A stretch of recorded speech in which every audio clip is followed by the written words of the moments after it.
Glowing Mithril Ulak. That is a 1720 pigs. Pretty fucking fat. Yeah, what It's a a cover. That's what a Swine nice Lord graphic loot. too. Yeah. That is second bis. The FT1 bracer now.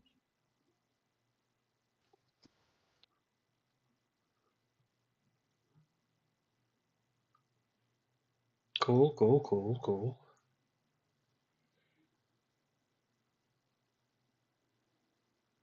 Nice bracer for the softies.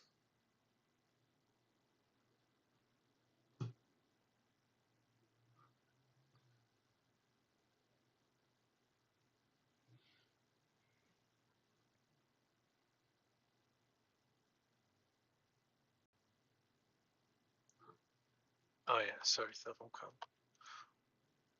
Actually, I need a rogue to clear the way down so I can open the door. Or Apin, you have the key, right? Yeah. All right, Duff is down at that locked door. Thank you. And Mander. And Mander.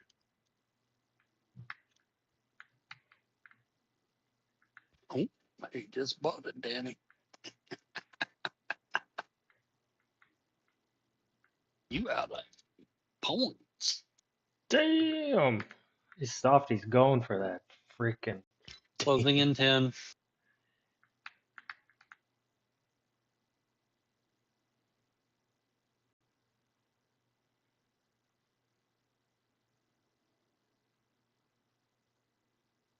That's stuff.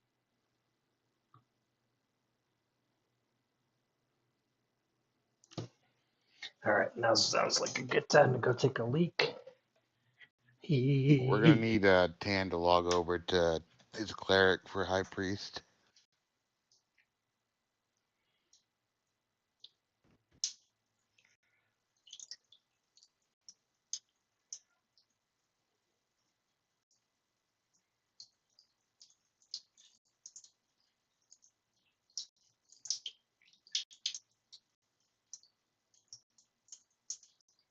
You could park him back out here in the jail room, Tan.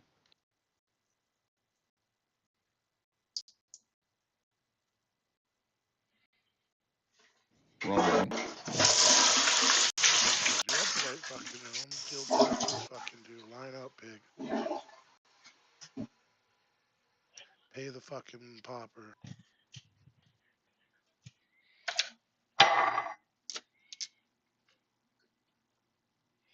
At 15, closing in 10.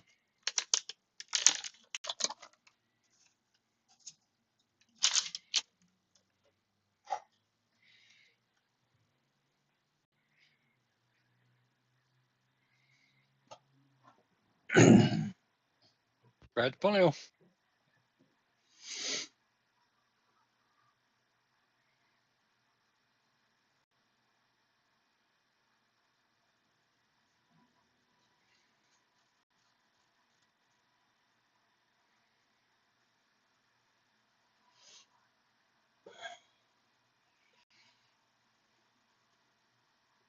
Oh, man. I don't even have the right Windows setup.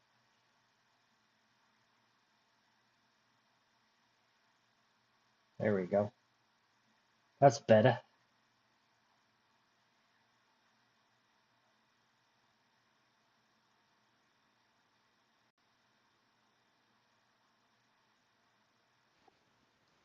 Yeah, we'll probably stay in the jail room.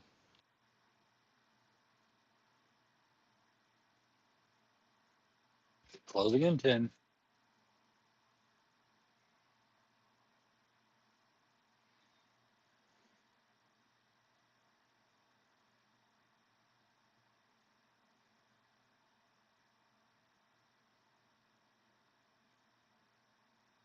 That's iron.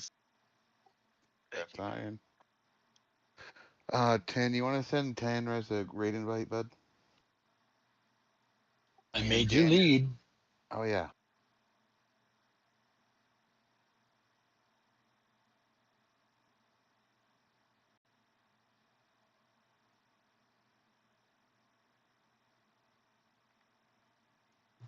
Danny, you want a TL uh,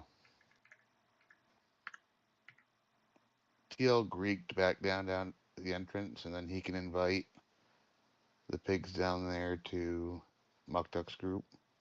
Mukduk, make Greek the leader. God, this thing's so ugly now. Yeah, it does look kind of ugly. The glowing fist that fucking the two glowing fists is definitely the better look. Like Diggs. It doesn't look that bad with the gray robe. No, the gray Yeah. robe does Glowing red kinda. vests, I'm so done with them. My entire inventory is just full of fucking things. You guys are just jealous because you don't have the poker stabby thingy Furious has in his main hand.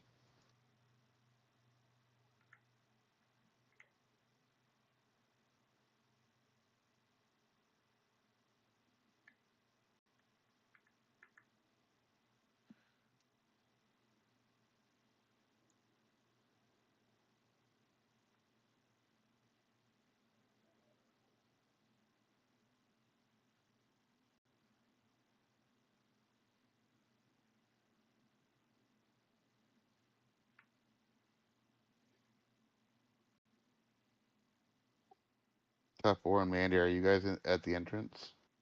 We're here with the raid. Oh, beautiful. Well, so it's just Greek down at the entrance then?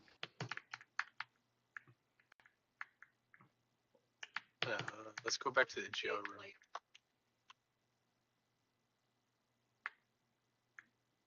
We'll have to set up for the big pull.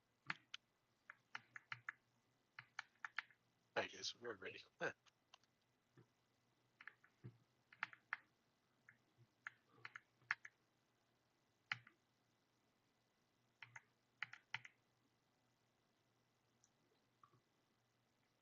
Back half of the room, guys. Get Tanrez into the cleric group. Get Tough War into Greek's group.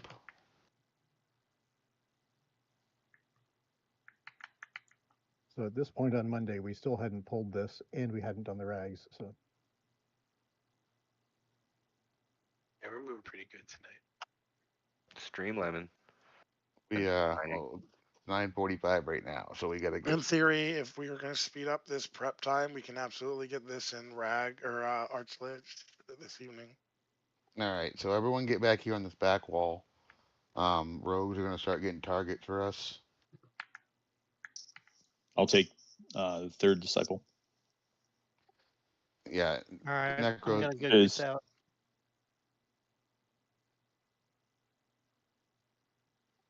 Tough, Dwaddle, Dirtman, all you guys get back here on the back wall.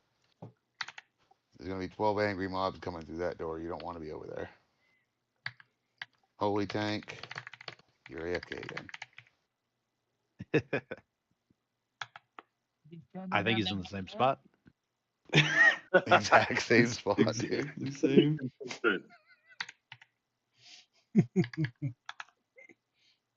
Really close. See, could be down a little farther to be lined up perfectly. Can't we cough him back? I think it's not a big deal. It's just gonna die. A-Pain's putting out targets. Are those mez targets the third? Muck Duck, drop your group. Tina Believe and so. Muck Duck, drop your group. Tina and, or actually, yeah, you can just call. Never mind. Don't worry Right. about it. You can just call right and raid. I forgot about that. All right, so Fizz has the third disciple. Or no, Top, you're not doing the disciples. Don't worry about the disciples. Those are charm pets. Disciples are charm pets, so the necros should be getting those. So what am I focusing on mezzing? Sorry. When we get Fuck the that. Zags or whatever the fuck their name is. Okay. All right, so which necro is taking the third disciple? A-Pain up there ready for an assist. All right, Fizz has a third disciple. I'll grab the next one after the. Two of the disciples are going to get off tanked. Do you want me to banish one? If you want, if you're not going to be busy healing. There's gonna be a lot of mobs coming in. All right, decide All who right, wants that I'll one. pick up the fourth. Coming back to camp.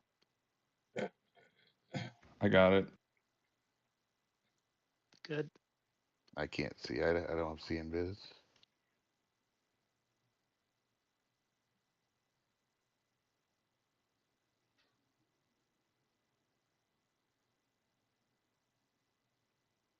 All right. So the fifth and the sixth disciple, we're going to have. I don't know. We'll have Tina off tank one, and we'll have Pus. Pus, you want to off tank one? Yep. The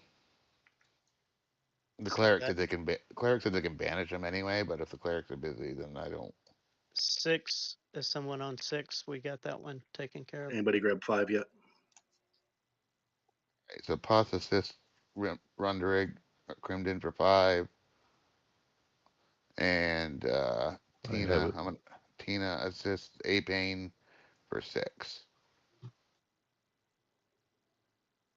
All right. Now All right, get us. I'm gonna start tagging the priests. Yeah, we'll get targets to the I priest. didn't So get a pains. you didn't get Apanes yet? All right, try it now. Main assist for this fight, A-Pain. I get men there. Do you have it, Tanny? No, it's just got Mander targeted. I don't see you here. He's in Viz. He's. I got the blood priest. I should see Invis. I don't know why I'm not seeing Invis. I'm coming back to camp with it. All right. So Mandar assists.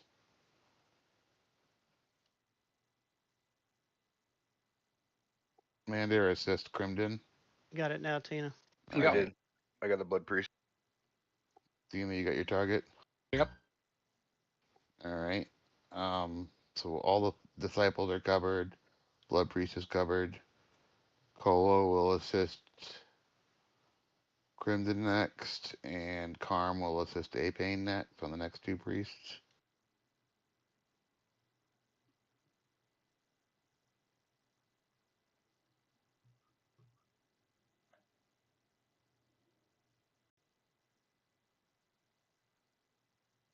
And this 6th disciple is charmable but not mesable, correct? Correct, but they don't hit that hard. You can just off tank it. They're baby bag bitches. We get the death priest targeted. You're invisible. They probably can't see you. You just have to come back a Colossus, little bit. Some can, some can't. I should have been able to see him. I don't know why I didn't see him. Runderig, Colossus has the plague priest targeted. You're good. Somebody that can see A-Pain. Apane's right there. Oh, okay, I see him. I got it. All right, so there should be one more priest left for Avina, and then we're gonna start bringing in the target to the Mez mobs.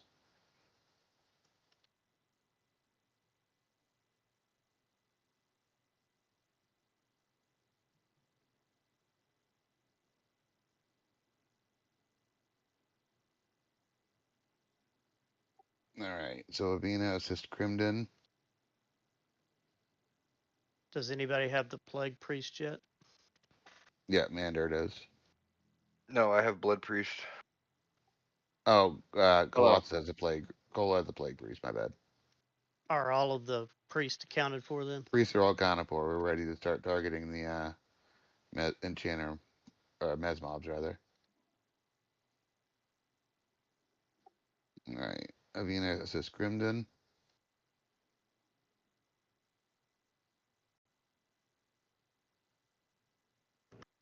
All right, so tough war, you're gonna assist Apane for Zel Rekushaz. Perfect. Avina got her target, right? This one always freaks me out. Always freaks me out. Top 4 assist A pain. We Yeah, got I'm it. already on it. All right, beautiful. Next we'll have Greek to assist Crimson. God, I got some M&Ms. Kitty. Meow, meow, meow. Yeah.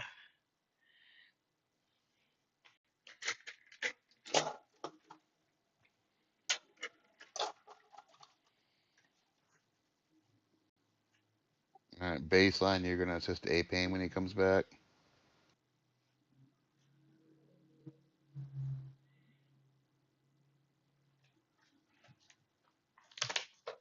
And there should be one more Zell left.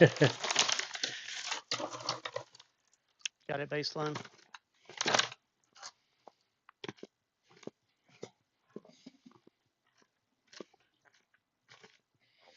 Baseline has Zell Zack him. Hey, Greek, did you grab the one I've got in Crim?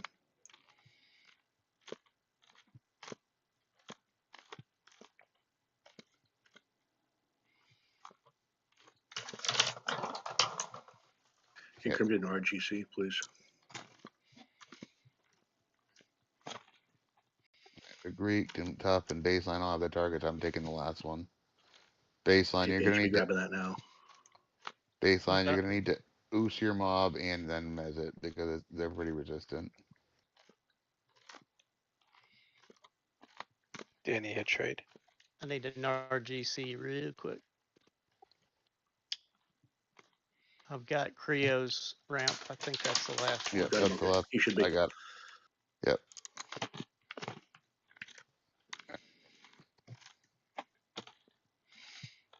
We have healers assigned. Druids are assigned to spot heal Pus and Tina.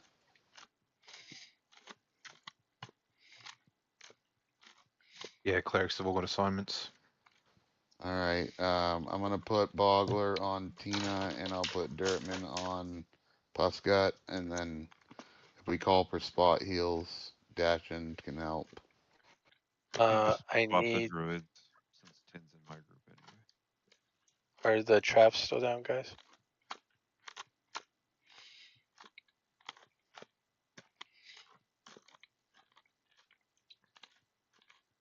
That's the case, I'll get Puss then. Okay. Can one of you open the door so I can get a target on High Priest?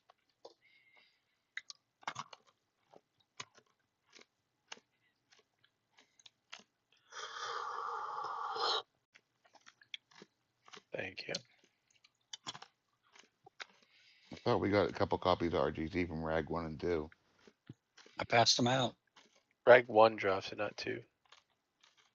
Archlich will drop another. Okay. All right, so everyone should have their targets. All right, so when you come into the room with all those mobs, Pooks, could you like stand kind of at like in the front of the room a little bit and pop your evasive? You should be able to face tank all fucking 12 of them for a few seconds while we yank them out and shit, right? Yeah, I'll pop Void Dance.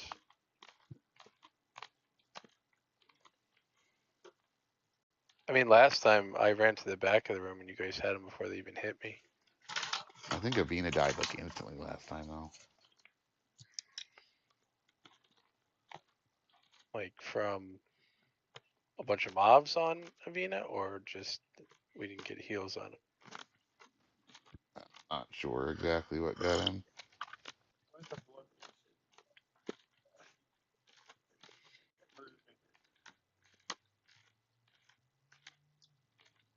Houston? Yeah, I couldn't hear you, bud.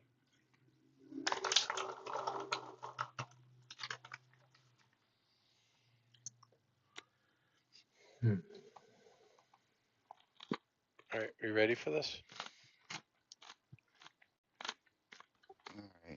Alright. I recommend the cleric for spot healing, not just fucking C healing, because you're gonna spam spot heals probably. Everybody should probably stand up too. Yeah, All right. stand during the pull, guys. We're gonna start with the Venus mob. Work to Everybody- Puss and then go to the warriors. Assist A-Pain, A-Pain. A-Pain is main assist, yes. Alright, ready? Let's do it. Alright, pulling.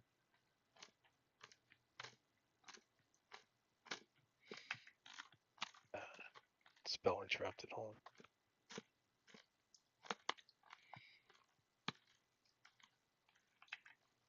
Not Alright, gonna here happen, comes. Diggs. I'm targeting a mob. Okay. Okay, here we go. Oh shit. Big heals. Yeah, so my disc wasn't up for 30 seconds. Big heals, guys. What the?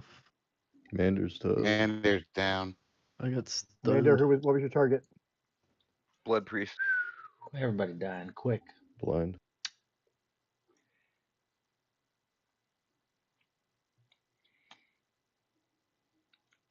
Charming your mob, Tina.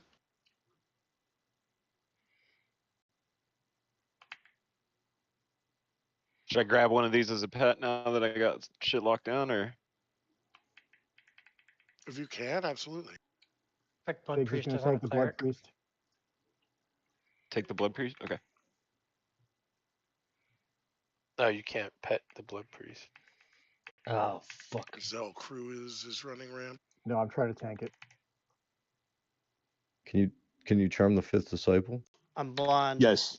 3, 4, 5, and 6 you can charm. Can you try to charm the 5th disciple? Stuff needs heals. Stop meleeing the fucking Zell mobs. On the plague priest. Assist the plague priest. Did somebody like dot the Zells or something? Nope. Who the fuck is I hitting dotted me? my mob to get him aggroed on me. But it was a Yeah, but I 6 got that one disciple. charmed. I got that one charmed. It doesn't matter. Assist on the death priest.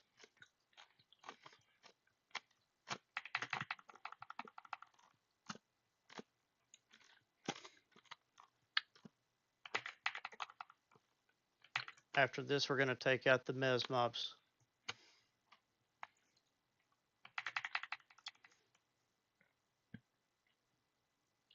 Assist.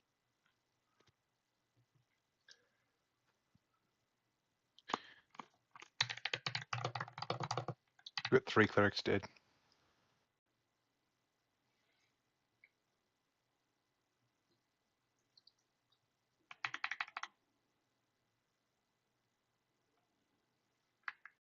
Oh, fuck.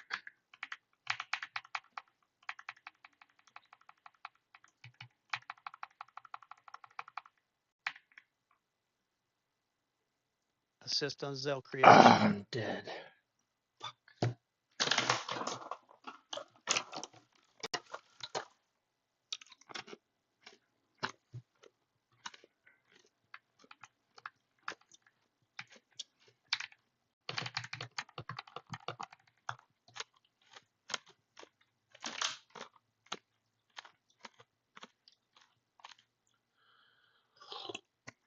Assist on Zell Zachem.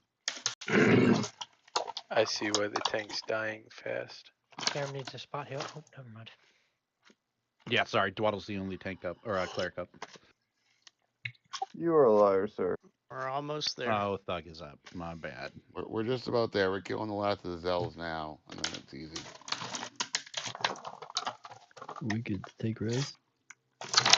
Yeah. So these things HT for 951 and then have a 720 life tap proc. So the tanks are just getting fucking melted. Yeah, basically, like they Melted you destroyed pretty me damn in a fast. second. And you'll notice that you might have lost your like your cleric buffs on this one. Either way, it wasn't a complete wipe, and we completed it first try. So All right. Are we keeping the pets or killing them? we have 2 necros, so we'll keep 2 of the pets.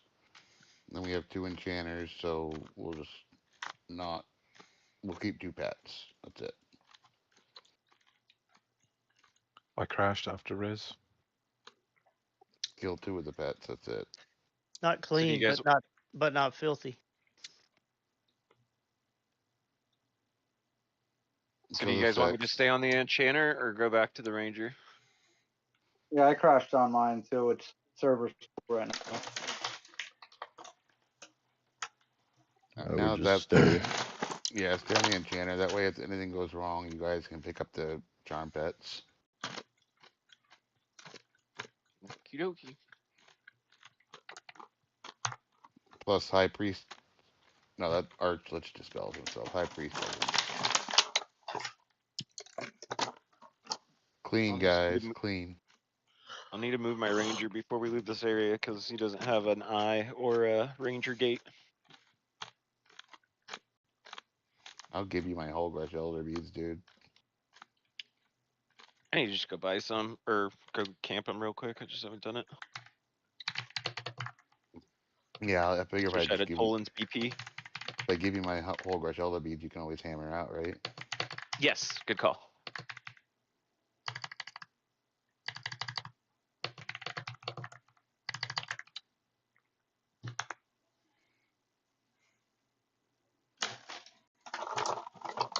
Alright, we're gonna have to res and rebuff, so it's gonna take a few minutes. I'm going to smoke real quick. Alright, dude, you got your cod ping. Looks like Reed got Greed, didn't he? Listed.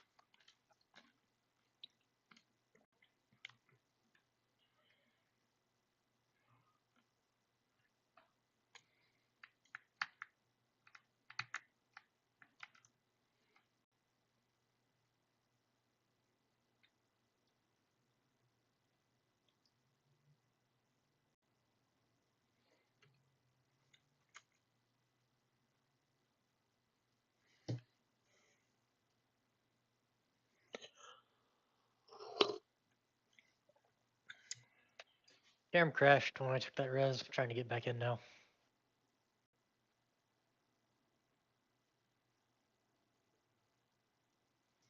Server cap or no? Yeah. I got back in pretty quick.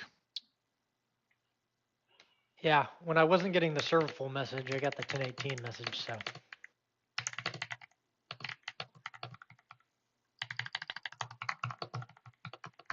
There he is, I'm coming back in now.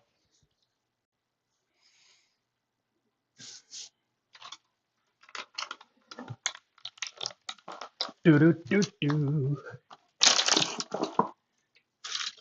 Nothing like eating some snakes for breakfast.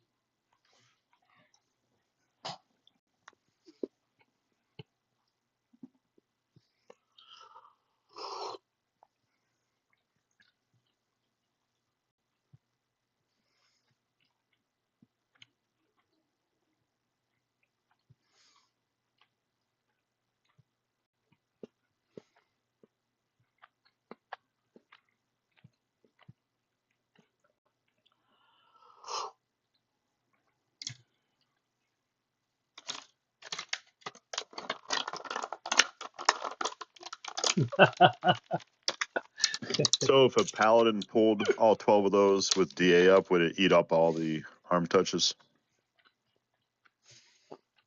Yep. Might try that next time. Yeah, that's the play.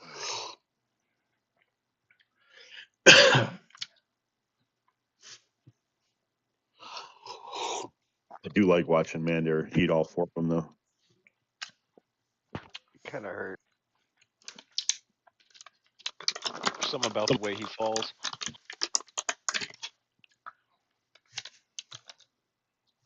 Very rangerly. Very sexy. Got a little sexy ball.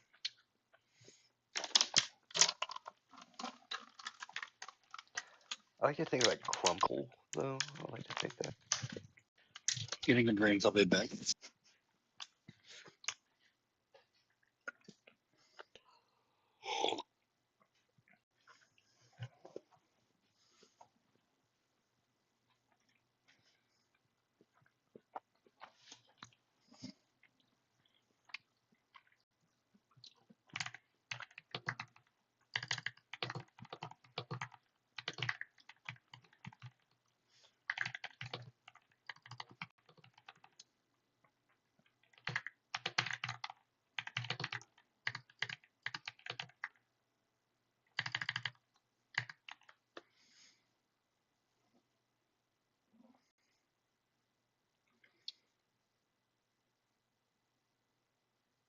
Actually, on second thought, Top, why don't you swap to your Ranger?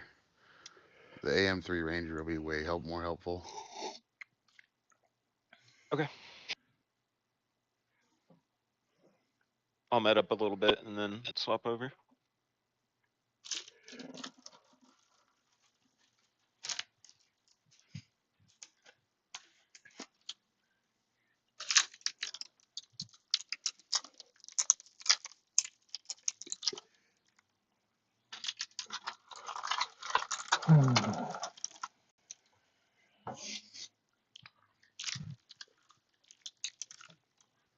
All right. So Puss and Avina are going to be our main tank on the next two mobs, or Archlich and High Priest. So I'll let you guys pick which one tanks which.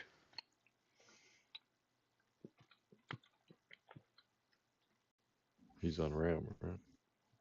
No, we use Knights to the main tank and Warriors to the ramp tanks on these two. Because of the constant stuns.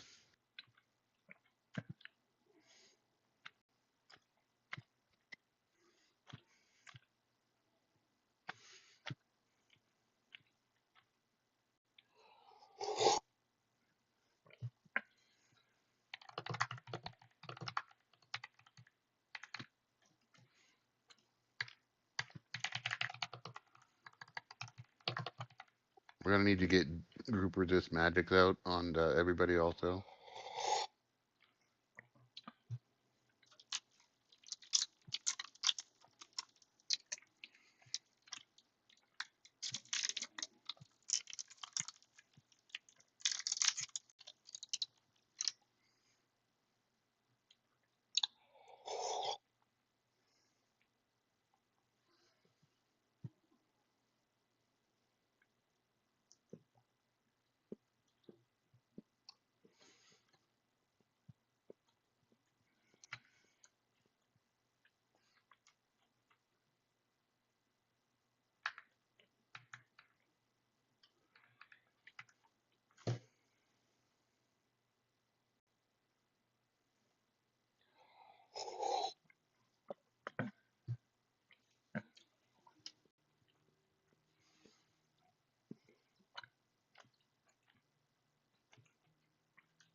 Clerks, let's run through the chain real quick. Baseline, I'm gonna need you with your drum on over near the clerics for this fight, doing elemental chorus.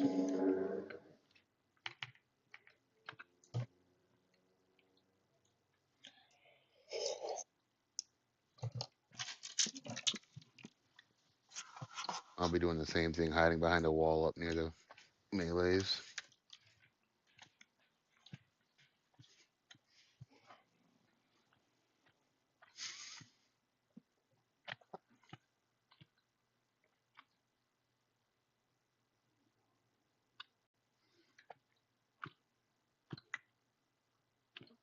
You main tank this one on Monday, I think. No, Puss had it. Oh, Puss got main tanked it. You ramped it. That's right. You guys want to do that? That's fine.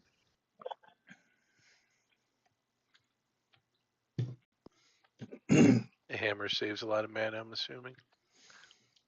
I mean, I don't care. I'll DPS it. We tried this with a warrior tank and they couldn't hold aggro through the stuns. That's why we use the knights. Yep.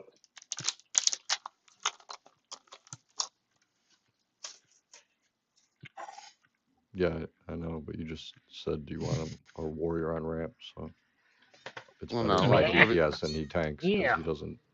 I can actually put Oh. damage down. Oh yeah. Well, Oh I mean, yeah. if Avina wants to ramp tank with his hammer, That's then my then baby. Colo could DPS. It doesn't matter. That's my little baby.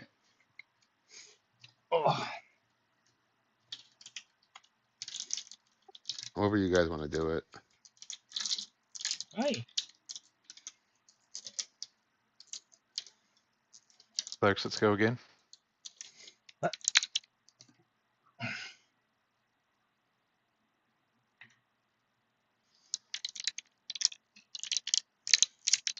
we definitely night tank this.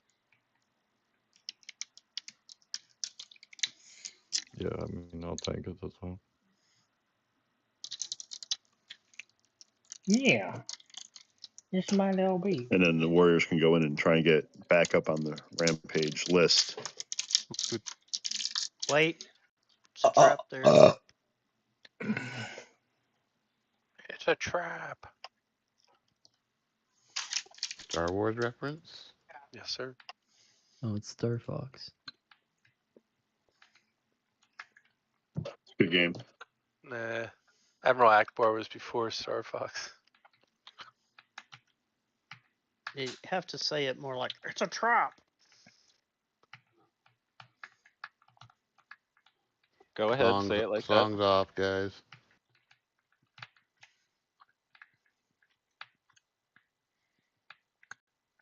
Get on the other side of the door. Don't run down the middle.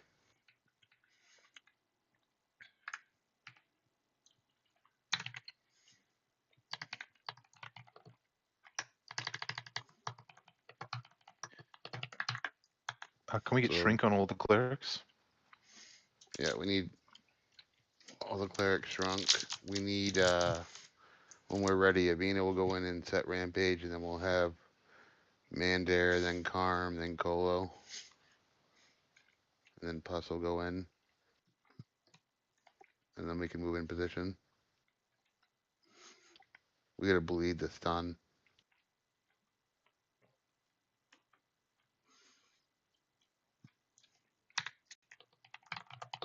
All right, he's clean.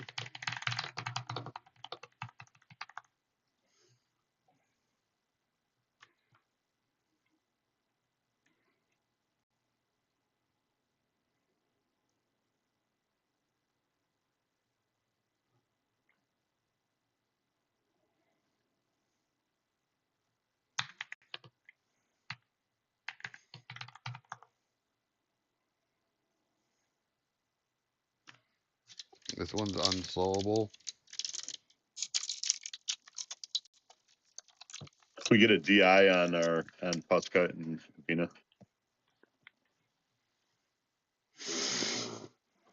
Here we go.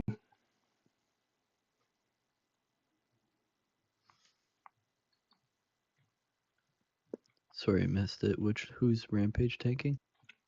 Avina. Thanks.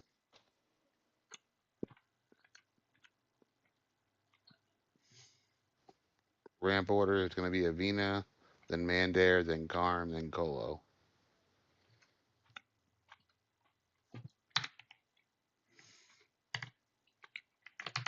No, the cripple spam is the Arch Lich. That's the next boss we're doing.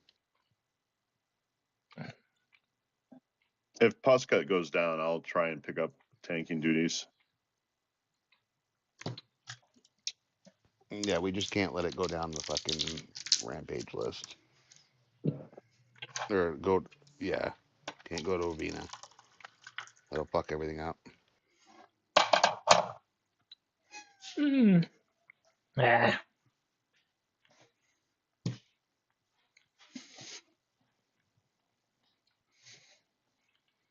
Alright, is everyone ready? We're gonna set rampage. Everyone get, wait, are we done? Yeah, alright.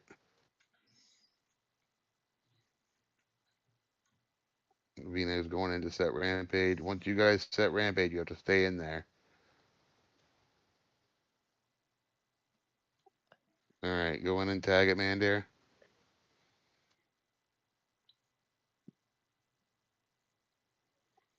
You gotta stay in the room with Avina.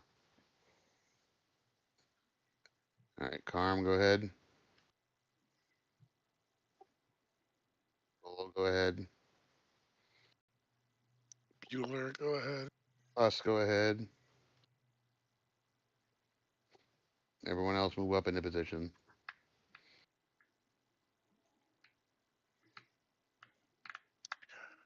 Adorn your sex pillows and begin blasting. It's unslowable. Don't try to slow it, but we can get it crippled before we engage. Wait for the assist call, guys. Get it tashed and mallowed right now, guys. It's dispelled. I got him oosed.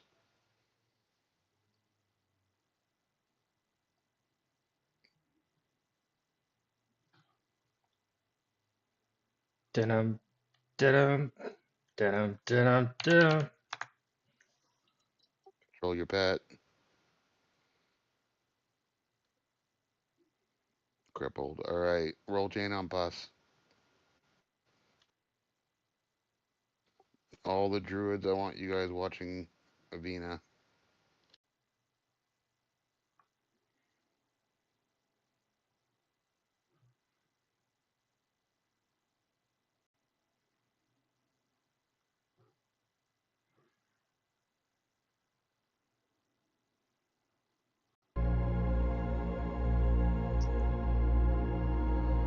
What the? BI fired on Puscut.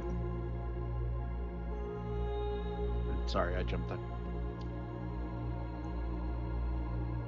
I'll get it when I can.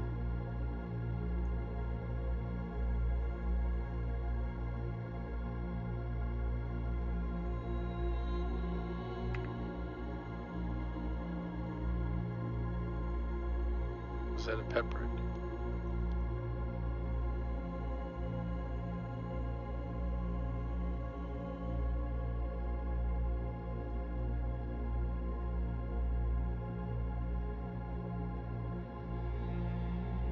We get this guy druid AZ debuffed.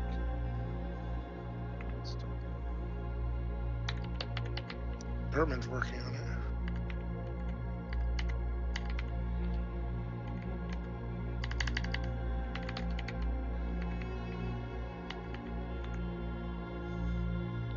DOS back on pus.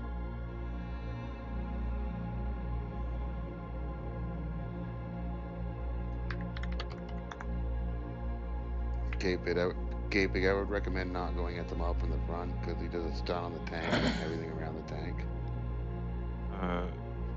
Disjunction. What's that mean? That's the fire and Oh, hell yeah. What is it, minus 25 fire? Bungee Gums that got that new fucking procking dagger that's got another minus 35 fire. That's right. That's nice. It's Don't more forget- kind of disjunction. But his fire and cold should both be fucking, or his fire should be very low right now.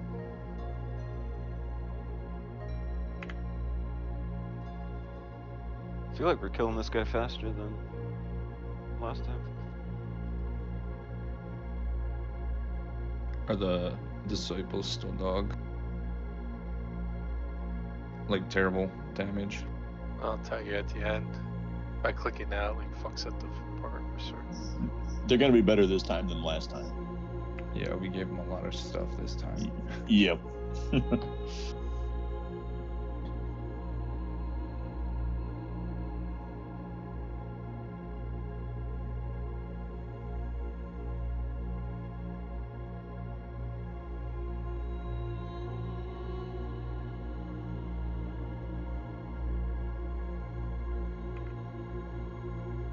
I need a damage shield refresh on the tank group.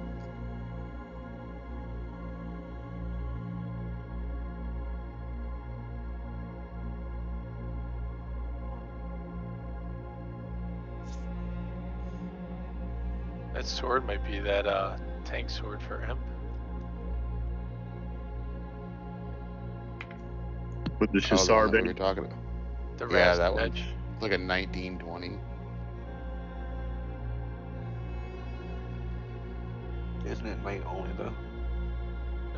No, Wrath's Edge. I was thinking we should use it on our tanks, but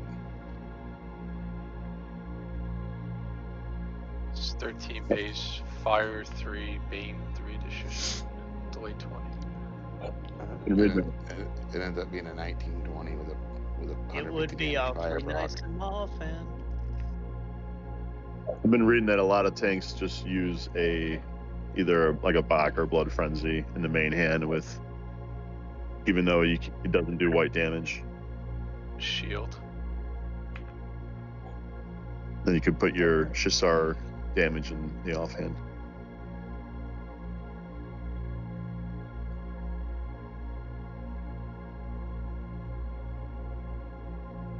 Because when he says DA's up, Cammy, you can't land anything until he says DA down.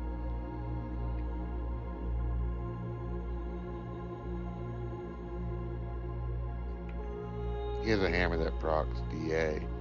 Nice. So when it procs, he says DA is up, up, up. Then when it wears off, he says it's down, and that's when you can heal him. Oh. It's my Like that. babies.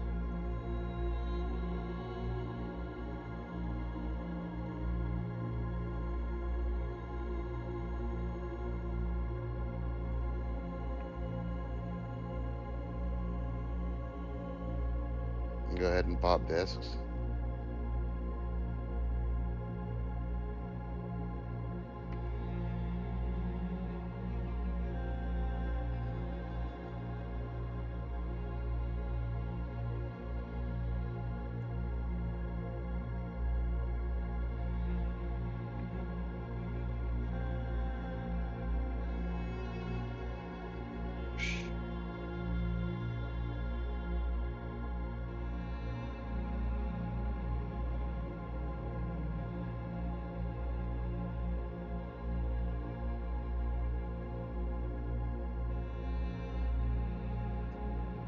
How long does cripple last?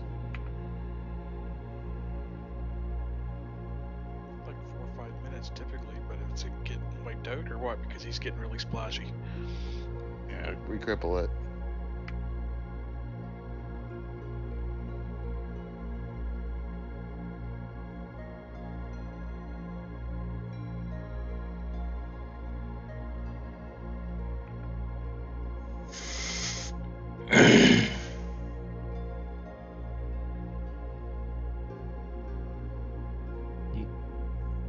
Spot Healavina.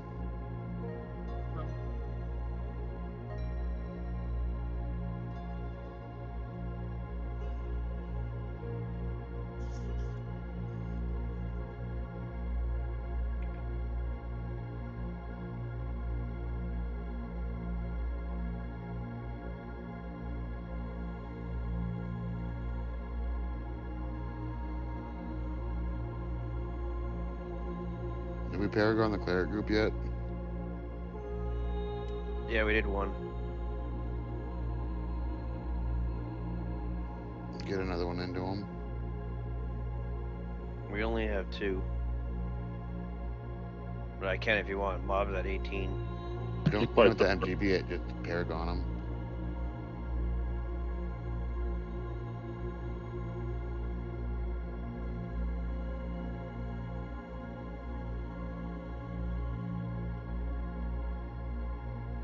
Yeah, he's getting killed pretty quick this time. Very nice.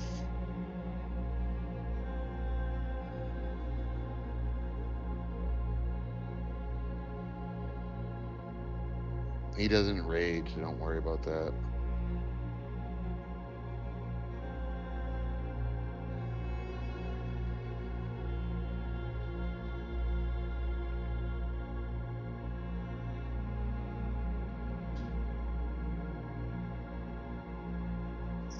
Mobs that we killed before him seemed a little more difficult than this actual fight. Yeah, this guy's a baby back bitch with 36 pigs on his fucking head.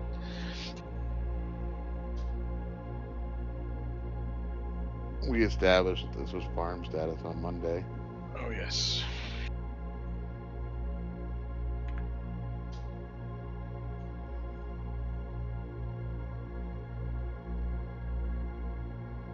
One more mob, we got a half hour.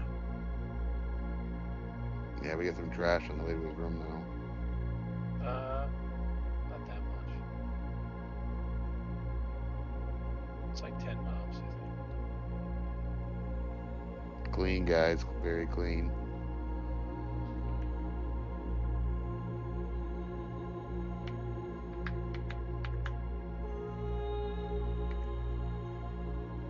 dash and even get the kill shot. Ilphus's pet. Yeah, kill these pets.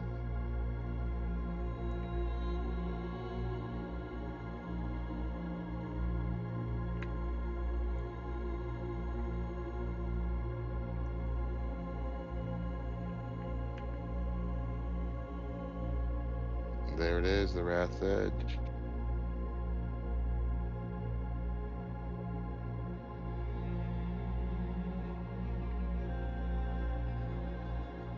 You want to kill the Okay, other that was pet too? very nice. No, those the disciples did pretty good damage. Man, it's great. The third did 45. Melee damage. Tied with So Squonk. nice.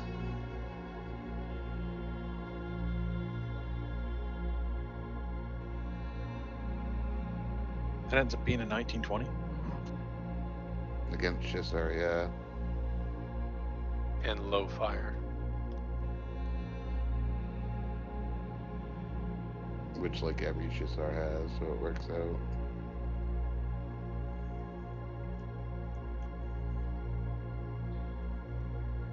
Lots of upgrades today.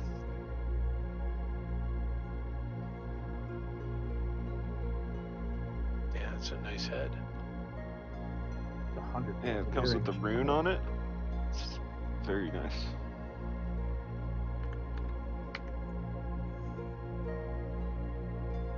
Alright, now we get the hardest mob of the night, guys.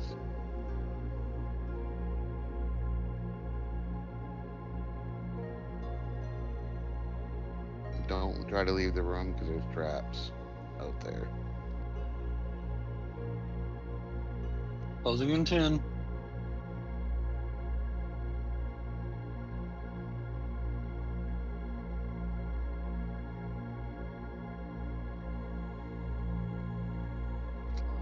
In 10.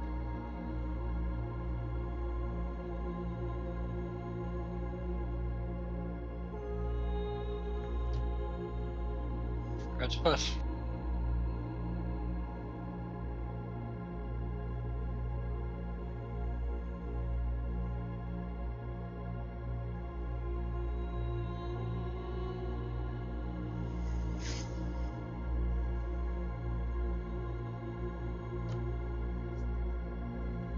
Muck duck out the gate. That's all he's Yeah, I knew got. this one was He gonna put go it all higher. out there. I mean, it's better than the Crown Royal. Yeah, that's for sure.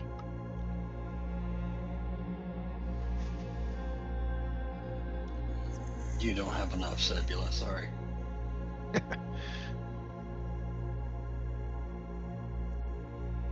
Sebula, get with either Tan or Grimden, and they can kind of guide you through on getting your DK It's pieces up. in there now. It's in there. Okay. You just gotta go and look at it. He's showing on the site. Sebula. Yeah, I fixed that. So we should be good at least that side. Yep. He's got 11. Just a little short of 36 or 42.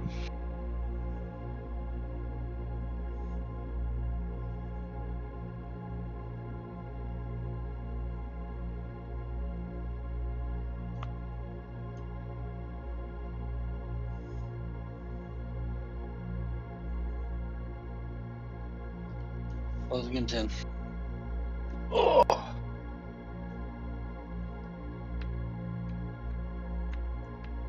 Lots of DKP going on tonight. That's Fizz. Yeah, that'll make about 380 being spent.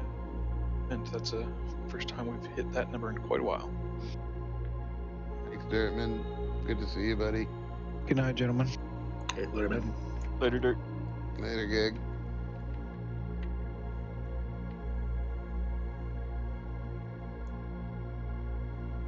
Holy fuck, A-Pain.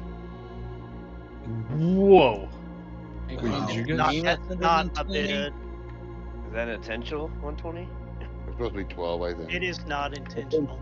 It's an error. He should have added another 0 at the end of that number. He meant 1200. Wait a second. Brother, I thought you were just slamming it down on the table. This wall. Sorry. Bidenomics. So you were Were they saying that the Ssra bane damage, is that like the same bane damage that's on Yes. the Ssra? Okay. For the imp sword, yes. So that Yeah, saves you so- 1 green metal. There you go, love. So the fire damage, like it If the takes mob has the- low fire resist, then it'll hit for 3 extra. Let's get so their it- fire resist down to 0. I mean, That's is it gonna- like a spell check, or does it It's a like resist every check, swing, yes. or Yes. that's weird.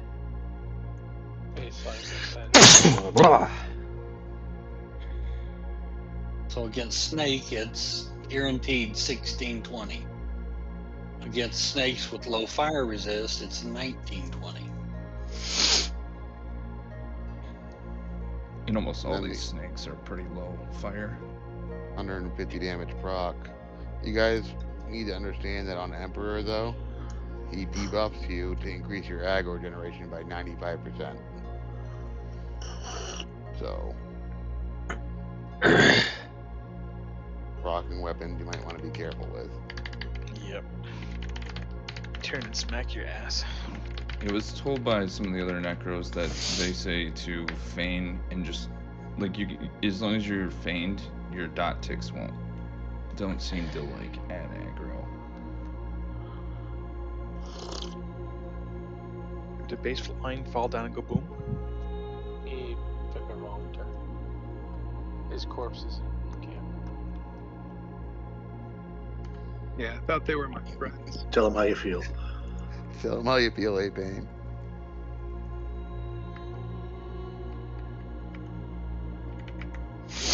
Closing in 10.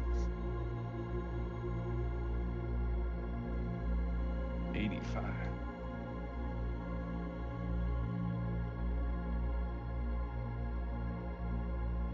Grassman here.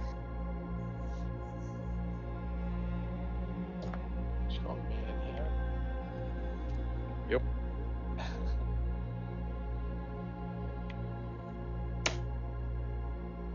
Oh.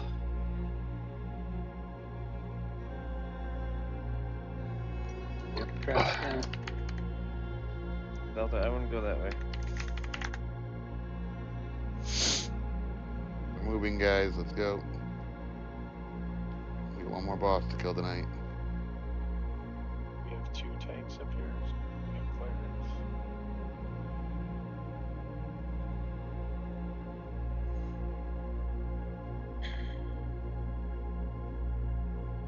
Is Savina AFK? No. Come along, man, there.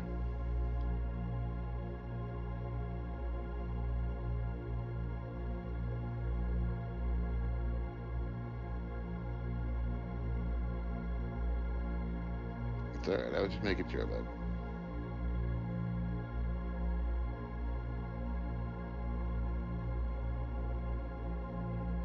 Squonk up front trying to put Tiniel into the wall. Nobody puts Tiniel in the corner. Looks like he was freaking driving NASCAR or something. I think Squonk had enough weight to push Tiniel into the wall. I could have sworn I just saw fucking Solo Ssra run one. that way.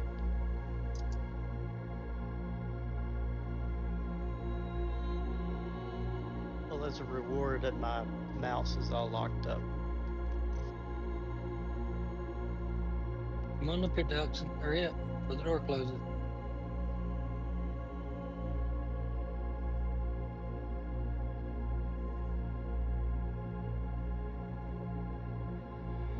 Do Squonk not. you.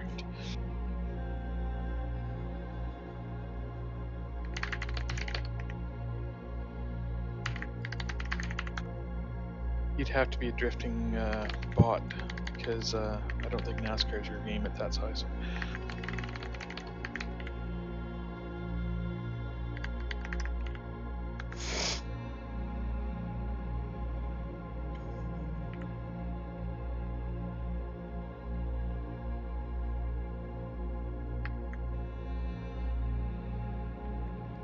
Alright.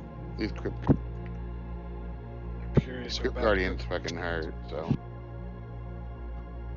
Someone let me through the door. What's somebody saying to me? I'm saying you're sitting out back here with all your friends. Can we pull these Crypt Oh. Guardians? I just know what's coming. Which door? All right, let's start clearing, guys. We got enough pigs up here. Got 2 tanks up front. Yeah, man. Mandir and Closet. Wiener are both. I'll get him left. Can I Big get a sword? call? Yeah, man. My mouse is jacked up. If you want to assist Rune Dork, you can get his target. Ready? Just pull. Or, sorry, Crimson. Rare Goth, A-Pain, please. As the thing hit.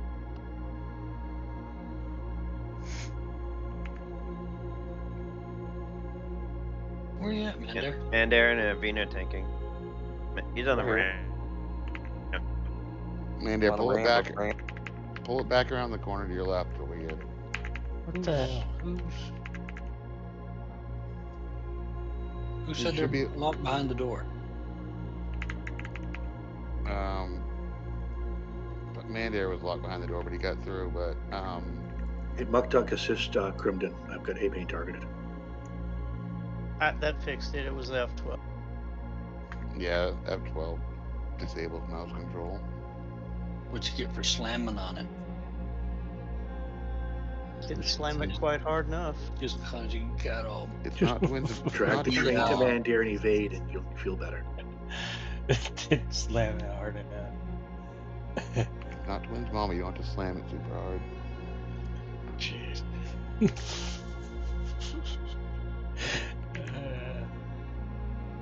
The joke seemed a little wore out. Like twins mom. Like twins. That was a good one. Hey, how do you like the setup? Manda, how hard's that sword hitting when you're actually attacking? Shut up. Please shut up. A-Pain, that thing would do nothing but get you killed on Emperor, sir. I You can't realize get he's on my 5 aggro. BP. You could have outbid him easy. Yeah, I was on the I went all in. You'd have had to have gone 6 more. That's just everybody stop talking.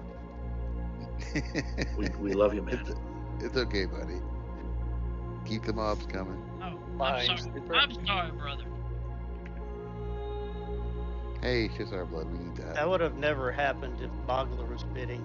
He would have gone all in off the bat. Yeah. Yeah. Yeah, 180. damn right. If you want it, He you want it, don't right? play that bidding shit. He just slaps his dick out. Are these the traps down, guys?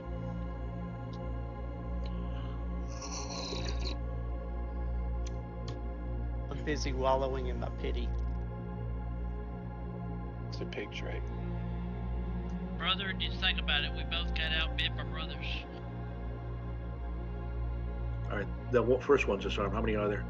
Stay back here. Two. I think there's like three, three of in them a there. row. In Mander, the stay room. in here. Yeah. Mander, do not go Sorry. down there. Sorry. I just got one. If you're not a tank, you should not be out in the front. You will get slapped. Yeah, it's gonna be like 3 or 4. That doesn't mean you go down there, Cola. Just yelled at for that. Come back. He's a big dumb ogre. Leave him alone. He thought the neighbor girl was down there. No, there's no more up to the mobs. It's going to be further inside if there is one. Thank you. There's nothing else marked on the map, just those ones you know all over where you guys are. Kicking my ass.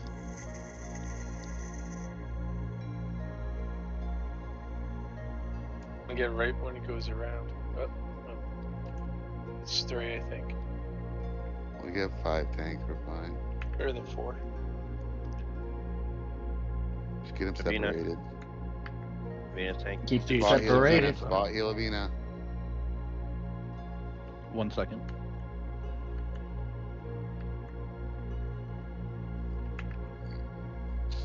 got Oh shit. who tanking these? Oh fuck. Can smash Olsen everything. got one, Avine's got one, and Carm's got one. All of the clerics. Heal the clerics. This Davina first, obviously. Oh shit. Cape Pig. Cape Pig, no! Try to drag them out around the corner of each other and shit, guys. They're not on top of each other. Low health, they'll just turn and kill somebody. K-Pig dead.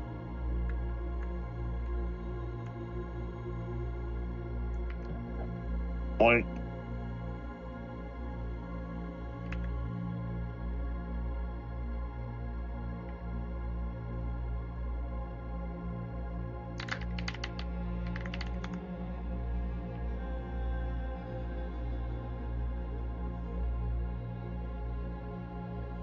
Just put DPS like crazy. Get Cave Big res. Already res. The next time we do Vulak Ring, we're gonna smoke it. Hopefully Tuesday after Ssra. We need a necro to help us get a cough butt up there.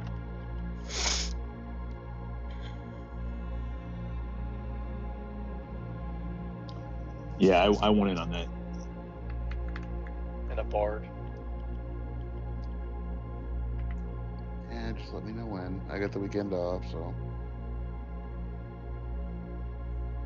Alright, bring us more mobs.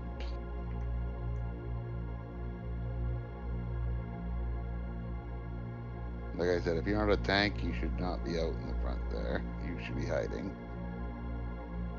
Except Squonk, you should sit right there. Yes. Bask. Hey, Squonk. Watch out, Dwaddle. Oh, Mander, you saved his ass. The train tracks. Man, they're thinking.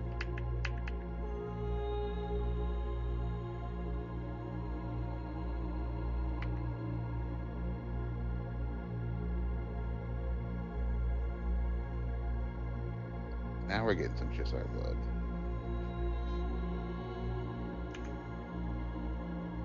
Those were the ones we were low on, right? Yeah, that's like the Yeah, one we're low on on. meteor dust right now too. I thought somebody had a bunch, but I haven't gotten it. I thought it was Muck Duck's brother. I thought Danon had it. Maybe it was Genoff. It was Geoff or Genoff, I think was who said Yeah, it. I think it was Raren's brother that has like 30 of them, he said. I mean, those No. we could go farm, they're not too bad. I know Raren spent a lot of time out in the gray. Yeah, we got like 7 or 8 last time I was out there.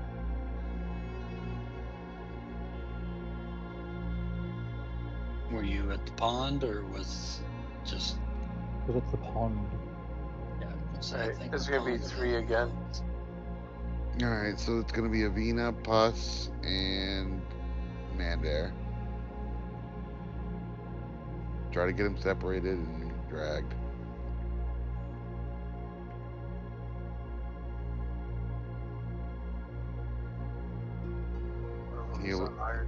Healers separate.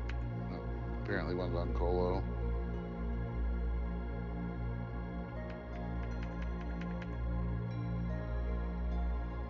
It's Avina, Puss, and Colo right now.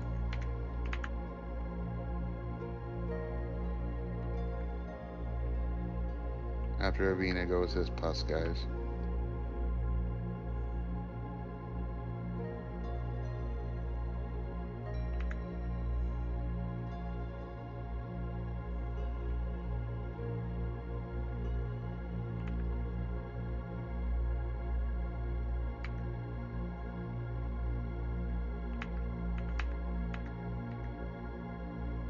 How many more mobs is it? 1 and then his guards.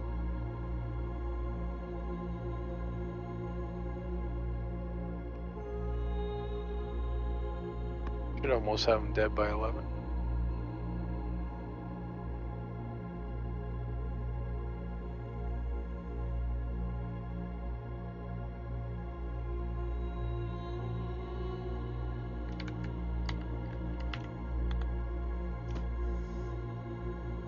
What, the guards?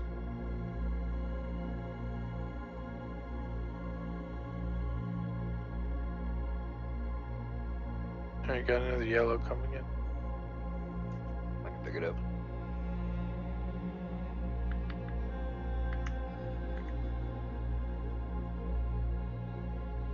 How hard's that sword hitting now, Mander? A lot better.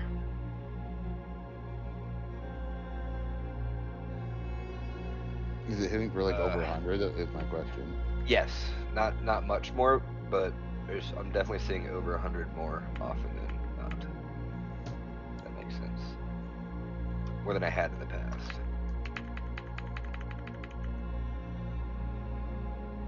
I think 116 is the highest I've seen so far.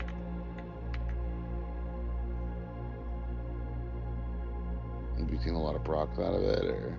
I'm gonna need someone to come grab these in the hallway so I don't get aggro on you guys. Diggs is on it. This is one, but there's another. Alright. There's two there.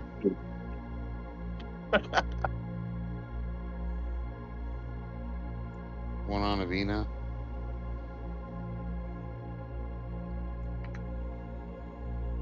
The other one's on Colo.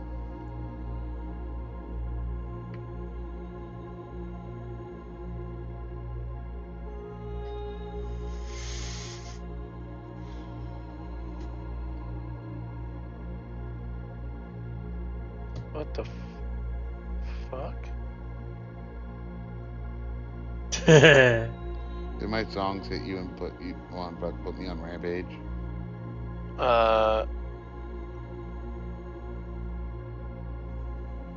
He just sent me to my bind, dude. What? Wait. It says you were locked out of Archlich. What? That happened to Teeny. Here's what happened to me last week. Well, that sucks, dick, because I'm in Western Ways. Alright, let's move. Let's get ready. So one of the rogues go check the aggro table. Wait, no one move up there. No one move up there. Rogues, I need you guys to go check the aggro table. Make sure no one's on fucking rampage right now. He has a board weapon. I've got He just did the same Archlich thing. expiring. I opened the door. He 15 did the same hours. thing to me, guys. Yeah. I've got 15 hours on him. We killed him the next night. The next day. Oh, you guys killed him. Yeah, on Tuesday. So we can't kill him. Yeah, you'll get banished to bind if you just attack him. So if you guys are bound at the Nexus and are ready to leave, just go run in this room real quick. Anyone? Are we gonna do What? general? I gotta go. I'm out. I'm out. I was gonna stay here. If there's enough pigs to do general, you guys should go to general. But I'm What are we going doing? tonight. What are we doing tomorrow? Ring War, Archlich?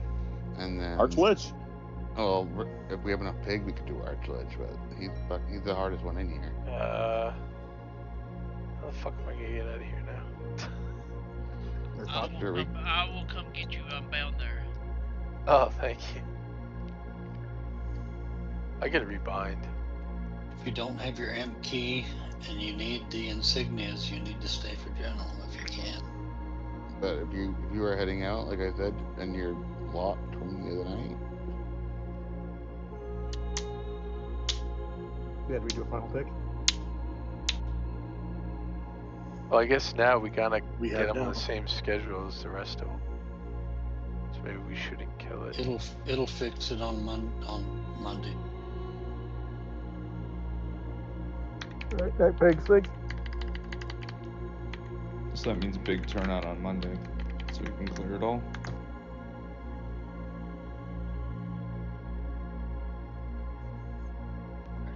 If you're going to go do general, meet down at the front.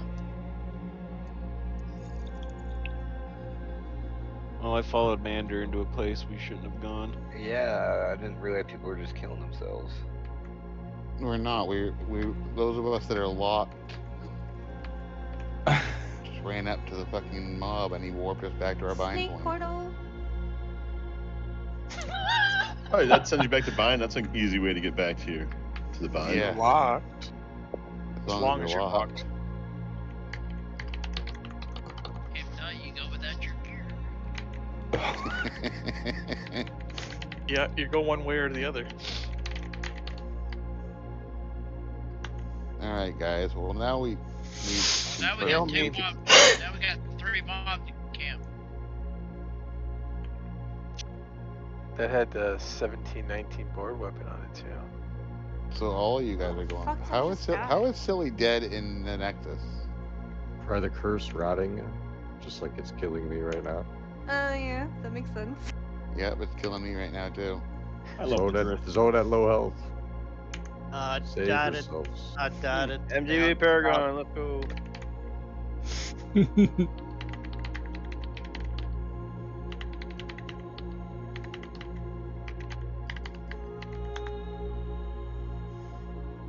Yeah, we took the last tick, Danny. Keep the other two mez. I was Oh, probably not on that because I was out here. Are you still in guild in the raid? Oh yeah. That's You're right. good. You have that raid dump. That's nice. Yeah, I do it with a raid dump. Is there a cleric alive there where we were camped? Thank you. Exalted down at zone end.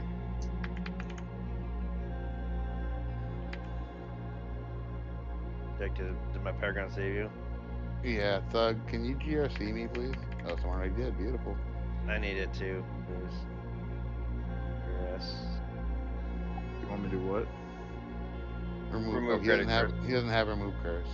Yeah, nobody's giving me a Who do I remove need- who do I grade. need to do Yeah, that to? sorry, man. Not Purius. Curious, just zone at like 10% health or something. It'll take off all your buffs. Well, Cave's here. Thank you, Cave. Oh, beautiful.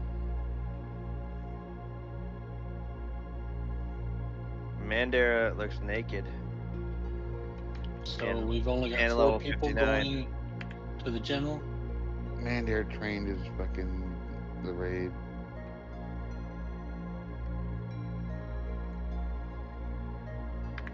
Yeah, I'd stay, but I gotta be up at 3:30 for work, so. I've been up since 4 a.m. I'm fucking done. Yeah, I won't be able to go.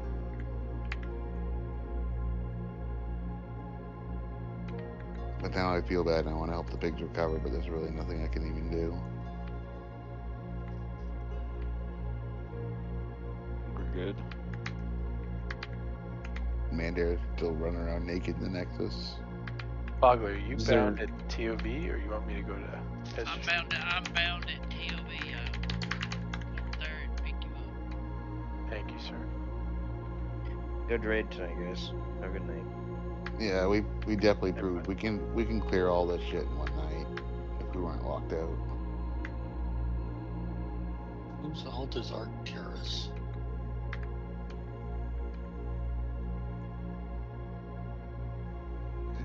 Yeah, it's not useless. Travice? Definitely not Vigilage. No, it's not Travice either, I don't think. Oh, he probably went to bed, but. He is Flyme. Well, he has Fly Me and about 18 others. But I'm pretty sure I I've seen I both lost on track. here. Our tourist guy came in and he looted some shit tonight. Yeah, Yeah, Archer came in at the same time as Fly Me. Yeah, I think they, they pumped shit. yeah, the keys pieces.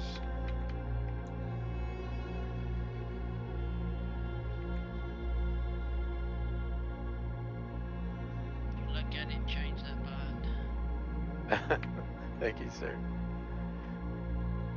Now, when you get him back to the Nexus, rebind him. Yeah, yes, please, please. And good night, guys. A-Pain number 2 on High Priest.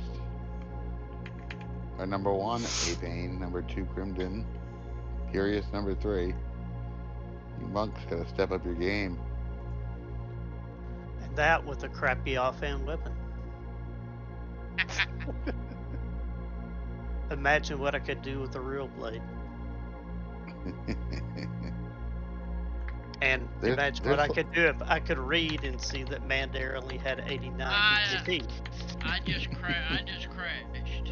So I need a rogue to come and open the door. I can like poops on it if you want. I'm trying to get back in.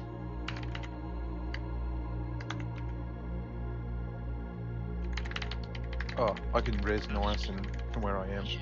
I should pop in Nexus.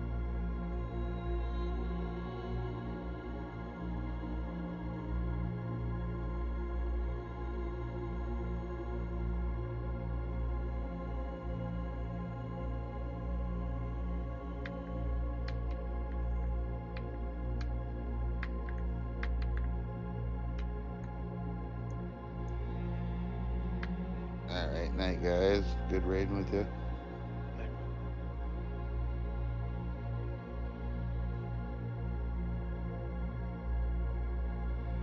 Thug, we have several that are on.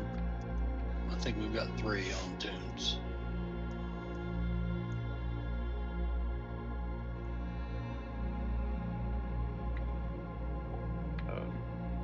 Okay. They're on. Dannon has one. Bogler has one. And somebody else has one. I don't know who. What about that? The shield? I do not have a shield. Didn't I give you that? Oh, who did I give that shield? Cave You did. did. Cave got it. Yeah, that's right. Okay, so what's the best way about me going to get us a shield? Do I need to wait till like a hate raid? Do I need to trade something? Like, what do you suggest? You gotta do hate raids. We don't. I mean, we don't have any in the bank to just that are just sitting there. Okay, coming so in and I'll can bind we you. get that one sometime, or Yeah, sometime. okay? I'm just trying to find out if I need to procure my own. That's all. I don't know where I'm going. They're very, very expensive. Yeah, I know. I have a sod, but I'm not sure how the guild would feel about me getting rid of that for one of those shields. But when pop comes, the shield's gonna be more valuable than the sod would be for a paladin, in my opinion. Okay, is everybody here going to go up to the general?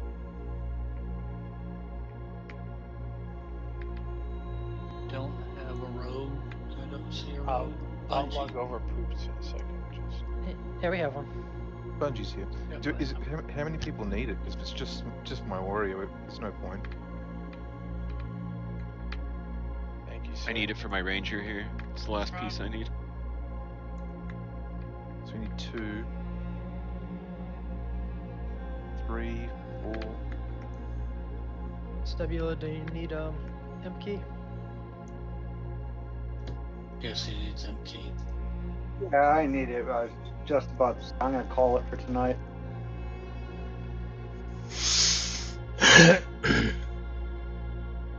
Need poops. No. Another time. We got Bungie. I mean, Boots would be great for DPS, but we've only got. Oh, we got Nice and Exalta, but Exalta needs to bring Drajor. I can bring my cleric. Okay, and then Drajor can. Yeah, we got Drajor and Quarm, so we can do it that way. Yeah. All right, Bungie, you know how to do this, bud? You got your lock picks? I think my warrior is in Nexus, by the way, so I have to run him over. He's got a horse though. I can. I log mean, on. Abigail. I'm still here. I can port you to. I'll get you.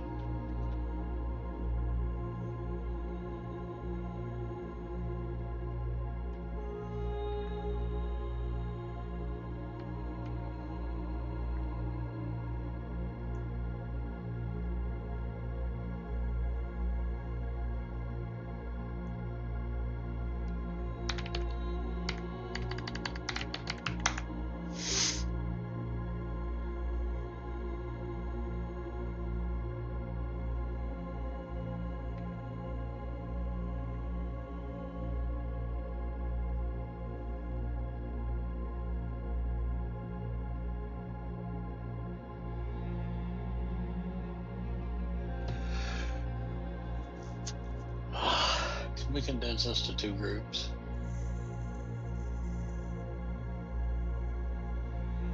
Trader, I'm gonna raid invite you. I'm at the That way bottom you're of gonna the drop steps into heading 2. to the car. Cam dropped that. You get him a Dragor. Find you baseline.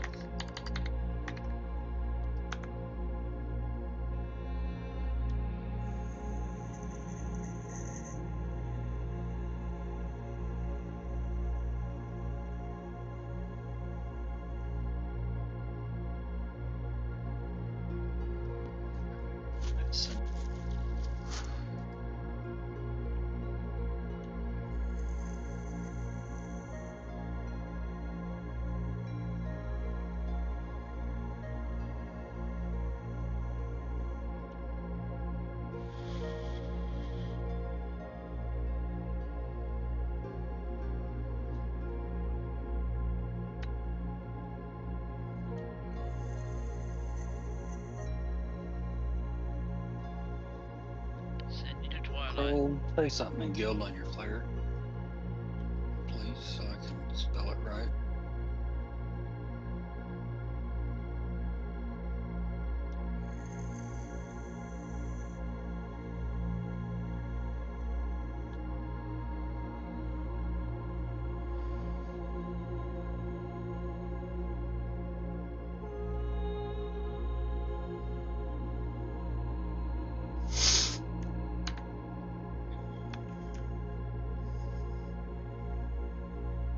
Just tell me it. Oh.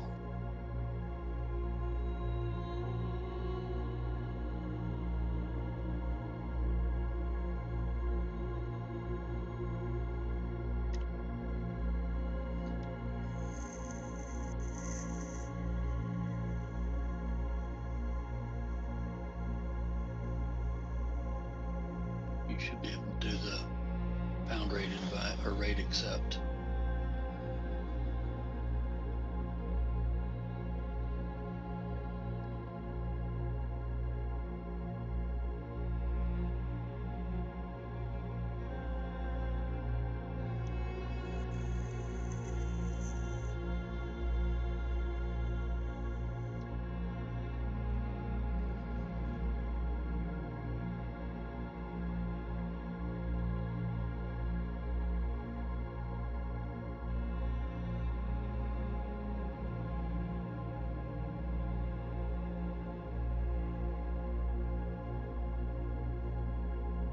You guys coming? Waiting on people here to get here.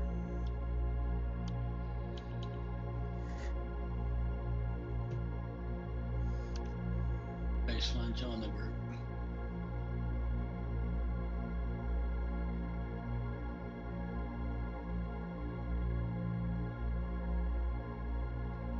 Crow's still in his way. Alright, I'll catch y'all later. Good luck.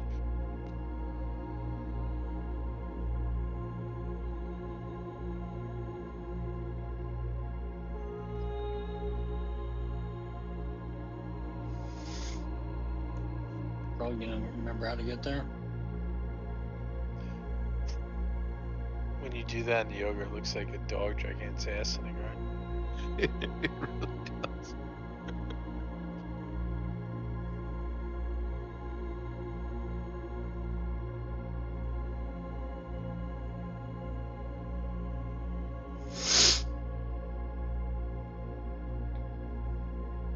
I disarmed it.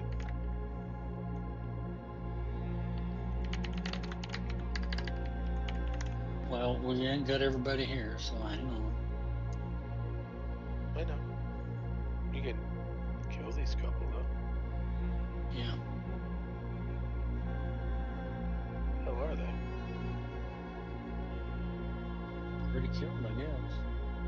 Interesting. How?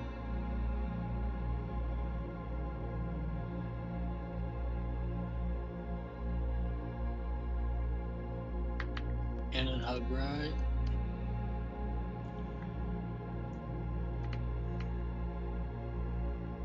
What the fuck?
Coming to get you, Cole.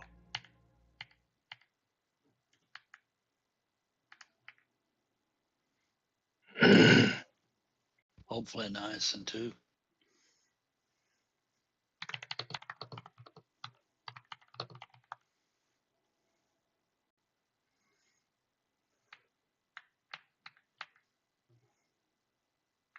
You gotta hug the white wall when you go up there.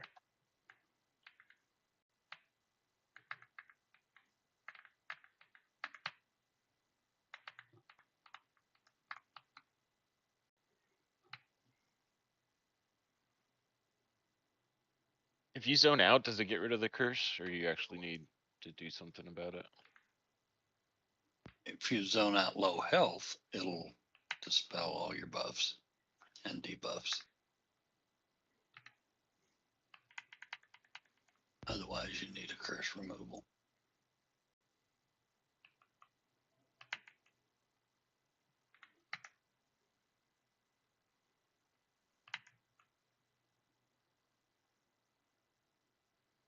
It's the middle door.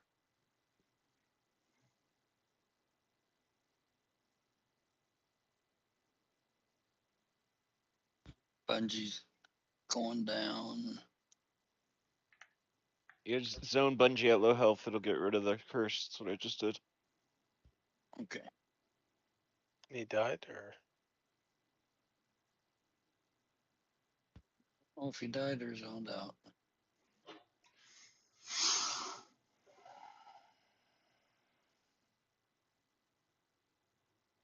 Looks like he's zoned out.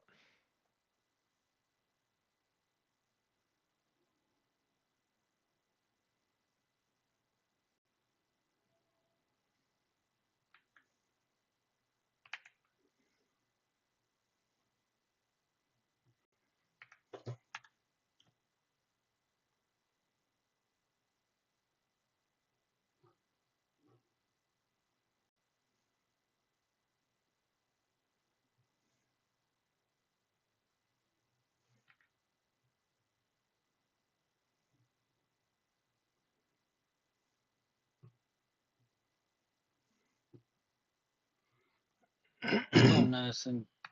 Gotta be careful here. They left him up.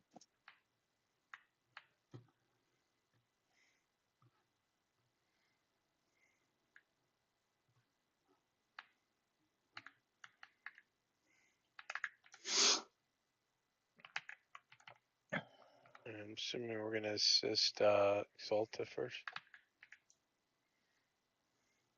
Yeah, Draco. So, Yeah. I take the middle door. Middle to get down there, I door. guess. Go down to the end of the hall, take a left, go all the way to the end and take a left. And then that's where you need your lockpick to get through.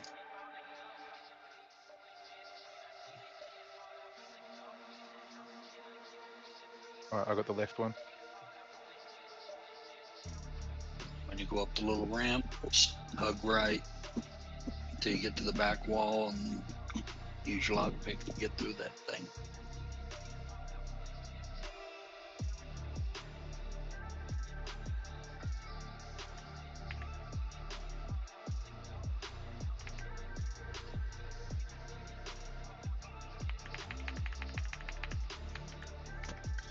Uh-oh. 10. That's not great. 10's grabbing it. I'm trying.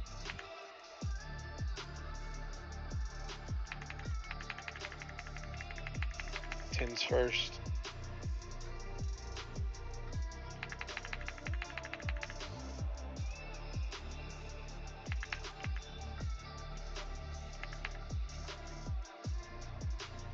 I gotta get a heal.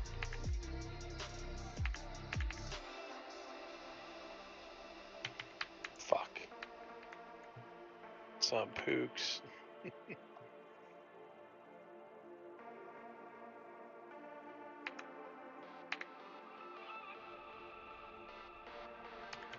That didn't end well.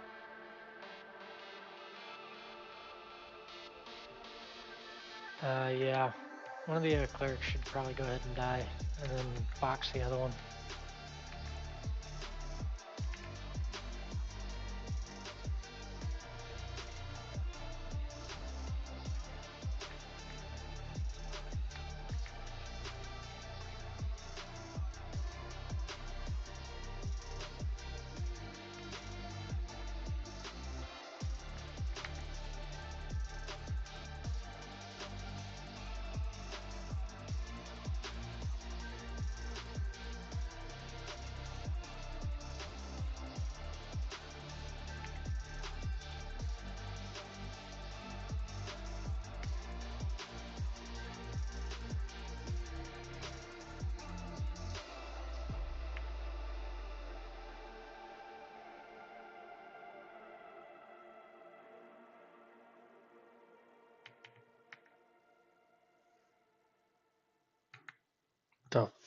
Oh.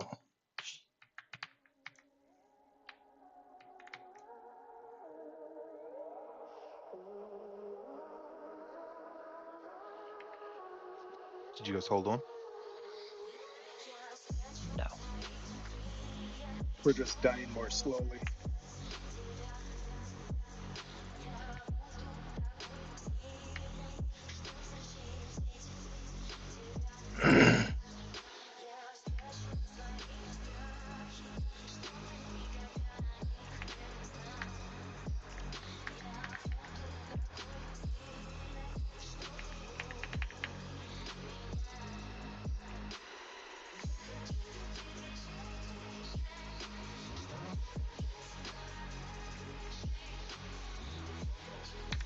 Oh, there he goes.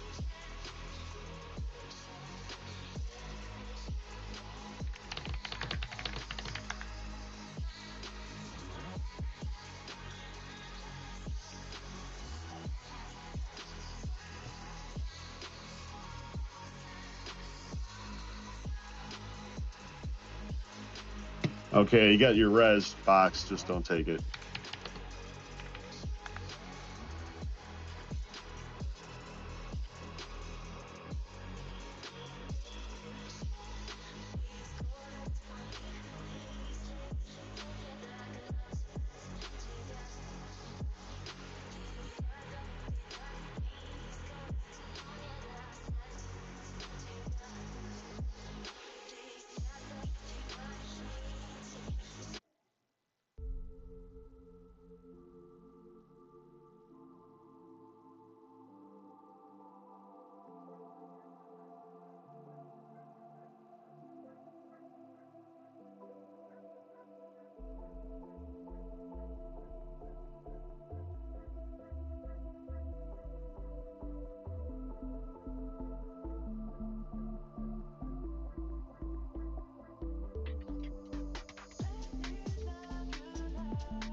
We're at the top of the amplitude.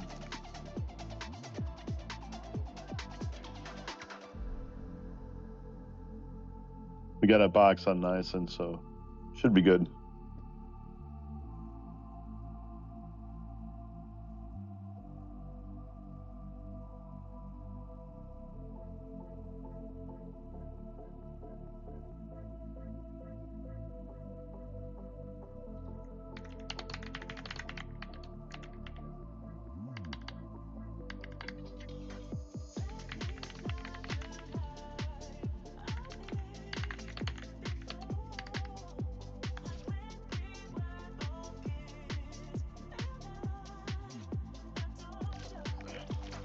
Anybody have eyes on camp?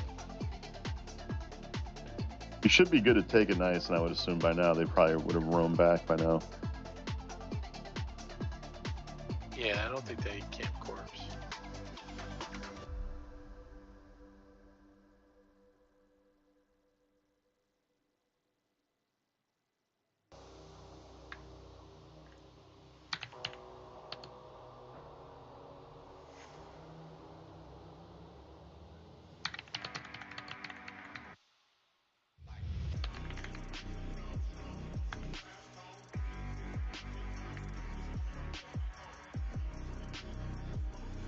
Oh no. Oh, wow. Well, that's not good. Okay. Were they scared? Camp corpse.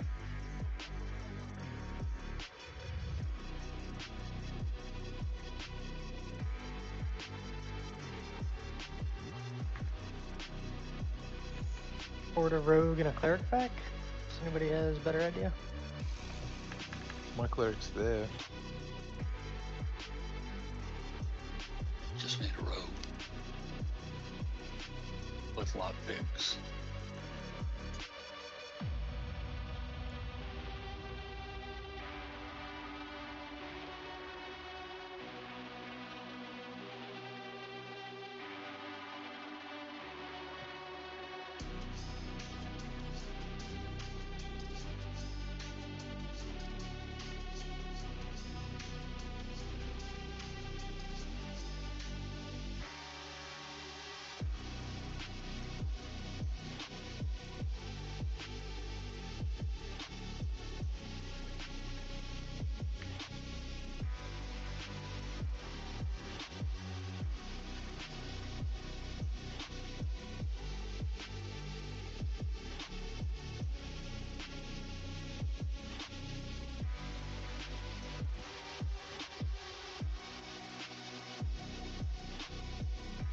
Yeah, I'll get you. There we go. There's a rogue for us. That was a happy accident.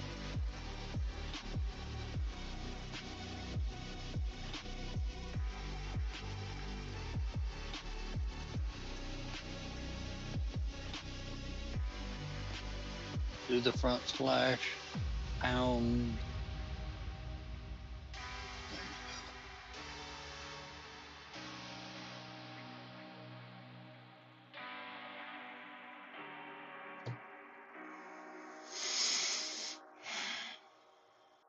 Make sure you get that trap disarmed in that first locked door.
We're working our way back up.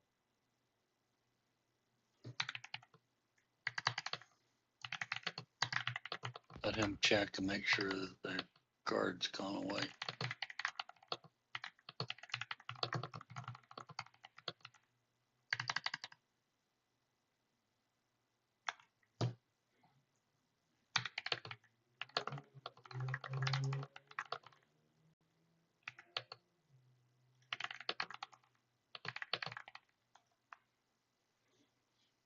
Nope, they're still there. Don't fool them. Oh shit.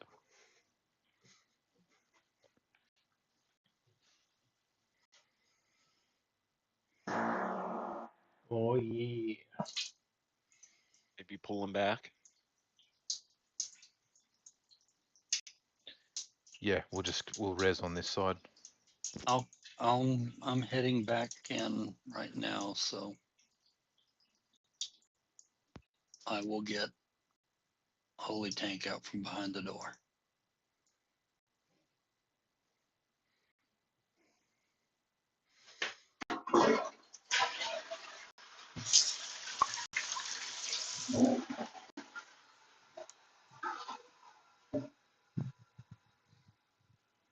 I wonder why they're staying there.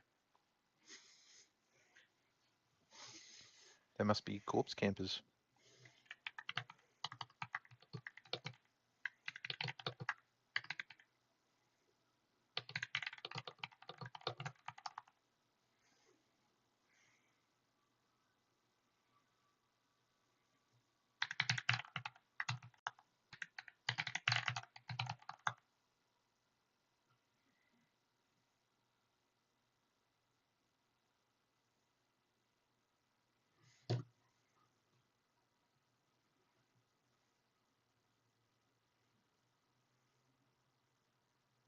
Son of a bitch, dead at the boat.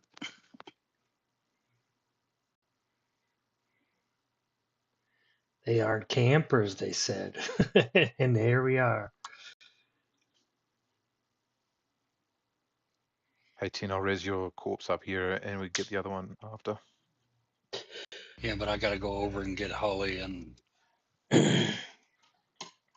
I guess Poops can.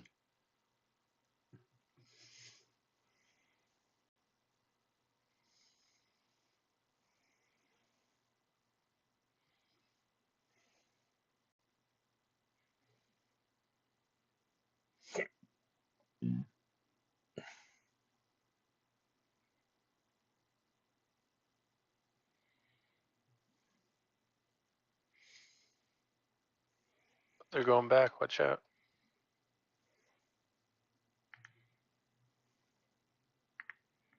Shit, there's a single.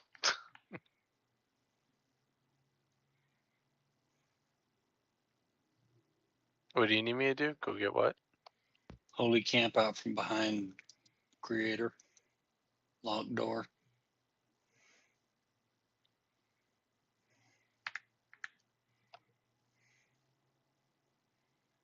Holy Tank, whatever.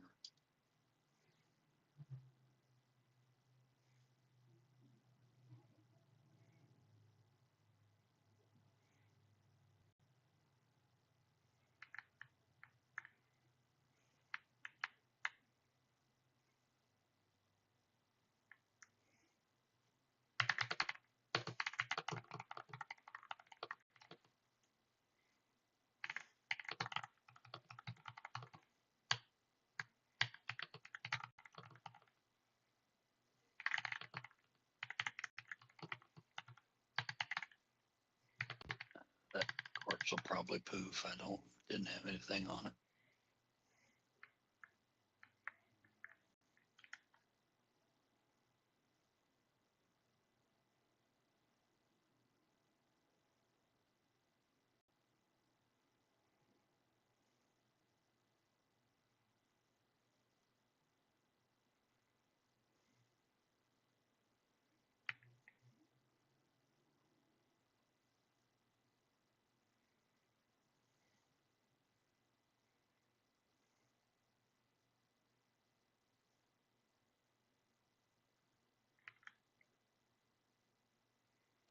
I'll MGBA go before I switch back.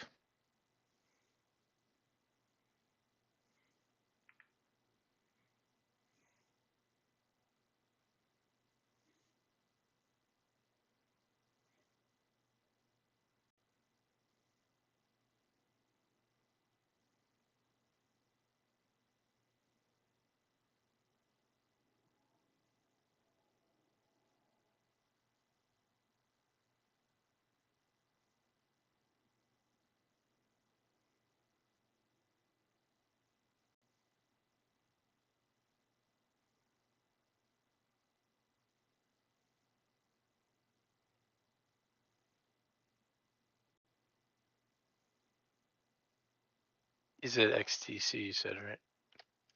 Yeah, up in that area. Does someone have some dots? Oh, he's right here. All right. I do not.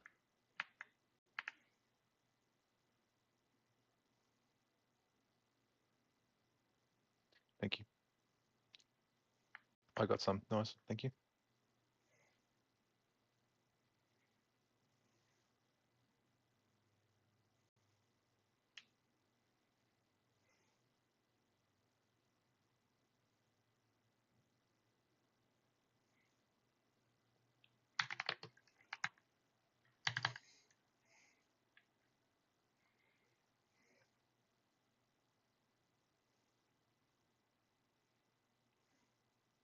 We got to kill 4 mobs and then figure out where he's at, where the general's at. We only have to kill the general.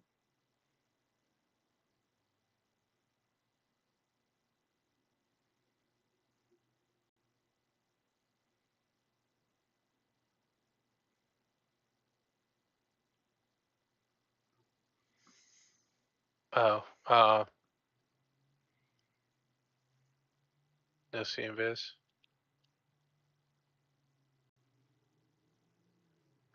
So if the general is in a corner, what's the plan to split this thing?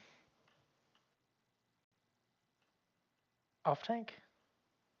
We're gonna have to off tank it. If you're immediately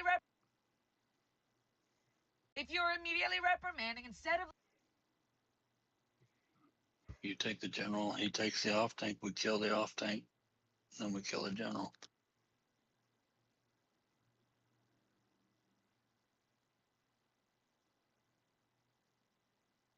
Hopefully crashed. he's not on the corner.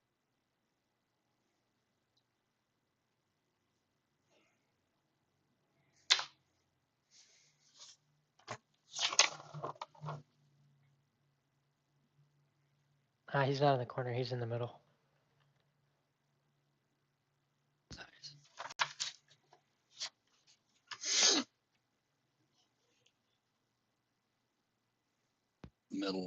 Middle of one of the sides or middle like in front of the ramp?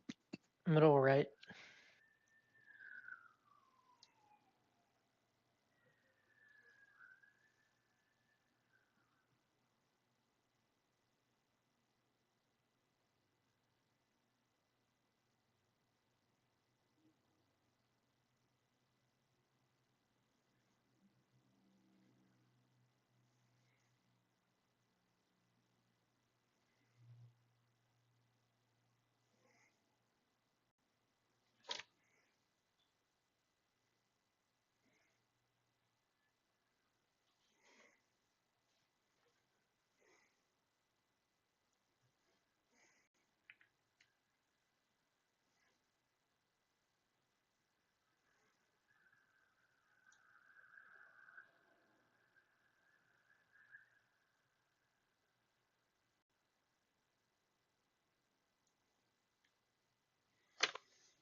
I'm gonna drop my group, and then can Niacin, can you pick up me and Bungie?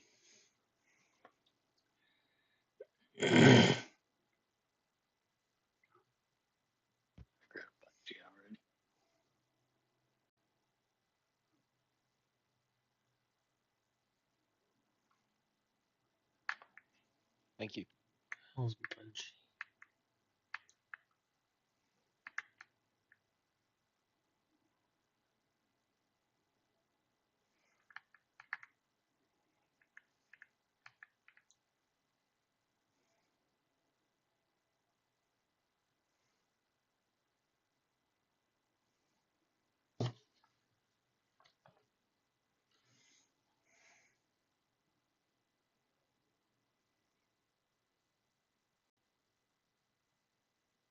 So both of these are ramp. So this time we'll have 10 pull them, and Quarm and I will take our mob as they come into camp. Yeah, they also harm touch, so. Unless he wants to eat both of those. I gotta pick them up quick.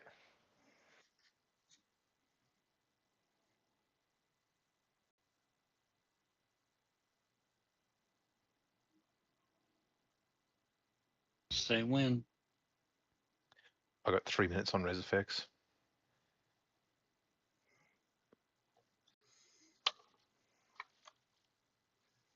when my we can go when my agility stops rising.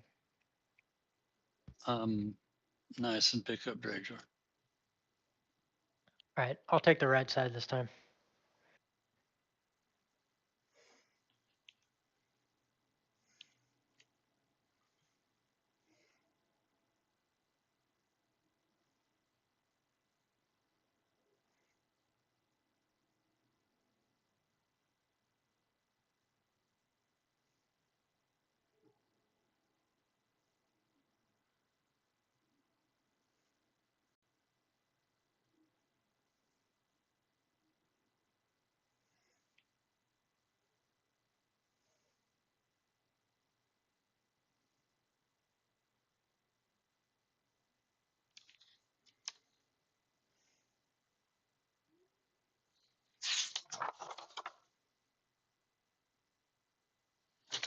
All right, I'm ready. Wait, let's get the clerics their mana. They don't have any KEI.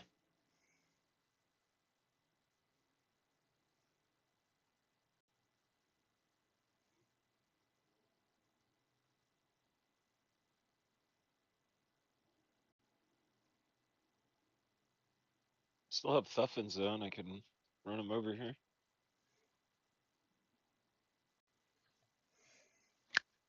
Got Bard Song. Put me in the clerk group and I'll do some mana.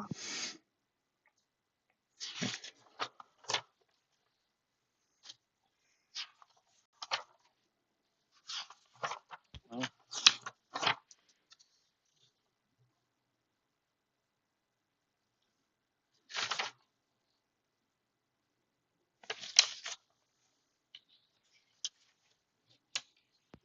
nice and invite your bard. Yeah. Bard.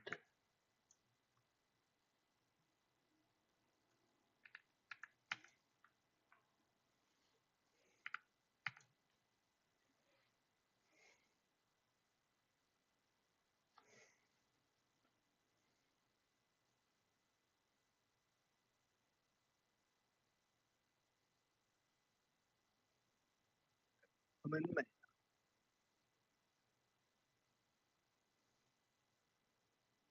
Mana report.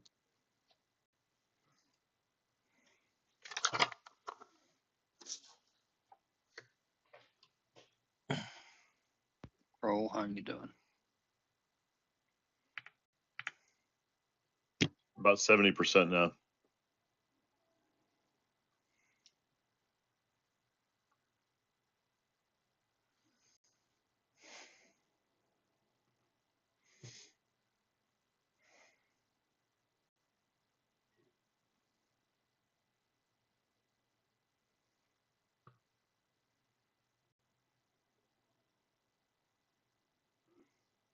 Listening and understanding. If you're offended by people's lived experiences, you're the problem. You are the modern woman. You are in your car. Life does not feel I'm at 80. quite right. Something is missing. You check the mirror to make sure it's not your meticulously applied makeup. It's not. You look fabulous. You are the modern woman, and you have an urge you can't quite put into words. You let the urge run through you. You ask it what it wants. It wants to play peekaboo games, but there is no baby here. You have aborted all of your babies and ghosted all of the men who might have proposed to you because you are the modern woman. You take out your phone. Who is here? Who can I find ready? in the phone to play peekaboo? Ready? What do ready. they want to hear? You are the modern Colin. woman, so your mind floods with feelings of victimization. Women are victims. Minorities, 93% of the global population, are victims. The phone wants to hear about how much you love victims. And it wants to hear this as if it's the baby you refused to have. You are the modern woman, so you recall a children's song and you change the words to show that you know how bad white people are, and men, and white men. You sing your victimhood nursery rhyme into your phone. Or offended by minorities talking about their lived experiences, you're the problem. If you're offended by women saying they're afraid of men, you're the problem. Patch 'em. If you're immediately reprimanding instead of listening and understanding, if you're offended by people's lived experiences, you're the problem. You clap your hands. You make ugly faces. You roll your eyes. You hit 'em with the double henpeck bird hand special. The old 1-2. You upload the documentation of your hysterical phantom pregnancy meltdown into the glossy black void. And you wait. Someone likes you. Grab it, Holy. Someone Feel holy. loves you. Someone has paid attention to you. You are the modern woman, and this is the happiest that you will ever be. Modern liberal white women are not okay. They have changed into something called the awful. That's affluent white female urban liberal. This insanity is a consequence of the information age.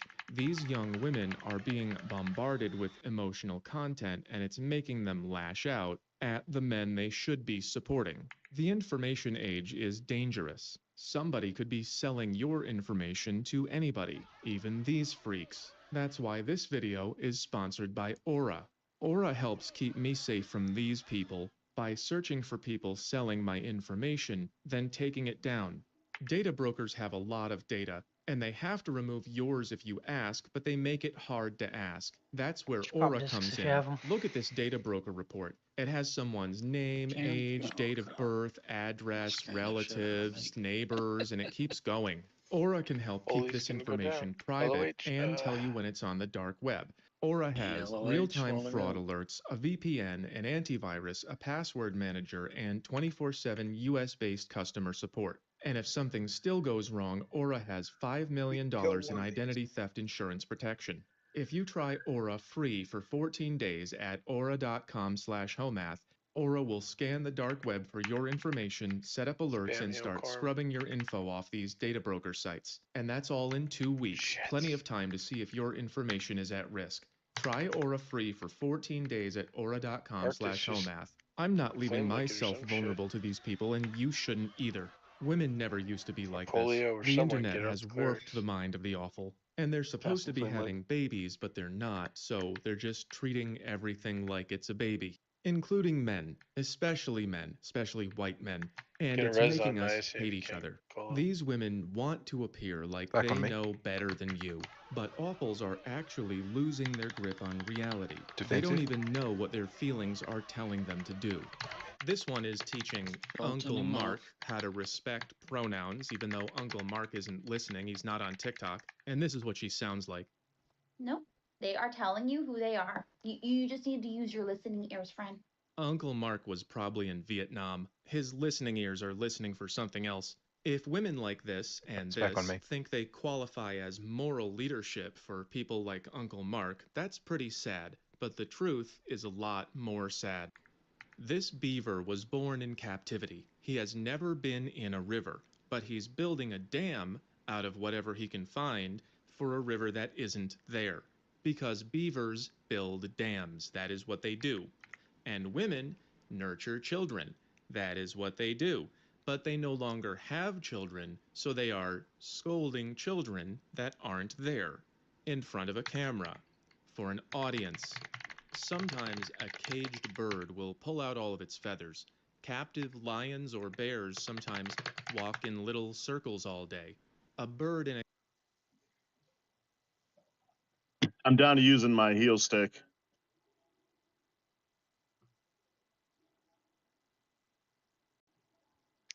Nearly there.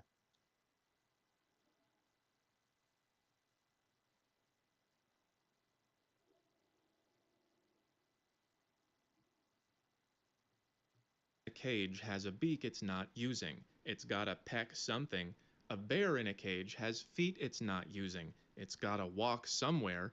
And modern women have mother instincts that they're not using. Did you guys end up killing it? Yeah, we Yep. good. Good job. Clean.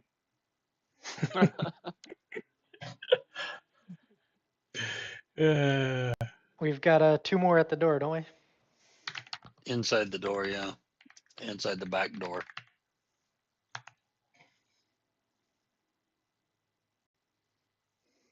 Maybe we just sacrifice someone and have them run them off. We all sneak past to the right.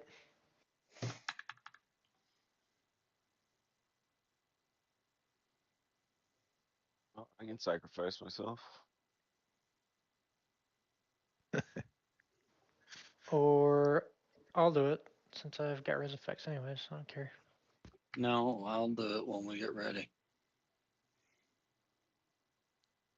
Another option is I switch to cleric, and then Holy and Cam can tank.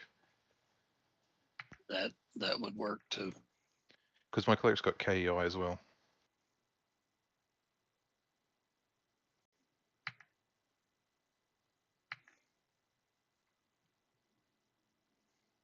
Do you want to do that?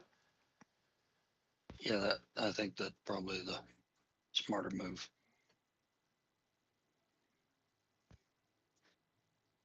As you don't want this warrior working on healing you guys, it's probably not a good idea.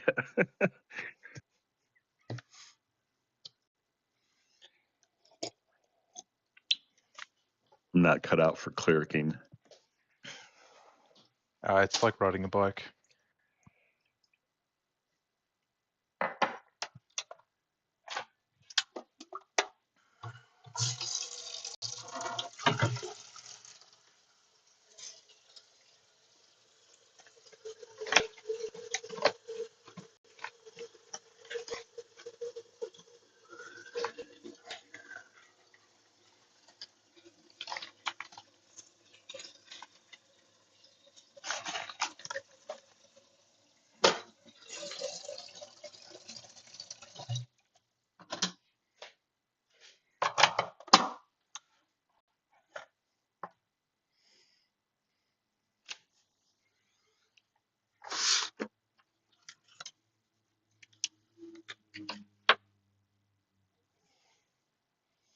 Nice, and grab Exalted.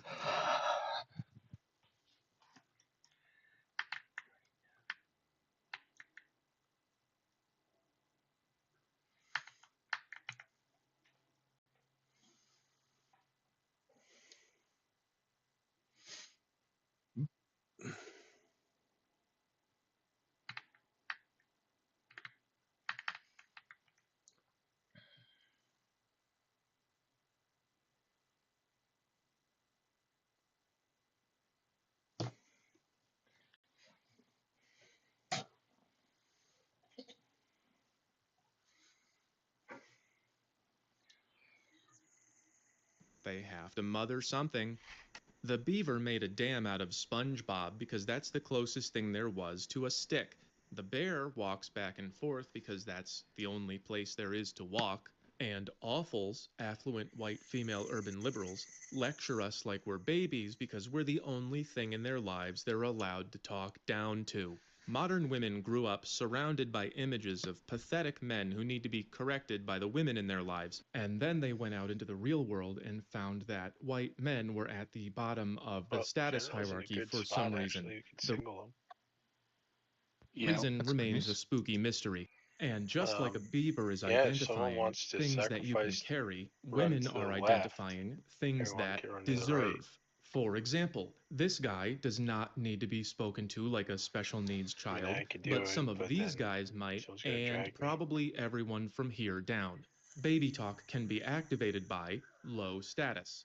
Now, there's nothing more low said I'll status do it, than a and you can baby. drag me, They're and then, totally incompetent, they're helpless, they do nothing but need, and they give very Croak and little res back. me while But in the absence of a baby, as is so common with modern women, and they I'll be will up ready to automatically rock. find the most baby-like substitute, often in the form of a worthless little dog, because the weakness and littleness reminds the awful of a baby. That's why it's so important for the media to convince the awful that you are worthless and little. This is emotional programming. A woman knows by instinct how to treat someone who is above her in status and someone who is beneath her. The baby instinct goes down towards people or dogs that are powerless, Yeah, helpless, everyone's or gotta be misguided. ready to And go.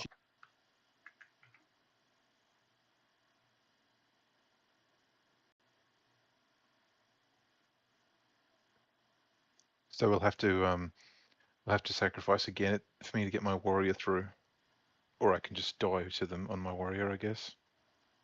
Just drag them.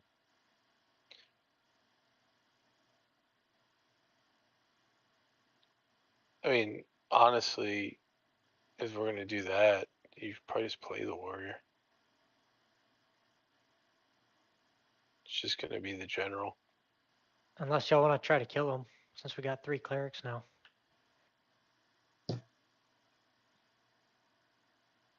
Well, with 3 clerics, we could kill them.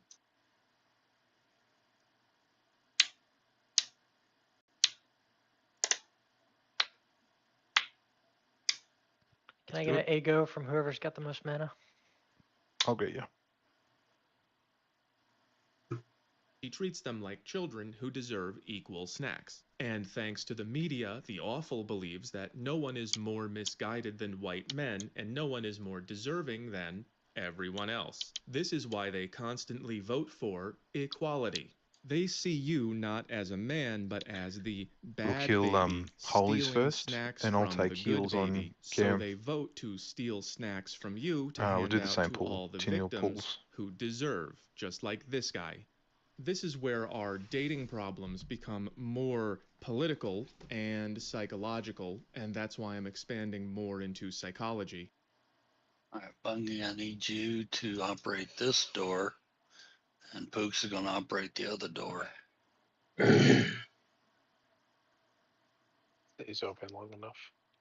Hey, 10, I'll put my AA heal over time on you just before you pull. Will it reach that far? Okay. I'm just, as soon as you get it on me, you run, because I'm just going to have face tank aggro on them. Actually, we should.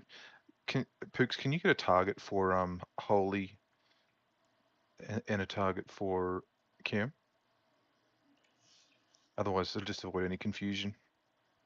I've got whatever you've got targeted right now.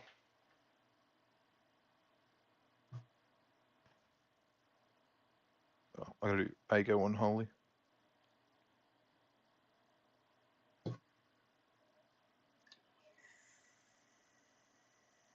I only assist Pooks.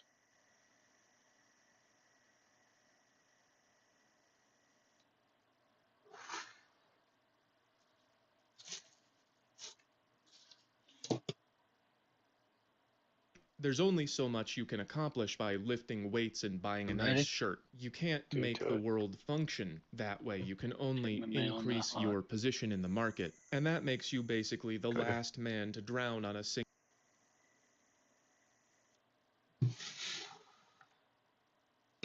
Get them up in this place. Don't get it down on the floor. Holies first.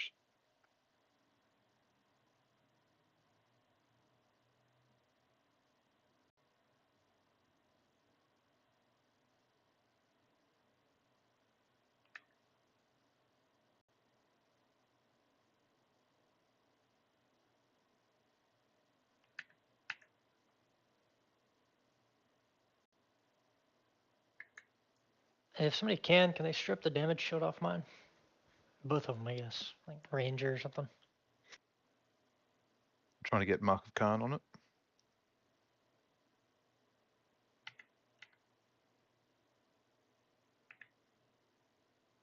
Resisted.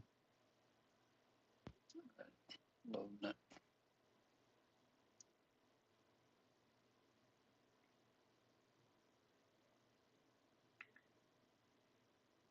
Let me know when it's off, Carm. You're good.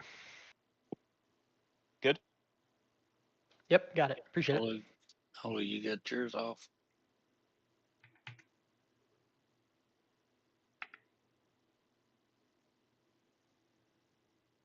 Is it off the one everybody's beating on? I think so.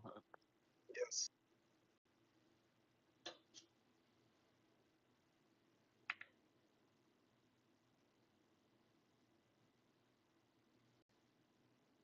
I love that we all had to mem nullify. That's great.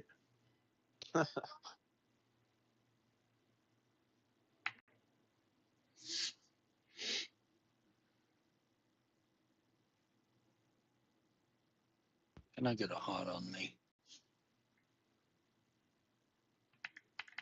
Counter these rampages.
Just man up. I got hit.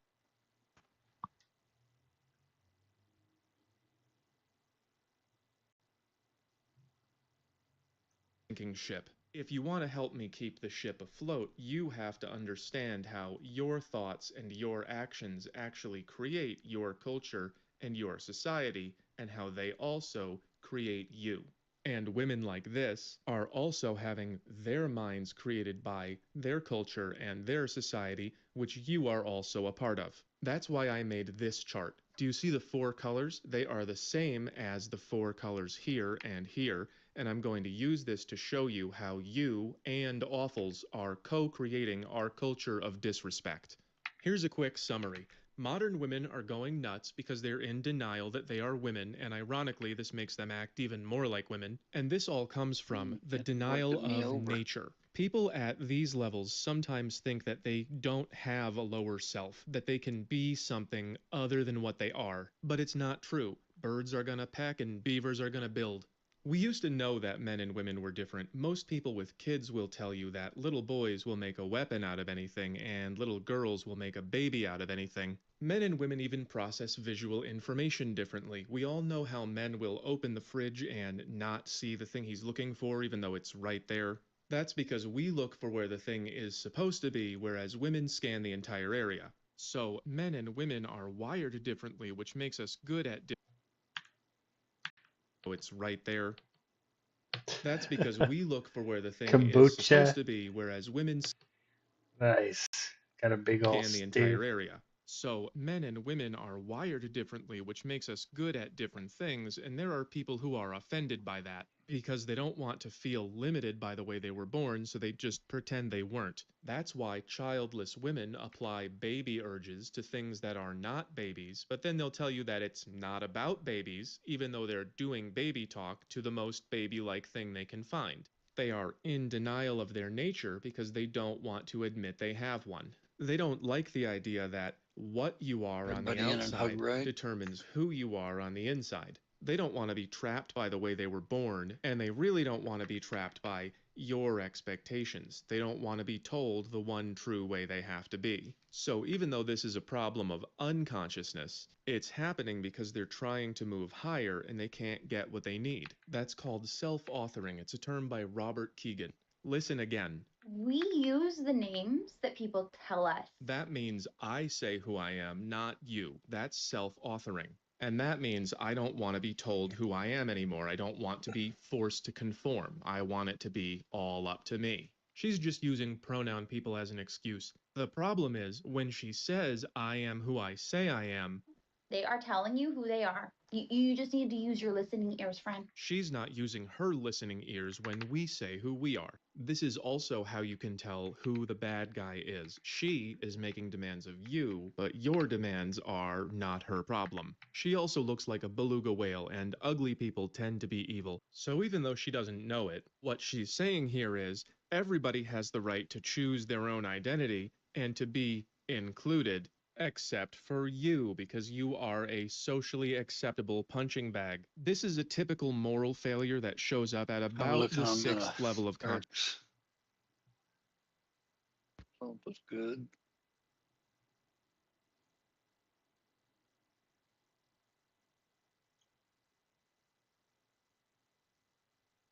Pump that mana, boy.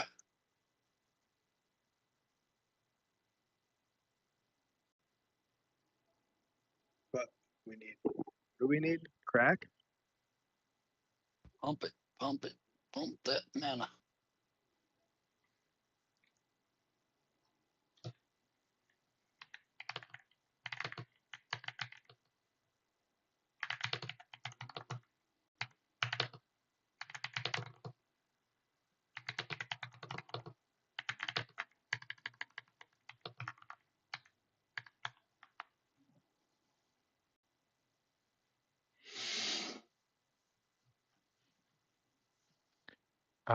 Is General going to be single? Yes, sir. Yeah. You should Yeah, be. just pull it then. We're good.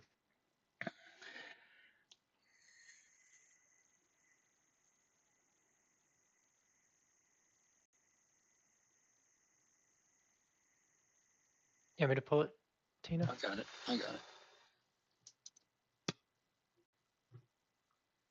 Just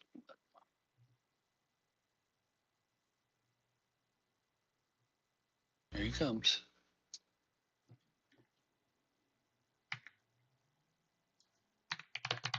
Hey Cam, you want to try and will Sapper slow this?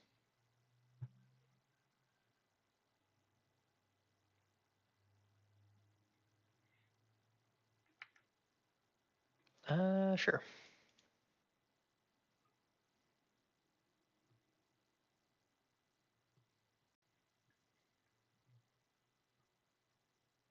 Looks like tin house on ramp. I'm just gonna spam greater heal into him with this Ssra Apothic staff the whole fight. Okay, I'm on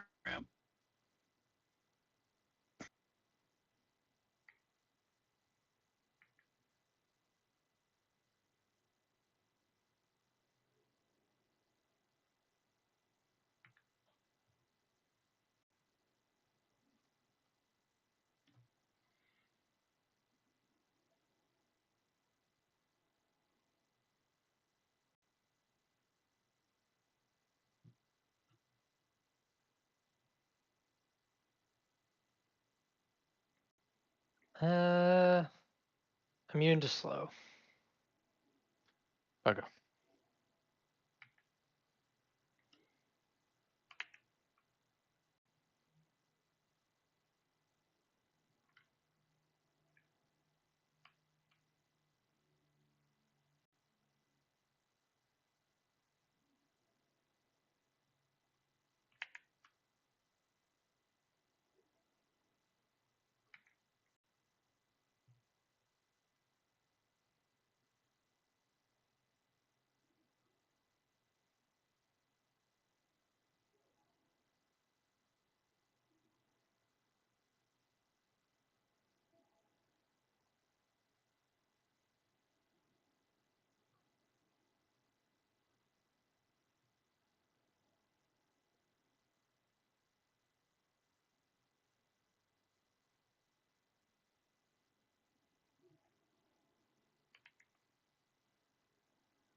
That stuff's pretty good.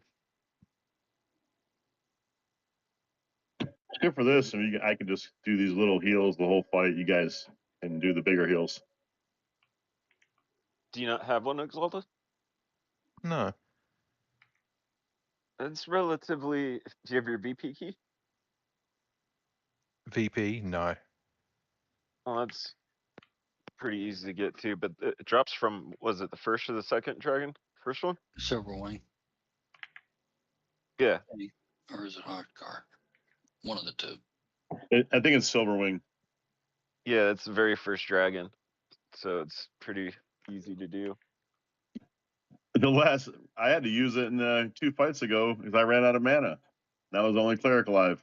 It's so good. Yeah.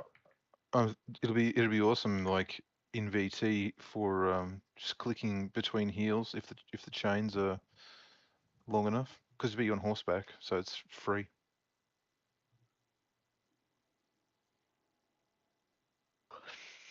Maybe we can do VP one night, on a Friday or something.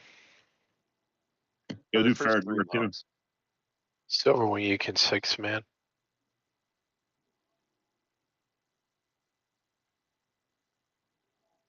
Well, let's just take 24 and just maul it. I'd like to do PD. People would still bid on those robes and shit. I think the first 3 is doable and not too much time. Like, we could get it done in an hour or less, I bet. Hoshkar is still kind of nasty though. Sure. A rogue can pull PD to zone in.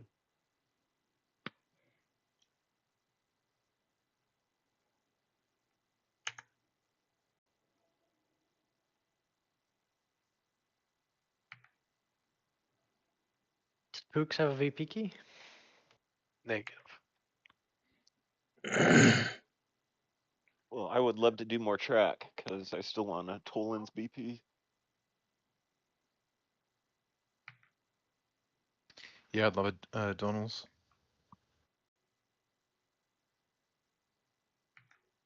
That's another one group kill.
All right, those who need insignias, there they are.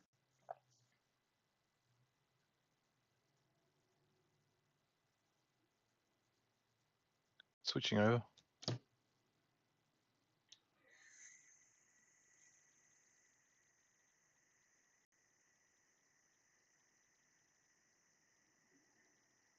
Are you guys just gonna run to the entrance? That's my plan.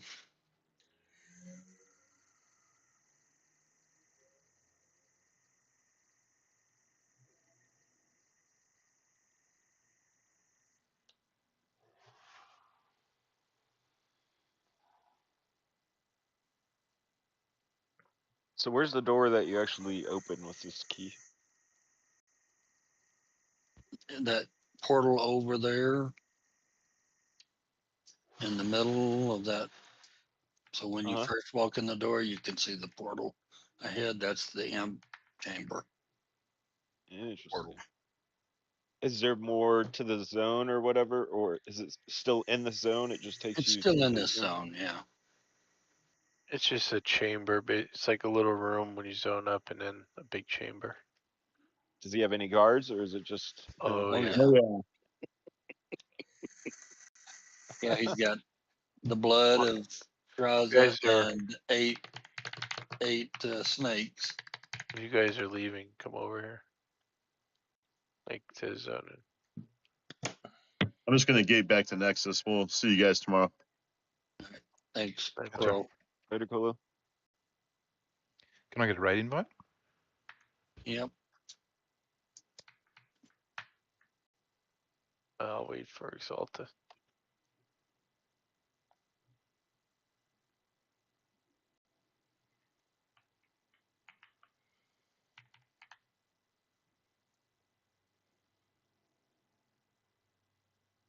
Awesome, thank you.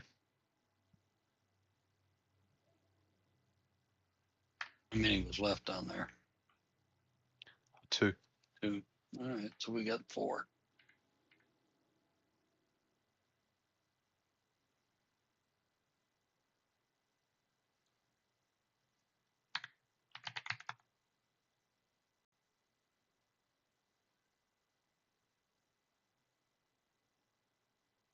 Everybody coming out's coming out.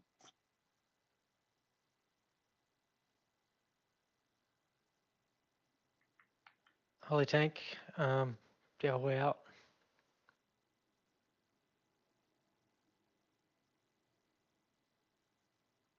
Remember, Hug left.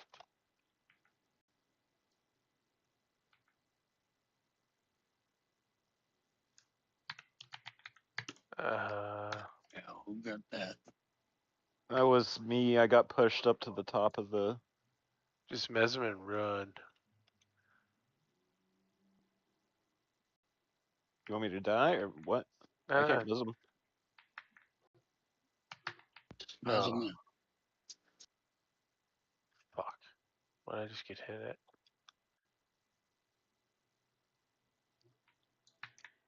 I'm just stuck at that door.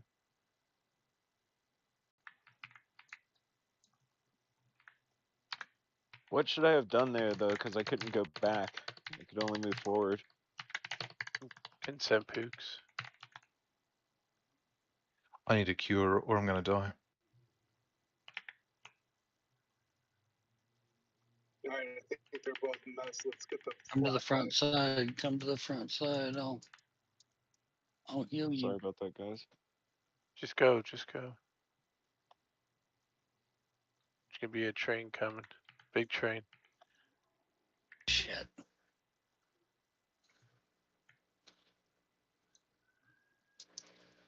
Unlock it. I'm coming. On the way, man.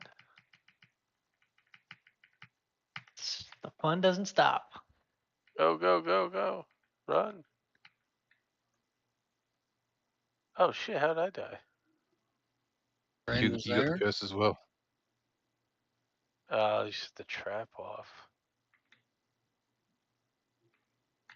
Hopefully you guys got out. I'm dead. Fuck. I got out. I'll just run back in and drag y'all to zone in. Is there a cleric though?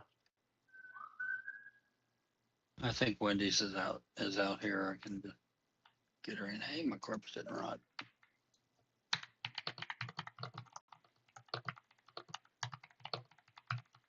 I think it doesn't last for a very long time, Pooks. If that's what on a naked corpse. Yeah, I know.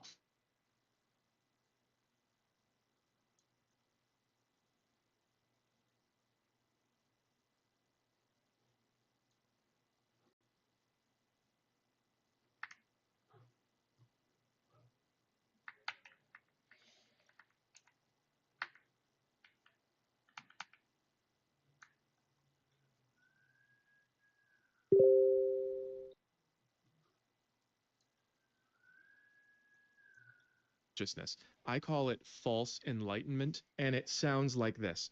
All the different ways of thinking from all the people in all the world are all equally valid. Centennial And if you works don't are agree dead. with that way of thinking, you're the devil. You can be any way you want to be as long. Oh. It doesn't. There was a trap right on the other side of the door.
We're gonna have to get a rogue back there.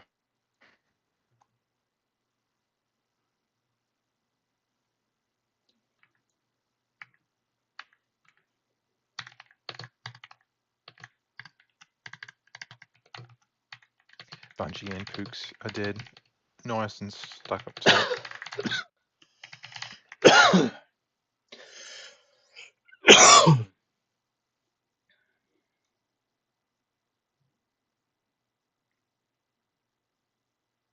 I got smoke and Greyjoy and Bungie.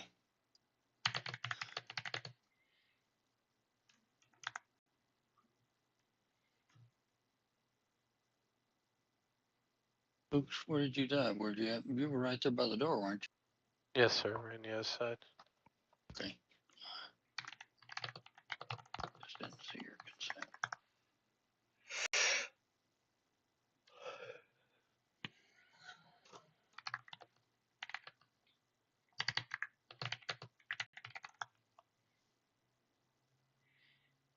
Who else is here that needs drag? I got Bungie, Greyjoy,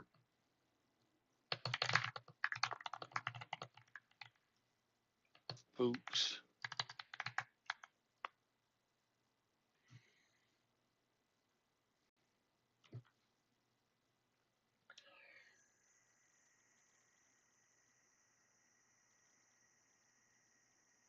And somebody else. Who else did I get?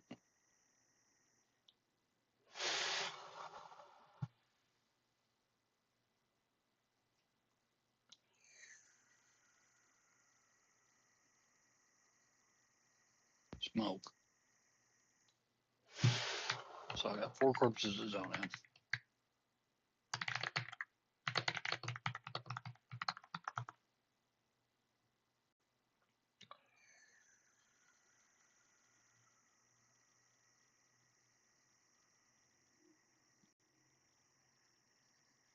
Baseline. I'm gonna make you raid lead. And I'm gonna log on Wandari.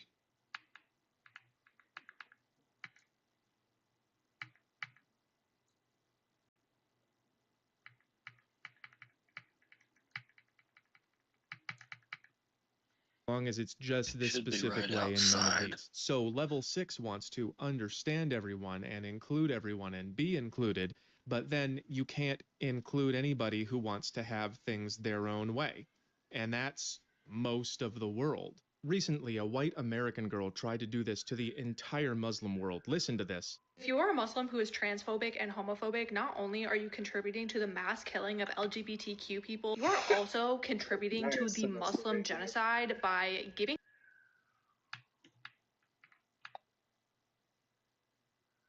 Yeah, it's not going to work. Why? Because don't you need to be an officer to do the cross zone raid invite? You have to be the raid leader, I think. Or just the raid leader? I think so. Oh, hopefully. I thought someone said you have to be officer. You have to be officer.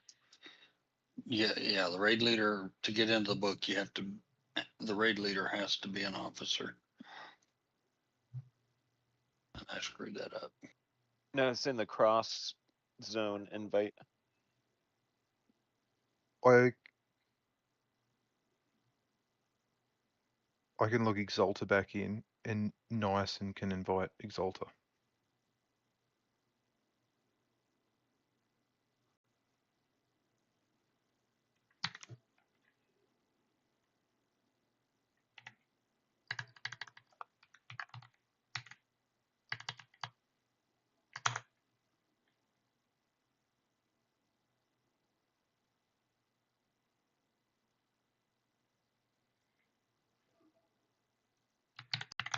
Alright, baseline is now raid.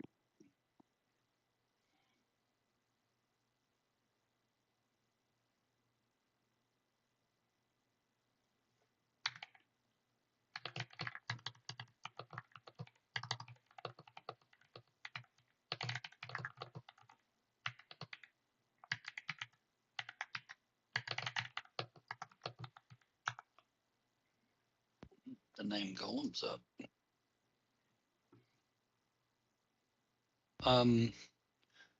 So raid invite Wandari.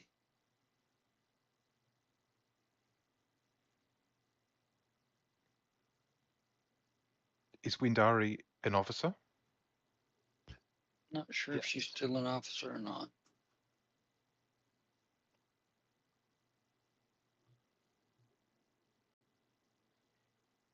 Yes, she is an officer.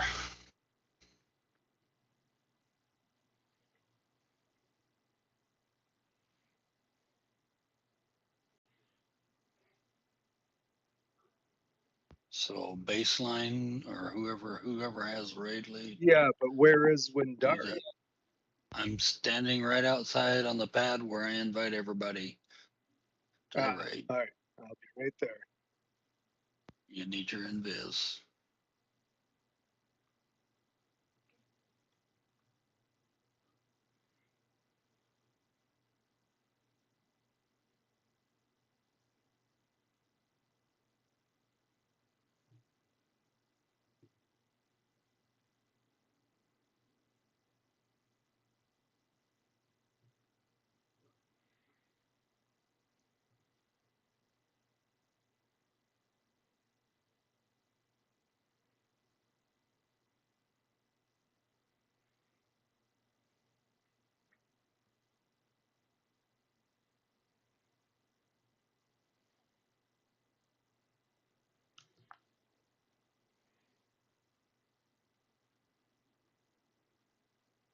Why don't you disband and go into my group? That's fine. I got Invis. Somebody saw through Invis. Ammunition to Zionists and other Islamophobes. Imagine lecturing these people about trans rights.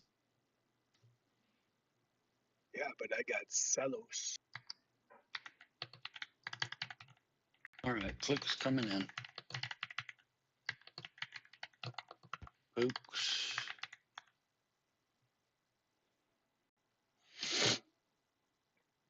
And imagine thinking there's a Muslim genocide when the population is shooting straight up.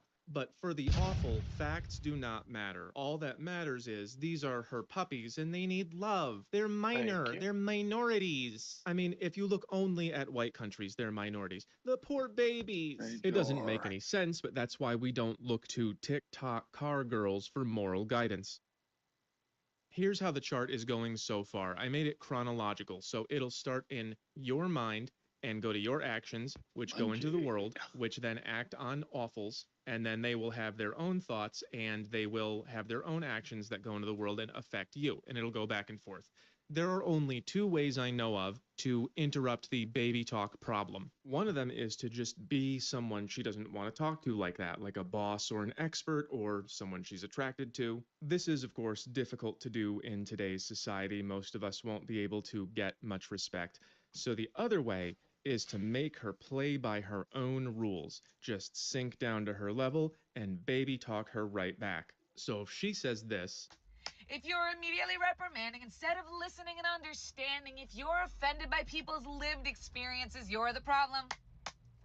You can go ahead and say something like, but if you don't listen to my lived experience without reprimanding, then that makes you the problem, doesn't it, sweetie? This is a drawing from an old video where the guy is basically saying he feels this, this, this, and this, and then the girl sees only one of those four things and then misfound that what has feet, but he's building a dam out of whatever he can find. Data brokers have a lot of data, and they have to remove yours if you ask, but they make it hard to ask. That's where Ssra comes in. Look at this data broker report. It has someone's name, age, date of birth, address, relatives, neighbors, and it keeps going.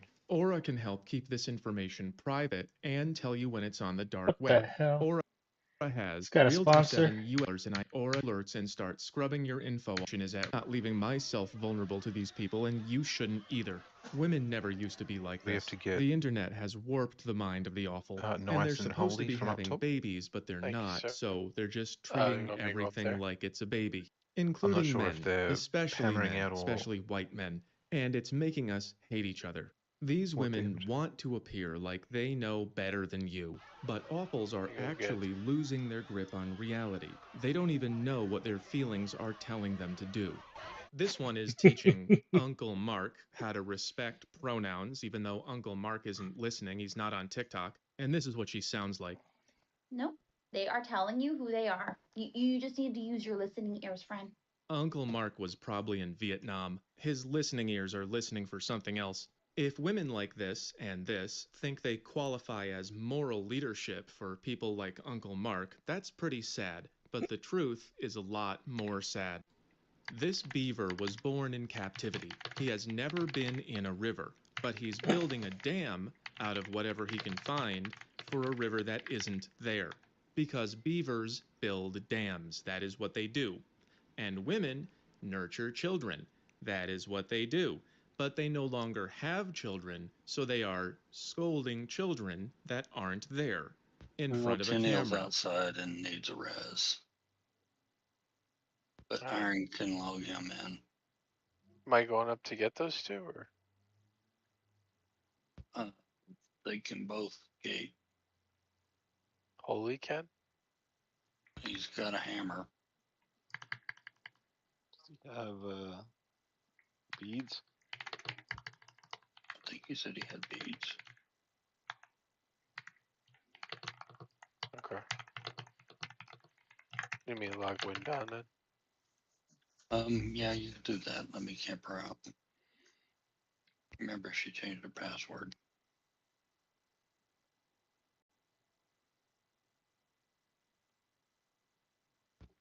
And she's For on an account audience. Sometimes a caged bird will pull out all of its feathers. Captive lions or bears sometimes walk in little circles all day. A bird in a cage has a beak it's not using. It's gotta peck something. A bear in a cage has feet it's not using. It's gotta walk somewhere. And modern women have mother instincts that they're not using. They have to mother something. The beaver made a dam out of SpongeBob because that's the closest thing there was to a stick. The bear walks back and forth because that's the only place there is to walk. And awfuls, affluent white female urban liberals, lecture us like we're babies because we're the only thing in their lives they're allowed to talk down to. Modern women grew up surrounded by images of pathetic men who need to be corrected by the women in their lives, and then they went out into the real world and found that white men were at the bottom of the status hierarchy for some reason. The reason remains a spooky mystery. And just like a beaver is identifying things that you can carry, women are identifying things that deserve. For example, this guy does not need to be spoken to like a special needs child, but some of these guys might, and probably everyone from here down. Baby talk can be activated by low status. Now, there's nothing more low status than a baby. They're totally incompetent, they're helpless, they do nothing but need and they give very little back. But in the absence of a baby, as is so common with modern women, they will automatically find the most baby-like substitute, often in the form of a worthless little dog, because the Alright, so you weakness outside? and littleness Yeah, reminds I'm the awful outside. of a baby. The That's why servitor's it's here. so important for the media to convince the awful that you are worthless and little. This is emotional programming. A woman knows by instinct how to treat someone who is above her in status and someone who is beneath her. The baby instinct goes down towards people or dogs that are powerless, helpless, or misguided, and she treats them like children who deserve equal snacks. And thanks to the media, the awful believes that no one is more misguided than white men, and no one is more deserving than everyone else. This is why they constantly vote for equality. They see Oh, do we you have not more as a coming man, through the but as wall? the bad Or is baby that somebody stealing else? snacks from the good baby. So they vote to steal snacks from you to hand out to all the victims who deserve, just like this guy. This is where our dating problems become more political and psychological, and that's why I'm expanding more into psychology. There's only so much you can accomplish by lifting weights and buying a nice shirt. You can't make the world function that way. You can only increase your position in the market, and that makes you basically the last man to drown on a sinking ship. If you want to help me I keep the can't ship see shit afloat, with you this have to ogre. understand how your thoughts and your actions actually create your culture You're and still your beating up the society, and how sideball. they also create you.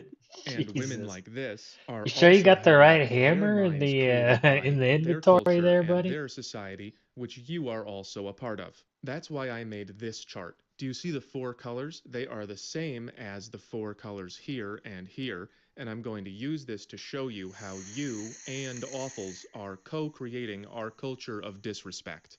Here's a quick summary. Modern women are going nuts because they're in denial that they are women, and ironically, this makes them act even more like women. And this all comes from the denial of nature. People at these levels sometimes think that they don't have a lower self, that they can be something other than what they are. But it's not true. Birds are gonna peck and beavers are gonna build.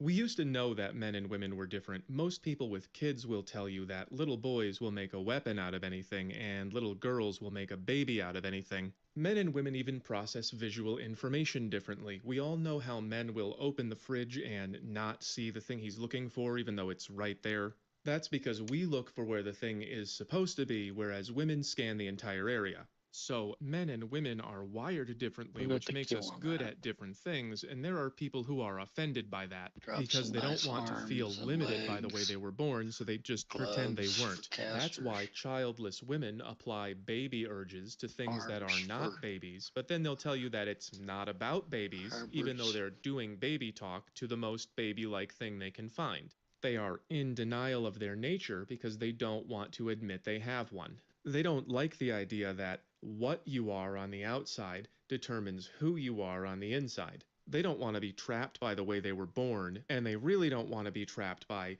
your expectations. They don't want to be told the one true way they have to be. So even though this is a problem of unconsciousness, it's happening because they're trying to move higher and they can't get what they need. That's called self-authoring. It's a term by Robert Keegan.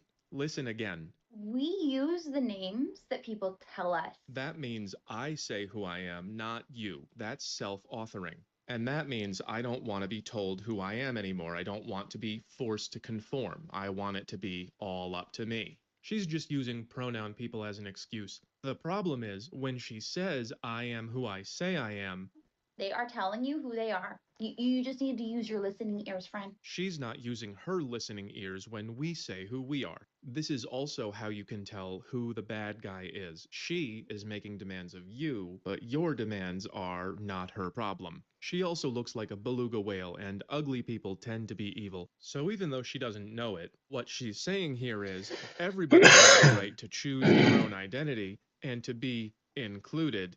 Except for you, because you are a socially acceptable punching bag. This is a typical moral Go ahead and loot failure 'em, that shows Bungie. up at about the 6th level of consciousness. I call it false enlightenment, and it sounds like this. All the different ways of thinking from all the people in all the world are all equally valid. And if you don't agree with that way of thinking, you're the devil. You can be any way you want to be as long as it's just this specific way and none of these. So level 6 wants to understand everyone and include everyone and be included, but then you can't include I anybody wouldn't who stand wants to over have there. things their That's own way.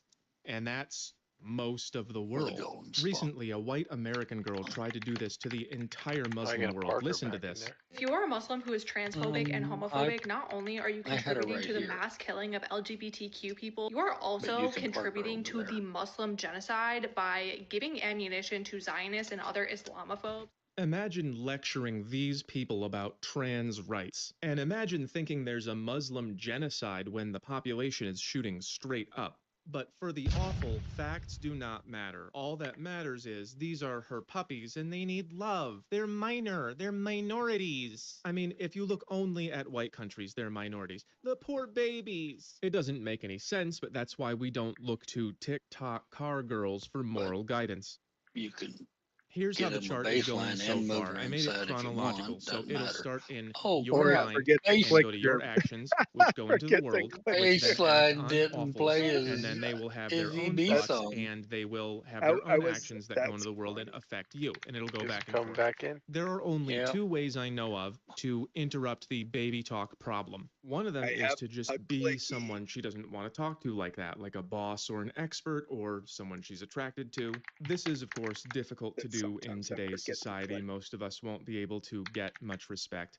So the other way is to make her play by her own rules. Click it when you Just get in. sink down to her level and baby talk her right back. So if she says Because with this, res effect, If you you're have immediately less life. reprimanding instead of Or load listening your and understanding, EV if you're song. offended by people's lived experiences, you're the problem. you can go ahead and say something like, Actually, but I'm if pretty you good at don't listen holding my to breath. my lived experience without reprimanding, then that makes you the problem, doesn't it, sweetie? This is a drawing from an old video where the guy is basically saying he feels this, this, this, and this, and then the girl sees only one of those four things and then misrepresents it twice. She changes the color and the shape and says, why are you always everything red square? And the guy goes, that's not what I said. I don't agree that that's what I said. An example would be something like, I'm worried about the economy, I see problems in education, immigration is a big issue, and technology is too unrestricted. And then she says, Now, are you, why are you EB so there, racist? buddy? And it's like, well, that's not what I said. You left out most of it, and you distorted the rest Well, of at it to least fit for a your little cranky bit, feelings. 26 Why So don't you you're invite really not Wandari to the including raid my lived and experience, are you? So all you're let really him go saying park is her everyone matters but inside? me because I'm a white never guy and mind, I'm he bad can't. for no reason, Yeah, and you're I'm out. uncomfortable with my lived experience. So how are you I gotta not go the to bed. problem? Here, I did a quick pencil drawing. She Yeah, should I be able think to we're all, repeat or back at to least you me. what you I'm think, and if working she my way can't, out. then by her own words, she's the problem. All right, go for it. Awfuls hate it when I'm you do good. that I'm because gonna then they stay can right no here. longer pretend to be Night, guys. morally superior. I gotta get So if she some wants to be in EXP kindergarten, back. just make sure she knows she's not the teacher. Here's a quick story about a time that I did both of these at once, and then I'll give you the chart. It's all done. Awfuls were my entire dating pool until I got famous on social media when I was 38. Between 2002 and 2023, I only met one woman who wanted to go out with me and was not insane, and she didn't want to see me again because I didn't make enough money. Every job I applied to for 20 years needed more diversity, so I met an awful at an event and we went to go get midnight tacos, so she was interested in spending time with me, meaning that she liked or respected me, and we were eating in the car, and she said that men should be more open to dating trans women. So I said, what do you think that would be like for me? That's me saying, have you considered my lived experience? And she froze and she said, I never thought about it that way. I don't know what other way there is to think about it. You just said men should date transsexuals and I'm a man, so you think I should do that, right? And she basically said, no, I would never get in the car with someone who took my advice that I just gave. What she meant was, these men should be open to doing that. Not the ones I like. They should be getting tacos with me at midnight, but these men should be open to dating each other. This is how you win with awfuls. When they say men have too many girlfriends, they mean these men. And when they say men should date transsexuals, they mean these men. But they don't say that part out loud. They think you should know how they feel. So you have to abandon logic. Don't try to go from here to here. Use her own feelings against her. That's how they decide what reality is. What I did here was I made two of her feelings fight. She had one feeling that transsexuals are like babies or puppies and they deserve, and she had another feeling that I was worth getting tacos with. So I said, how do you think I feel when you tell me to date a transsexual? How do you think that makes me feel about you? And she had another feeling. Oops, I just made a guy I like feel bad about me. Oh no, I would never want to live in the world I just recommended. So if you can make her feel good about you, she might listen to you. Women take leadership from men who give them feelings. Or you can make her feel bad about herself. She's not including your lived experience because she sees you as less than human from all the brainwashing. And if she still says your lived experience doesn't matter, well then, neither does hers. So you can be in kindergarten, but you can't be the teacher. So you can win with awfuls by being desired or respected, or you can beat them at their own game. Be the biggest deserver in town. Be the table. We use the names that people tell us, remember? Oh, sorry, sweetie, but I'm just not somebody who sees a girl there. That's the way I was born. And we don't make people have opinions, do we? How would you like it if I said, here's your new boyfriend? Well, then you don't tell me this one's mine, got it, got it? We keep those thoughts to ourselves. Talking down to awfuls works dramatically better than logic, which has absolutely no effect. The awful does not know what it is, and they never will. Awfuls are uneducated, overgrown children, and if you try to explain things to them, they're not going to get it or care, and they will just mark you as low status and exclude you from everything they possibly can. So here's the flowchart. It shows the interaction between two parties and the world they live in. I'm not going to read the whole thing, but you can download it on my Linktree and just follow the arrows. Basically, you are a regular guy, society gets weird, and about 48% of white women go completely insane and start hating themselves and their families in order to fit into a world that wants them dead anyway. They start using female violence to become enforcers of the status quo, which means mainly gossip, insults, lying, and cancel culture, which means ganging up to exclude anyone who doesn't cooperate. And this ruins society. You are then pressured to conform, and you have several choices. I added 4 of them to the chart. You can either be a coward and say what they tell you, which gets you access to a few low-quality, promiscuous women on SSRIs for mood disorders, or you can try to act all morally superior and waste your time using logic on people who will never know what it is or why it matters, which gets you nothing and makes you a target. Or you can be somebody who is desired or respected, and then some awfuls will change their opinions to match yours. They will never know why they did it. They didn't know where their opinions came from in the first place. Or, and this is the most effective choice for most of us most of the time, you can just play their game better than them. Make them look bad. Show how they're excluding your feelings. Be the biggest baby in the room and show them how much you deserve. They can't be victims if they are victimizing you. This is the drama triangle. I'll go over it more another time. Basically, this is the dragon, the princess, and the knight in shining armor. This is Batman, the Joker, in Gotham City. Awfuls are always either playing victim so that they can deserve from you, or playing hero so they can help other victims deserve from you. You need to put them in the role of bad guy by saying, "Look how you hurt me. I took you out for tacos and you told me to marry this thing." Don't waste your time talking about the definition of a woman. They don't care about logic, only feelings. When you tell me this is my new girlfriend, that hurts my feelings. You are reprimanding instead of listening and understanding my lived experience. Basically, you have to talk to them like they are dumb babies, because they are. It also helps if you can get non-awful women on your side. Women just make better victims. There's never a princess in shining armor saving a prince. So the only way to fix the baby talk problem is to either lead them in a different direction, which is going to be difficult because you're competing with the mass media, universities, and the government, or just use their dumb little games against them. Again, a lot of these women are just trying to grow up, but they're doing it wrong. They're trying to say, "I don't need to conform to your expectations. My life is up to me." But then they try to make you conform to theirs, and theirs are not as good. Awfuls have become what they hated. They said, "Don't boss me around," and then they boss you around. They said, "I don't want to be just a baby factory," and then they turned the entire world into babies. And they are fighting for people who are a threat to themselves. These are deeply broken, dangerous mental patients. They are the bad guy. Don't let them make you the bad guy. And remember, logic never works. I once told a friend of mine that men and women don't think in the same way, and she gave me a 10-minute lecture in a baby voice, which was the best possible proof that men and women don't think in the same way, but she did not get it. On the other hand, when I said, "You hurt my feelings by telling me to take this on a date," I took control of the situation.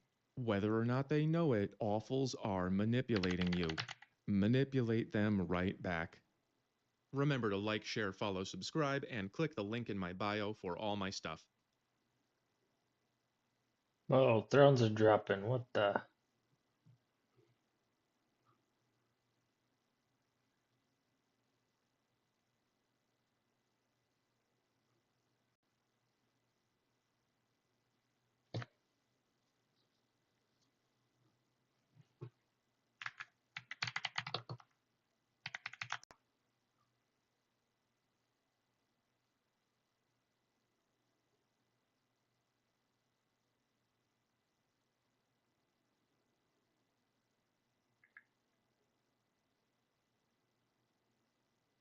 Damn, 1,000 for a cleric doll? What the?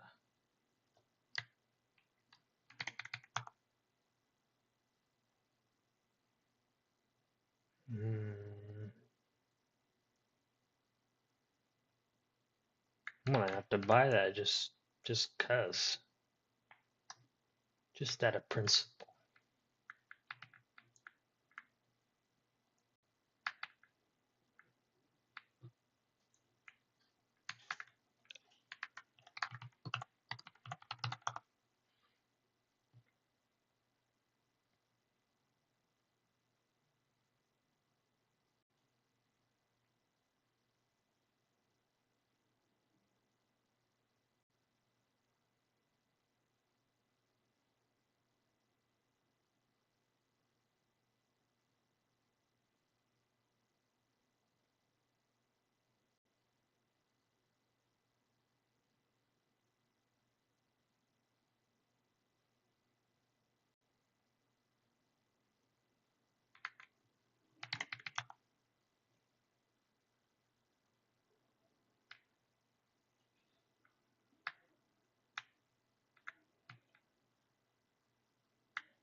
There's no words of wisdom.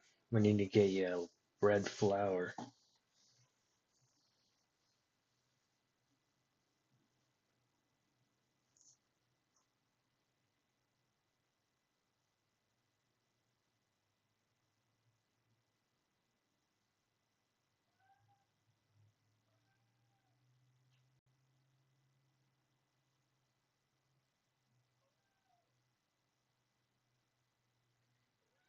What? What is it? You hungry? Want some food?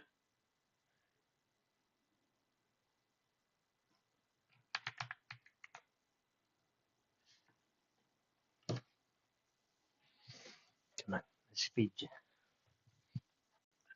Oh.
Yeah, you hungry.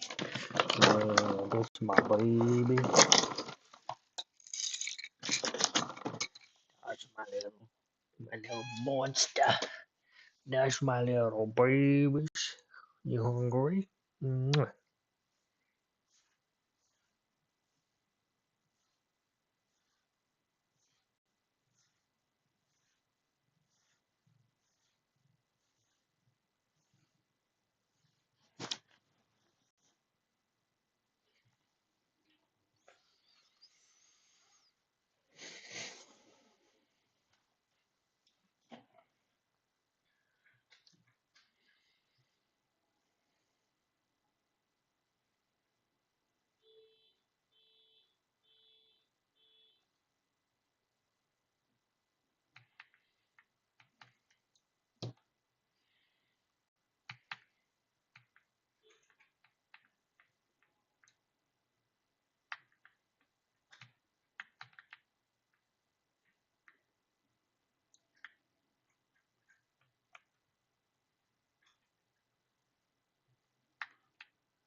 the hell?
Hey, rabbit.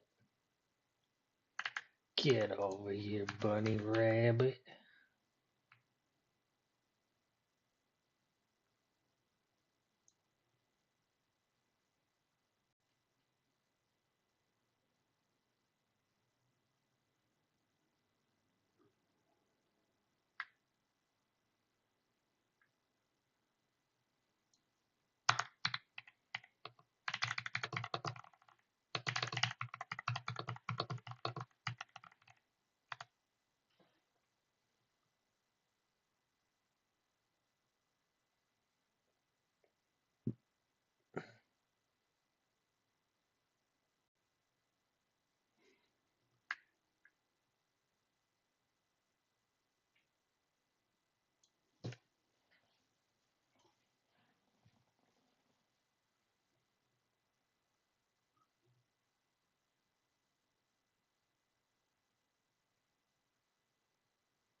Look at me, mates.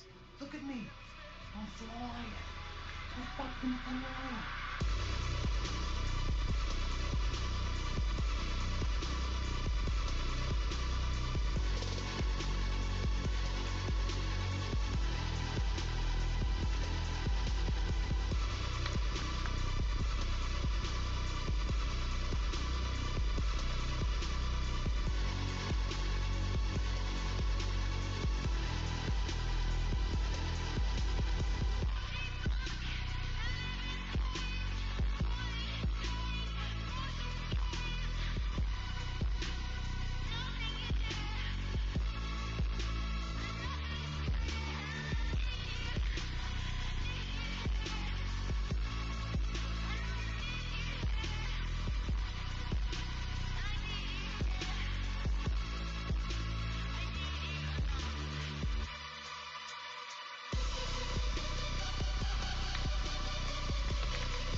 Ну веди, где твое кафе? Ну веди, где твое кафе?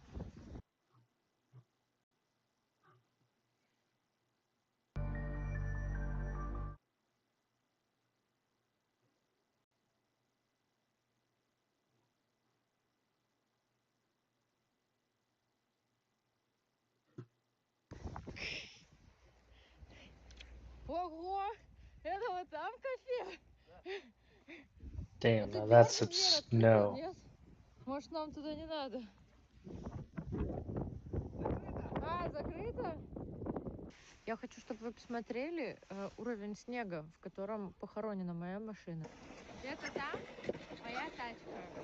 Очень где-то далеко.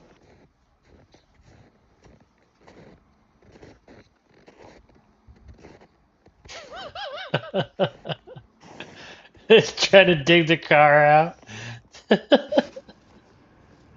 Oops.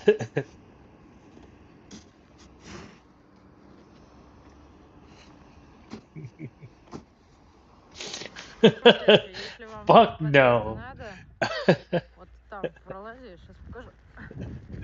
I Там ain't moving back there. даже там надо пролезть, и ты будешь там во дворе. Вот этот момент мой самый любимый. Это городская сирена. Сейчас будет предупреждение. Мы вообще-то у нас здесь не Little late, будем little too late for the warning bell, isn't it? Слушайте, что тетя говорит. Говори, тетя. Это мы.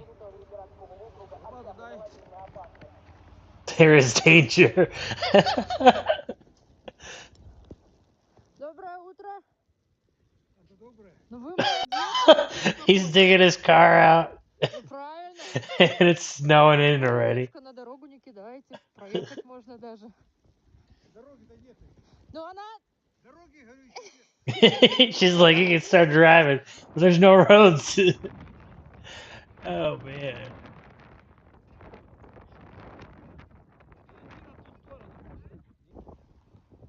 На 0,5.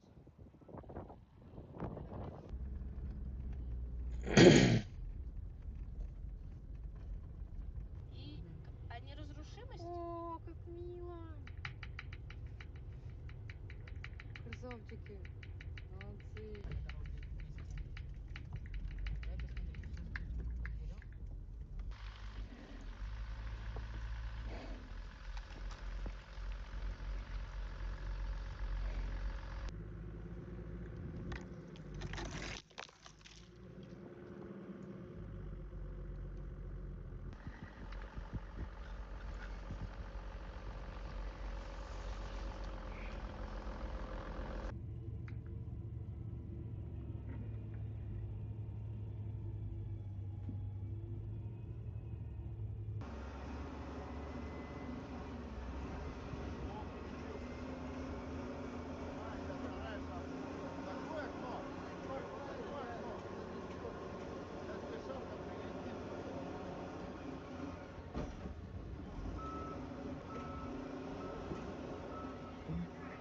Просил одну и ту же парту.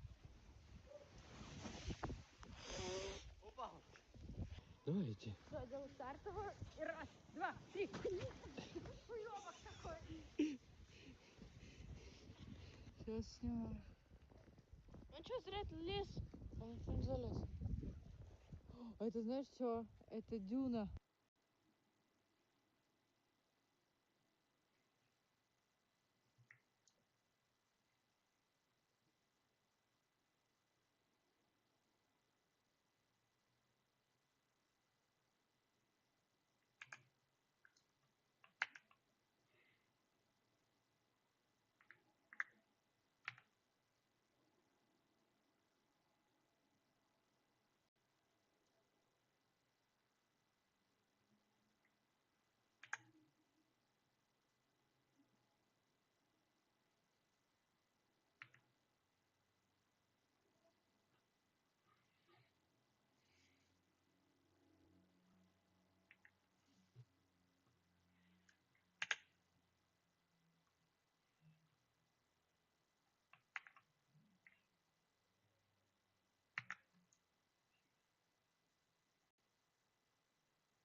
It's the retard brigade.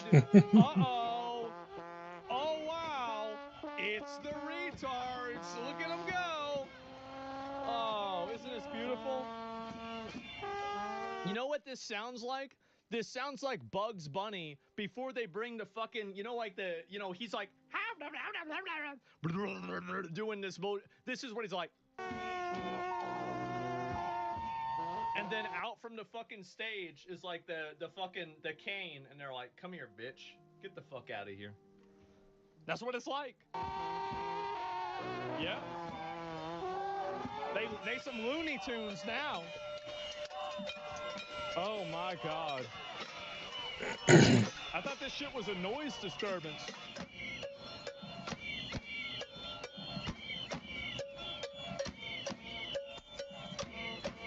Man.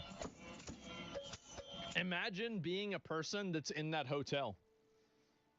Imagine being a person that's just like, you're there visiting family for some reason or something happened, and you have outside a gaggle of morons that are playing outside at 1 in the morning. Refund? Exactly. Yeah, this is insane. And they might do you a chargeback? Exactly. This is nuts. Headphones? Imagine living in the apartments behind them. They go arrest these freaks. They do.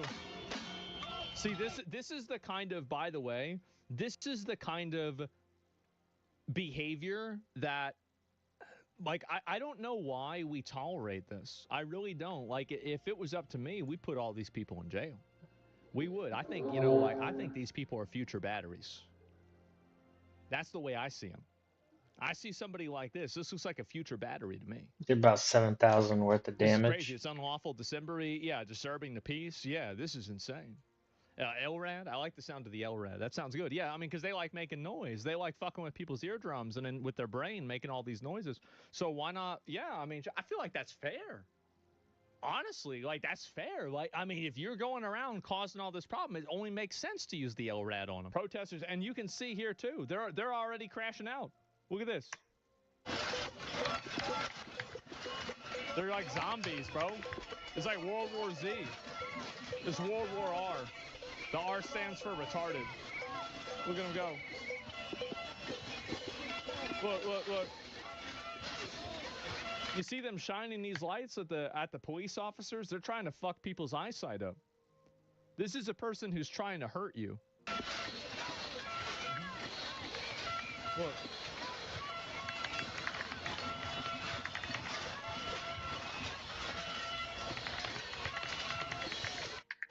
That's crazy. The sun's really far away. Should I look at it?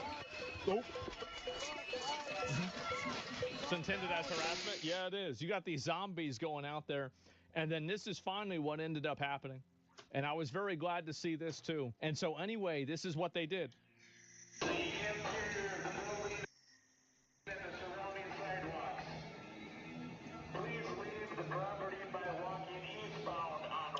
Get the fuck out of here.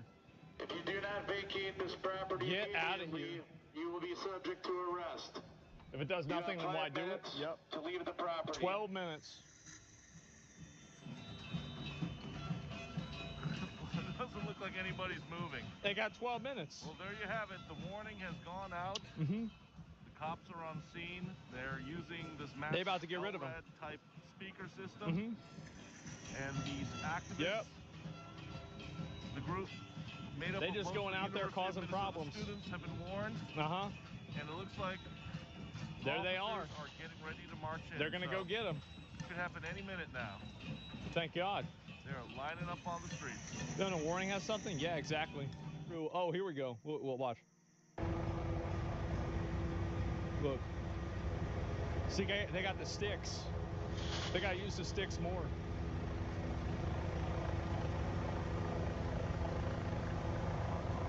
Here we go. Multiple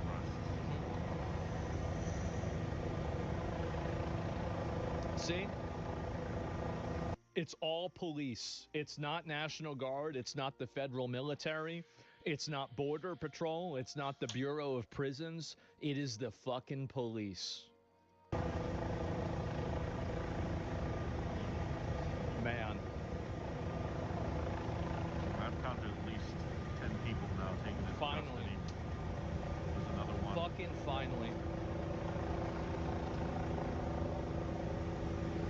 people say no one's been arrested? Hundreds have been arrested?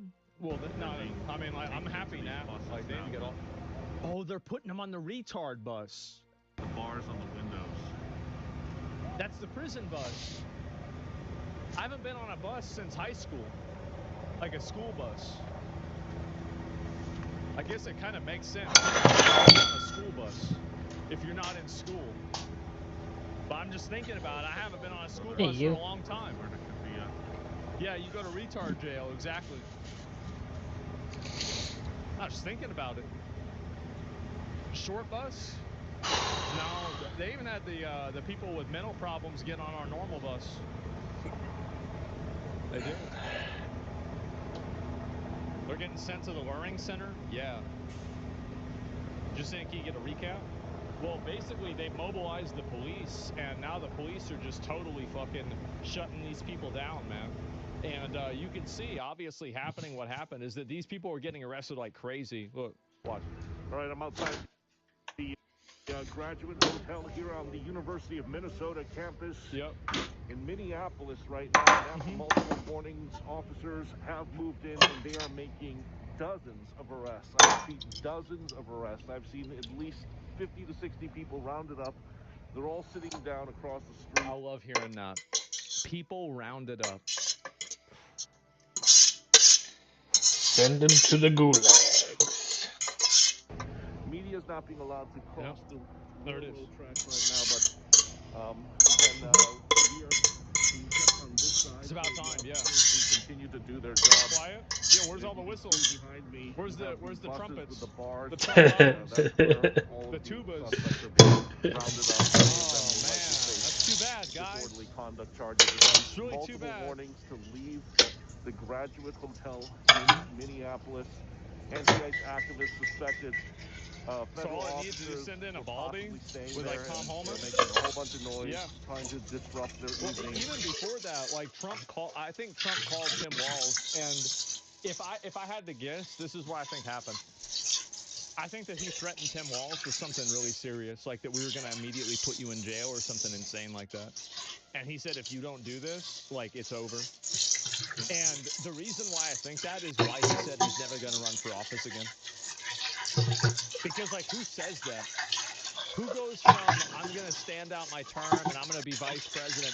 Who goes from that and in 6 months from that to I'm not going to run at all anymore? I'm going to totally leave. I'm not going to do it. He's shook. He is. Like, I think that's what happened. Flippity flops? Yeah, exactly. Linked to Epstein? No, I don't think he was. I don't think Tim Walz had anything to do with that. And that's when the officers started moving in. Yeah, he dropped the ball. Well, I think I felt the same way after Mamdani after the meeting. I don't think it was really the same thing, honestly. I don't think so at all. I think Trump liked Mamdani. I do. I mean, like, he's a likable guy. If you want me to be honest, in my opinion, I think he's a likable guy. But with Tim Walz, not so much. Let me see this.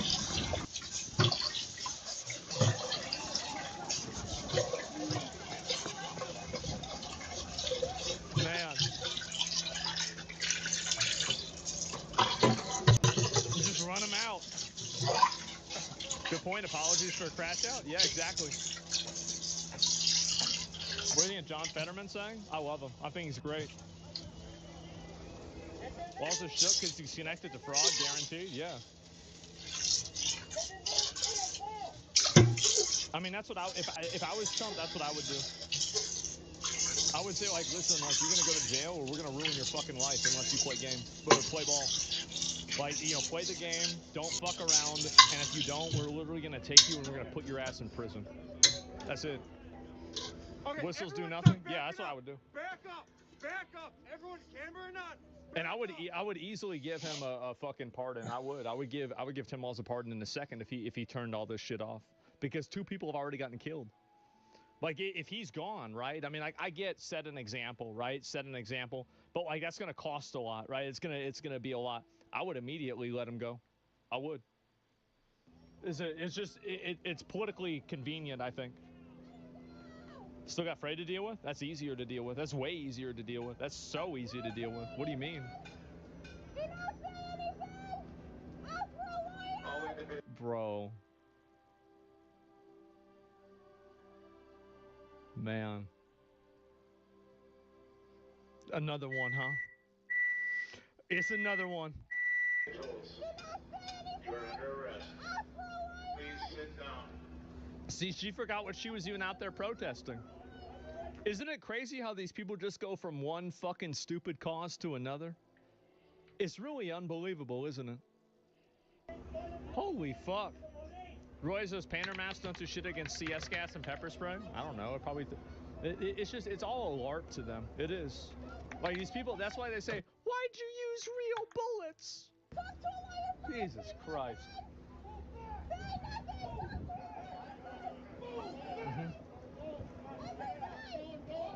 They don't have a job? Yeah. Yeah, that's what I was saying. Exactly. They need a hobby. They sure fucking do, man. You see Keir Starmer meeting with Putin? No, I didn't see that. Oh, actually, I did. I saw him like a loser. Oh, here we go. Look at this.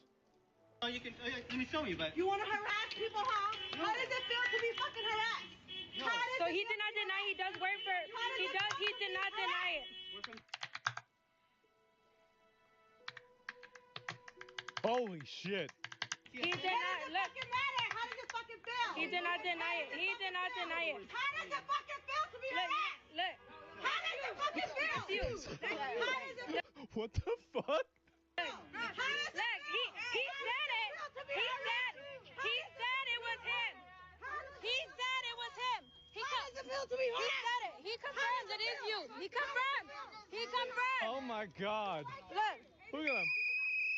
They confirmed it. He Jesus. confirmed. He did confirm. He went for Homeland Security. Look, oh my God. Look at him go. See, I'm going to vote for whoever's going to put every single one of these people in jail. That's what I vote for.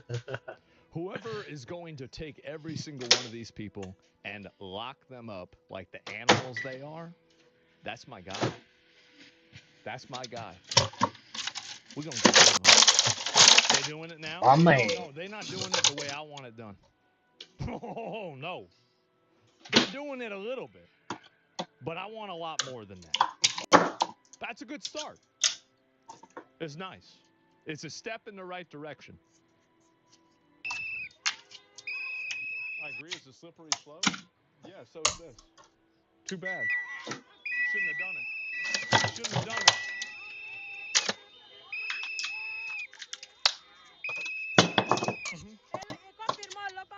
Oh my God. Jeez, they're so loud.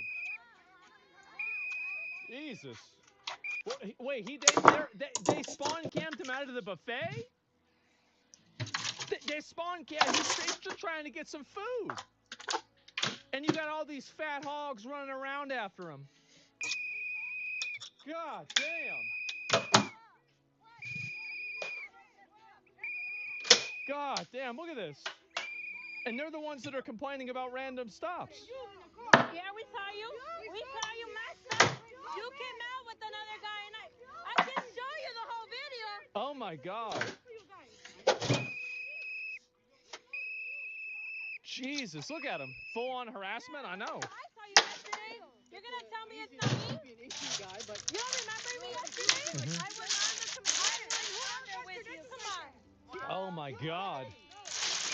They're going out of their line, man. One of them's wearing medical uniform. She's going to get herself fired.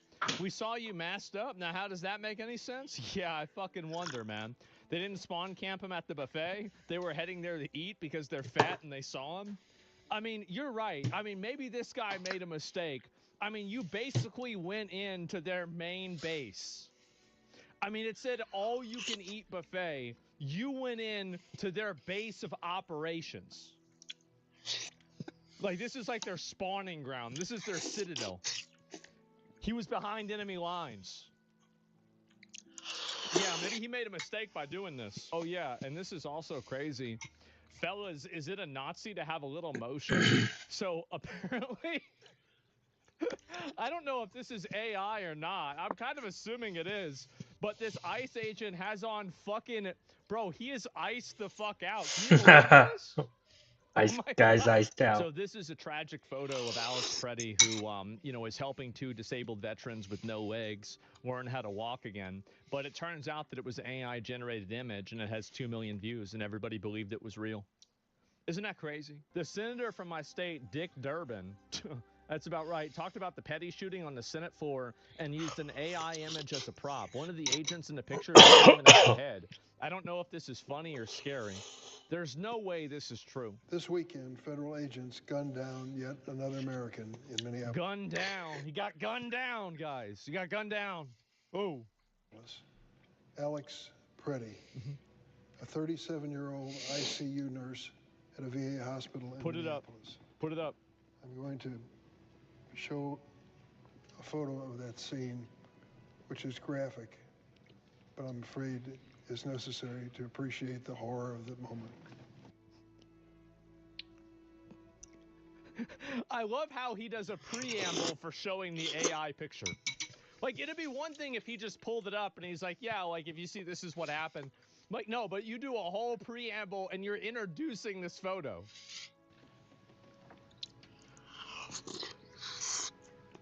This photo shows the last second before the ICE agents killed Alex Preddy on the streets of Minneapolis. What a fucking retard. Right hand is Oh my God. Left hand holding the ground. And he's even explaining everything? No gun, obvious. Wow. No effort to resist, obvious. This was a moment. If you look at this AI generated photo, everything that I'm saying is obvious. When this man You lost pay for his this life. guy? We do. He was characterized afterwards as an assassin, a domestic terrorist. The photo tells the story. You know what's crazy about this is that I bet somebody on his staff doesn't like him, because it's not like he took this to Kinko's or something like that to have the have it blown up and made an image, right? Like, he didn't take this to Hobby Lobby and have them do it. He probably had somebody on his team do it. So that means somebody on his team probably saw this image and they might have thought, oh, wait a minute, this guy's gonna use an AI image. That's funny. Let's let it fucking happen. You know, so either there's two people that are retarded, or there's one person who's not retarded, and they just let it happen anyway. Aren't you glad your country is run by erectile dysfunctional geriatrics that don't know shit about technology? Yeah, I'm so happy about that. Watch this. This was fucking funny, right? So this stupid bitch, I remember back in the day, she used to be smart, but now she's a dumb bitch. Isn't that sad? So President Trump exposed ICE hunter Alex Preddy. So the story of Alex Preddy, read by Elizabeth Warren. Here we go. Let's get to it. Just a minute. Well, I want to make sure this is quiet so y'all can hear it.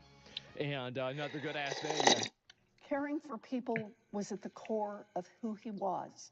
He was incapable of causing harm. Alex carried patience, compassion, and calm as a steady light within him. Even at the very end, that light was there. I recognized his familiar stillness and signature calm composure. Caring for people was at the core of who he was. Yeah. He was incapable of causing harm. Wow. Alex carried patience, it's a peaceful rider. compassion, and calm as a steady light within him. Oh my God. It's just embarrassing. Like, how is it that these people always fall off on the side of the fence, the people that are fucking retarded? It's like every single time somebody like this comes up and they try to make a fucking a hero out of them. Every time they try to make a hero out of somebody like this, it turns out that they're a bunch of fucking weirdos, man. And yeah, it's really crazy. You want to ask a question, and also, like, you gotta ask, here's the reality, is that no person with any good intentions gets that close to a police officer and is He's yelling at a police peaceful officer. demeanor. Like, normal people don't do that. As he's I guess, fucking like, kicking maybe the this is car. like, and That I'm was not too talking good. about First Amendment. It's your right to be able to do this, but it's also my right to say that you're a fucking nutball, right? So, like, if you got these people that are going out there being violent, aggressive, hostile to law enforcement, running after them, chasing after them, screaming at them, kicking their cars, like, the kind of people that do this are the kind of people that used to be locked up in mental institutions. Yeah, I didn't see any of this until like just now. Like this is all new to me. I haven't been paying attention at These all. people are nuts. No normal, well-adjusted person acts like that. Nobody goes and does some shit like this at all. So yeah, smashing a brake light is no. I thought that kicking the brake lights off of a car was part of your First Amendment right. What do you mean? So yeah, that's about it. I don't know what else to say. And yeah, this is on Charlie. Called out Charlie. He's done much more political content. He's talked about two things political, right? I don't think he's doing political content. I mean, and also politics is part of social, like, you know, the social culture, right? I don't think there's anything wrong with talking about politics at all. But it just depends on how you want to do it and what you want to say. And I just doubt if you deserve to be killed. Yeah, I mean, but like, I'm just saying that. Like, I think that every single time that you see one of these videos with these people that are bad actors, like, you really got to wait and think about it a little bit longer, right? And, like, maybe wait to find out more information. Like, I remember whenever this happened, and I said, damn, that doesn't look good for the ICE officer. And I still think they need to do an investigation because it doesn't matter you kick the taillights off of a car. You can't be going around fucking, you know, like getting shot for that, right? I mean, obviously. But, like, whenever I see something like this, I think to myself, okay, well, you know, you got some guy going around doing this, and yeah, it's just like, this is obviously a bad actor. He's 100% a bad actor, and can I fathom touching an officer, let alone all that? Yeah, you should never, ever be touching an officer. Like, any of these people that's going around doing this, like, you don't have a right to get around and fuck with these police officers, man. You don't. And some of these people on the internet, and this is the thing I really want to get at and I want to hammer home and say again, is all of these people on the internet that are talking about how, oh, well, this is your right to be able to do this and all that. Like, these people want you to die for their political cause. And that's the main thing I want to say, because they want you to go out there and be collateral damage and get hurt and be killed so their political cause looks more sympathetic. Obviously, they would never do this themselves, and that's it. You have a right to be retarded, you do. But the moment that you're retarded touches somebody else, suddenly problems can happen, and that's just the way it is. Die for the narrative. Yeah, you can just die for the fucking narrative, and that's all they want to do. And I don't want people to die for the narrative. I think that's bad. With a gun, by the way, yeah, you're out of your fucking mind doing that. You really are. And so, oh, there's another one, another part of this here. Here, well, let me listen to this too. Here we go. What the hell is that? It's a rat? Man. Why can't I attack the rat? So he's screaming at him. Wow. That's a nutball. Nobody does this that's a well-adjusted individual. You're a nutball if you're going around. Like, I mean, I don't know why we can't just say this, right? Like, if you're going around trying to track down police officers and harass them like this, you're out of your fucking mind. You're crazy. Like, who the fuck does this? Like, really, like, this is what a nutball does, man. It's just so fucking stupid. He's asking him to assault him while armed. Yeah, I know. And nobody would recommend doing this. Nobody would say to do this. And it's just really, you know, I hope that people realize that you can't do something like this and Oh expect nothing no, bad to happen. goblin. Even if the other My person is in the goblin wrong, you're gonna still faction. end up dead. Like, that's the way it is. So I see this happen to somebody. I haven't seen this clip, right? He committed 3 crimes and he wasn't arrested. He should have been in jail. It would have saved his life. Abso-fucking-lutely. This is the thing, is that everybody that advocated for not holding these people accountable, this guy is dead because you didn't hold him accountable. If he was held accountable and if he was put in jail and if something happened to him, he had his gun taken away, he'd still be alive today. But it's more important for these people for him to die for the cause and then them to AI generate a photo of him because he's not attractive enough for people to feel sad that he was killed. And so you AI generate a photo where you make him more attractive and then you put it out there so everybody's sad. It's so pathetic, isn't it? It really is. Can you imagine goodness? Let's take a look at this. Welcome inside a massive fraud scheme in, Can't guess what? float on the Minnesota. ground. Building with over 22 healthcare providers. In fact, it was just exposed that this same building has billed over $380 million from taxpayers over the years. So this is $1/3 of $1 billion. Do you guys want to see where your money's going? I don't.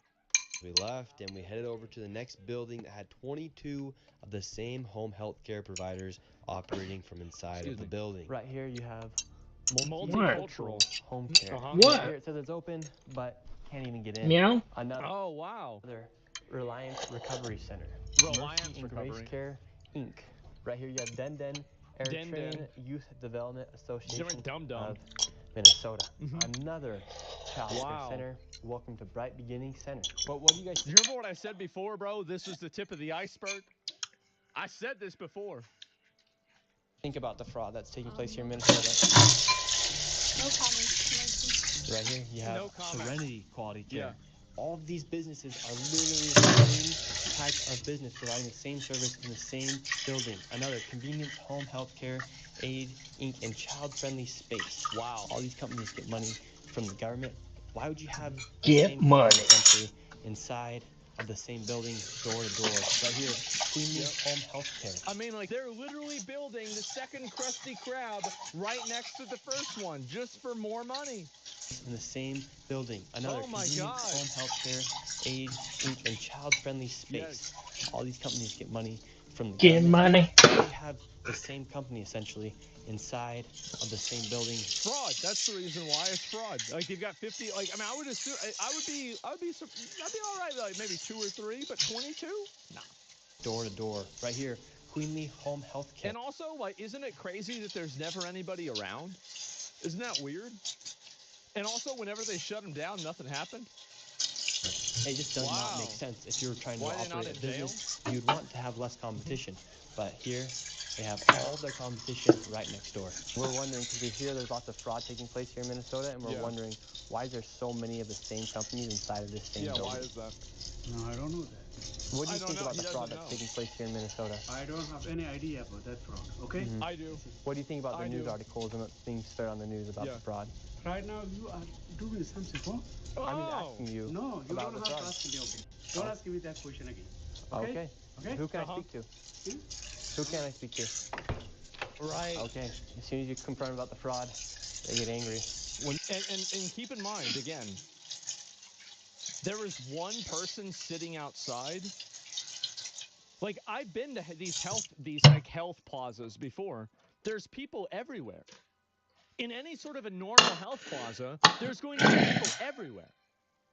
But there's nobody here. And you can see very clearly it was open, right? I mean, the sign said open. The guy, 2 people came to the door. What's going on here? These people have these home healthcare companies. You're seeing them everywhere inside this building. What kind of fraud are they committing?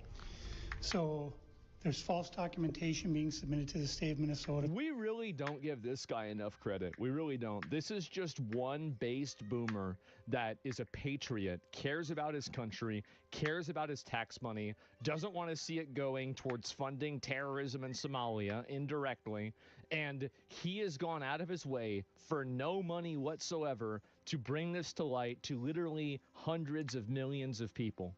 This wouldn't be possible. This video would not be possible without him. For services never provided. That's John America.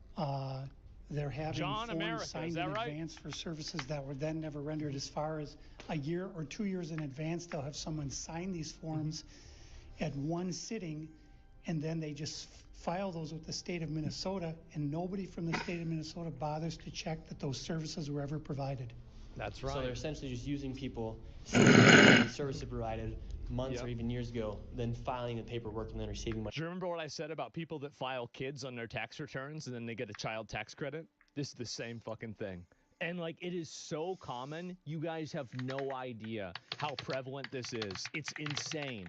From the government. Right, and the Somali community is a very closed Guy community. needs to run for governor? So Yeah. everybody's in on it, and they They're don't want all to in on talk, it. as you can Absolutely. And for this building, I'm going to give an estimate of around $30 million for how much fraud is taking place. That is a very low estimate. That's what they need to do. See, this is what I think they need to do if they want to approach this problem. You need to find the business that is the most easy to identify as fraud, and you need to investigate and subpoena their communications. And if you can do that, you will unravel the entire web. Because I bet they're all on WhatsApp or Telegram or Facebook or some other chat messaging app, and they're all talking to each other, discussing this fraud in depth. So as soon as you have one, it's going to be like a domino effect, right? Where it's like one person is connected to two other people, which are connected to two other people, which is like, you know, it multiplies and it multiplies and it multiplies, right? And that's the way that you go after this. If they want to solve this problem, all they need to do is get one person dead to rights, get their communication, and then be able to use that as a justification to go after everybody else. That would be my approach for it. I think that's the best way to do it. Planter could uncover it in like 5 seconds, maybe 5 nanoseconds. But yes. Estimate, however, still a lot of money in fraud. And do you think there is fraud taking place here? I don't know. Yeah. Do you have any idea what any of these businesses are doing? I never ask. Damn, bro, like dude, oh my god, damn, he is squirrely one. He's squirrely. Look at his face. Look at. Are doing. He is squirrely. Wow. What's going on with him? He tweak it out. Yeah, he's saying things. I know he's scared. He is. And this is the thing, is that these people are scared because the community is so insular. It is so, you know, basically tight-knit that they don't want to get thrown out of the community for expressing anything that's different. So Minnesota is grieving, but we're resolved. The support we've received across the country has energized us and given us hope. It's time for the federal government to draw down their forces and let us get back to allowing freedom, opportunity, and security for everyone. Keep tweeting, keep tweeting, Tim. Just keep sending out the police, okay? You can tell your mentally ill followers whatever they need to hear. Let me see if I can show you. Tim Walls. And this is how bad it is. He said that he's never going to run for office again. He's done. It's over. Just a minute, my audio program I think is crashing again because it's a piece of fucking shit. Give me a second, I gotta fix this. Yep, that's right, that's good. Trump. Think about it like this. You have been gamaged by a 23-year-old virgin YouTuber that doesn't know what benevolent means. Oh shit, I need... Your entire, like, you were about to be the vice president, but instead of that, you have been completely fucking destroyed by a 23-year-old virgin YouTuber. Zoned out. Mr. Shirley, I don't feel so good. Shit. We're already doing it. Do you regret jumping out before such a consequential moment? No, and part of it was true. We're already doing it. Do you regret jumping out before such a consequential moment? No, and part of it was true. Look, I recognize that I'm a lightning rod, and this is a tough. It's a tough space for I'm in because I know they hate me personally, and they take it out on my constituents because old white guys who are former governors tend to land on their feet, okay, type of thing. But in all fairness, yeah, we gotta fix that. I think he's right. You know what? That's true. It's like, how is it that, like, you have, like, this privilege of just being an old white man and, like, you get to just retire and then nothing happens to you? I think we might need a little bit of DEI. You know what, guys? Maybe DEI is not that bad after all. Damn. You know, I've just been thinking about this. From the second thought. Wow. So on the timing, I removed myself, and then 2 days later, Renee Good is murdered. But I think one of the things is I have no political consideration. Should have told them not to go and impede federal investigations. You didn't say that, you fucking idiot. You didn't let the police help her. She's dead because of you, you bald retard. You made this happen. It's your fault. Should be in jail. never run for an elected office again. Never again. Wait, hold up. Wait, one more time. Consideration will never run for an elected office again. Never again. Never again. I have no political consideration, will never run for an elected office again. Never again. Never again. And I will. Complete obliteration. Absolute victory. It's over. A blowout. Yeah, it's a complete blowout. Like, it really, how accountable should he be? Yes. That's it. One more, y'all want to hear it again? Good is murdered, but I think one of the things is I have no political consideration, will never run for an elected office again. Never again. Never again. And I will. You know what I think it is? I think he's messaging to everybody in politics not to go after him personally because he will no longer be a threat to their political goals. I think that's the reason why he's saying this. I think he's saying this so everybody will maybe get off his ass and stop putting him in the crosshairs. Metaphorically. Good point. Yeah, that's what I think it is. I think he's going out there, he's saying, listen, I'm out of the game. I'm not going to play anymore. Please just leave me alone. And I'm going to be honest. Nothing makes me hope that we go after him more than that. You're going to roach out. You sentenced your citizens to die. You said, go out there and fight. ICE aren't law enforcement. And you're going out there getting everybody hurt, having people die for your bullshit. I think that there needs to be a consequence. I think there does. And the fact that he's trying to run away from it makes me want to chase it that much harder. It does. And I think that really we need to have a little bit of fun. We do. We need to have fun about this. Gals, yeah, exactly. You cannot let people do this. You can't let them roach out whenever they went and they let everybody get fucking killed like this. Yeah, so that's what I think is going on. He's trying to de-aggro. Yeah, he's trying to run away.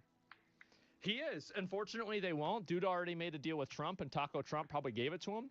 If I was Trump, I would have given it to him. I am speaking as an angry citizen, but if I was the president and I could choose between letting this bald retard go and then not having to deal with an insurrection act, not having to bring in the military, not having to potentially have more people die, if I could just say, okay, you're done, it's out, go fuck. It's like, the Japanese emperor. We didn't kill the Japanese emperor after World War II. We just let him live out his life basically in exile. There are a lot of times where sometimes the best option is just neutralizing your opponent. And, it saves lives. It does. And when you're the president, Donald Trump is also the president of the people in Minnesota. Would I make that decision if I was Donald Trump? In a heartbeat, I'd make it. Absolutely. Faster than that. It's an obvious decision. Any rational person would make that decision. It's for the greater good. Yeah, exactly. And again, like you could say it's about sending a message, but I don't think it really would send much of a message. I think it would just be really messy. It would be really problematic. It would be a page in the history book, and it would be better not to have that page. So if we can avoid that, I think it's a good thing. How you so informed? You play WoW most of your life? I'm not informed about shit. The only thing that I understand is the way people think. That's it. And I'll tell you something. Let me finish the clip first, actually. Just do the work. And what I found is, again, I'm going to say this. Yeah.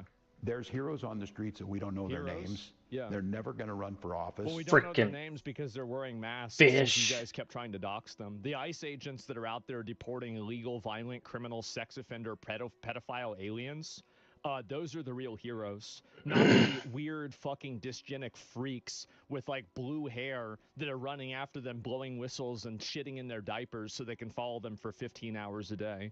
Those aren't the heroes. Those are people that should be in a mental institution. And those glass top leaders brought this administration to their knees this week to do something about it. So there's other ways to serve, and I'll find them. We're already doing it. Do you regret? Right. So no accountability for walls. If it saves lives from other people, like let's say it saves us having to invoke the Insurrection Act and do all this other stuff, then yeah, I would make that decision in a second. I would. And I think any rational person would make that decision. So that's it. And it's people like this make me wish we could reward virtue, but when you corrupt it, you get people who game the system. Absolutely. So why do people keep saying there's no due process, apparently? because they don't want due process. They want a process that obfuscates the outcome of the person getting deported. So whatever the outcome is that leads to a person getting deported, they will say that it's not due process because they don't actually care. Do you really think they care about the due process? What about the due process of the officers getting voted to do this in the first place? They don't give a shit about due process. Like, it's got nothing to do with that. Same as like the people that were in January 6th. You think people cared about due process? They all got locked up categorically? No, they didn't care about that at all.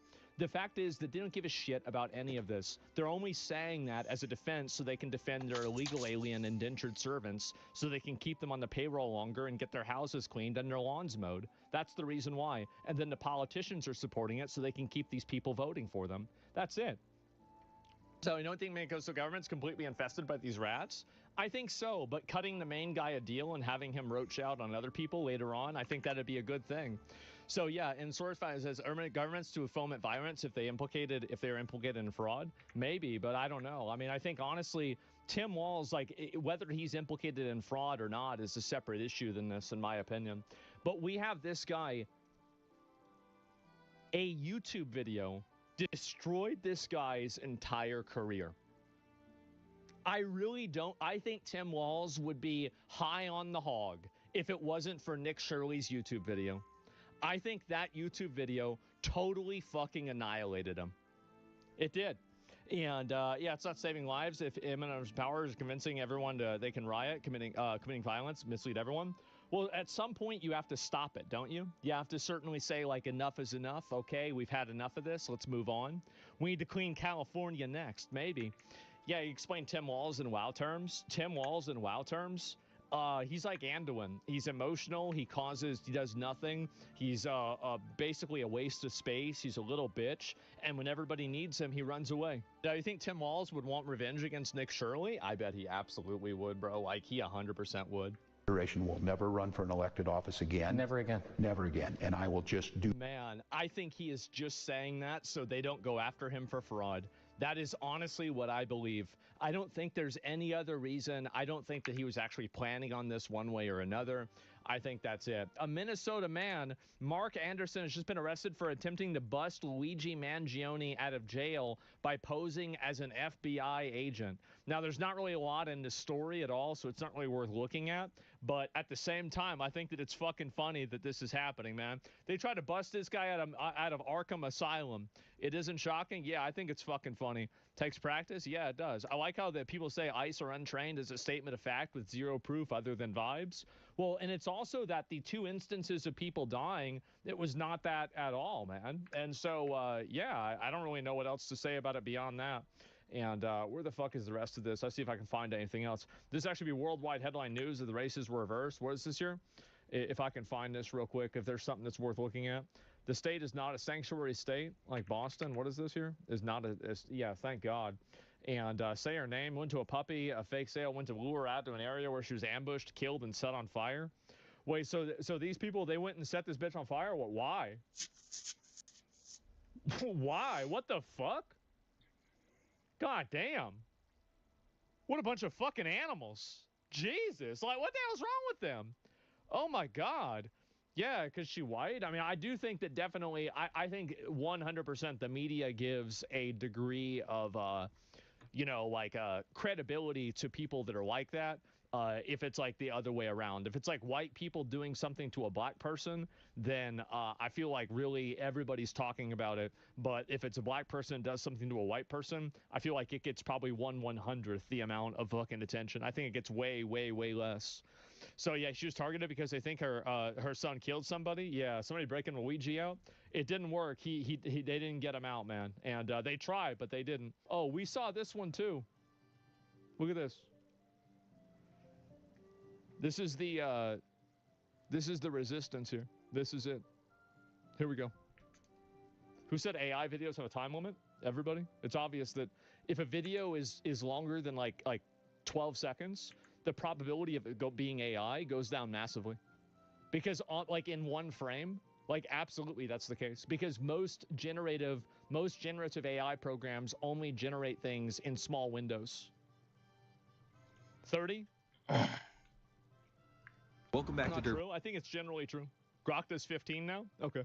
It's 30? It's still not a minute and a half. Still not a minute and a half. Back America, where we prepare ourselves for the resistance by building shit for cheap.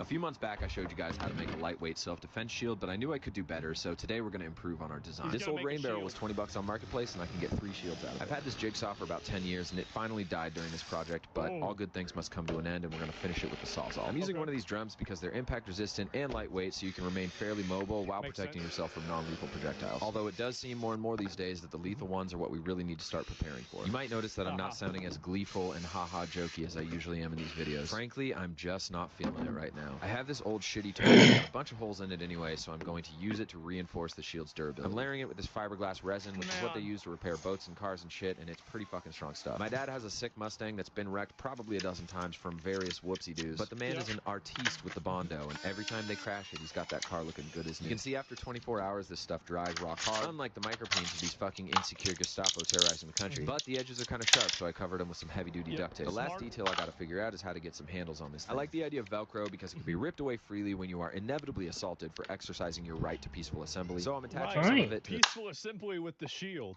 This old leather belt and the surface of the shield. Unfortunately, I didn't think ahead and use industrial Velcro, so this stuff isn't very strong, and as you can see, it absolutely did not work. That's okay, I'm already pissed off today, so why not just add some fuel to the fire? My next idea was to attempt to plastic weld on these old table legs that I have from the solar dehydrator. These are the perfect size and shape for handles, and I was pretty psyched when I found them in one of my junk bins. Next time your family or friends try to have an intervention on all the shit you keep, just show them this video. I wasn't confident that the plastic weld would be enough to support the shield, so I layered up a bunch of fiberglass resin, hoping that that would be good enough. 24 hours later, I was met with surprise and demise as my handle quickly busted off when met with some leverage. After that, Jake was duly pissed, but don't worry, dirt babies, we're not done here. If anybody has any ideas, let me know in the comments. In the meantime, let's get a little more serious.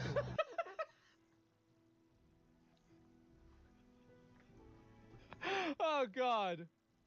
Is this satire? As far as I know, it's not. Leftists are releasing videos teaching each other how to make shields. He completely failed to do it, and he starts monologuing. Is this real? I started this video a few days before Alex Preddy was executed in the street. What now happened to the that shield? I see this video, it rings out as performative to me. And I think in reality, while making a shield is sick, and maybe it'll come in handy if you're facing off against a non-lethal round in the streets. We gotta get serious. What are I you have to doing? get serious. I'm not gonna fucking sit by anymore and twiddle my thumbs and wonder how much I should engage with this for my own mental health, blah, blah, blah, for my ability to continue making a living. Oh my God. I've started a document. You can access it for free through the link in my bio. It's winter prep worksheet. You know, it's for fucking, what do we do? What do we do when ICE shows up in our community? How can we sure as hell don't build a shield, I'll tell you that. Start working now to prepare ourselves. We have to elevate. We have to get smarter. We have to be better than this movement. We have to outmaneuver this movement. Oh my God. Back to Dirtbag America, where we prepare ourselves for the resistance by building shit for cheap.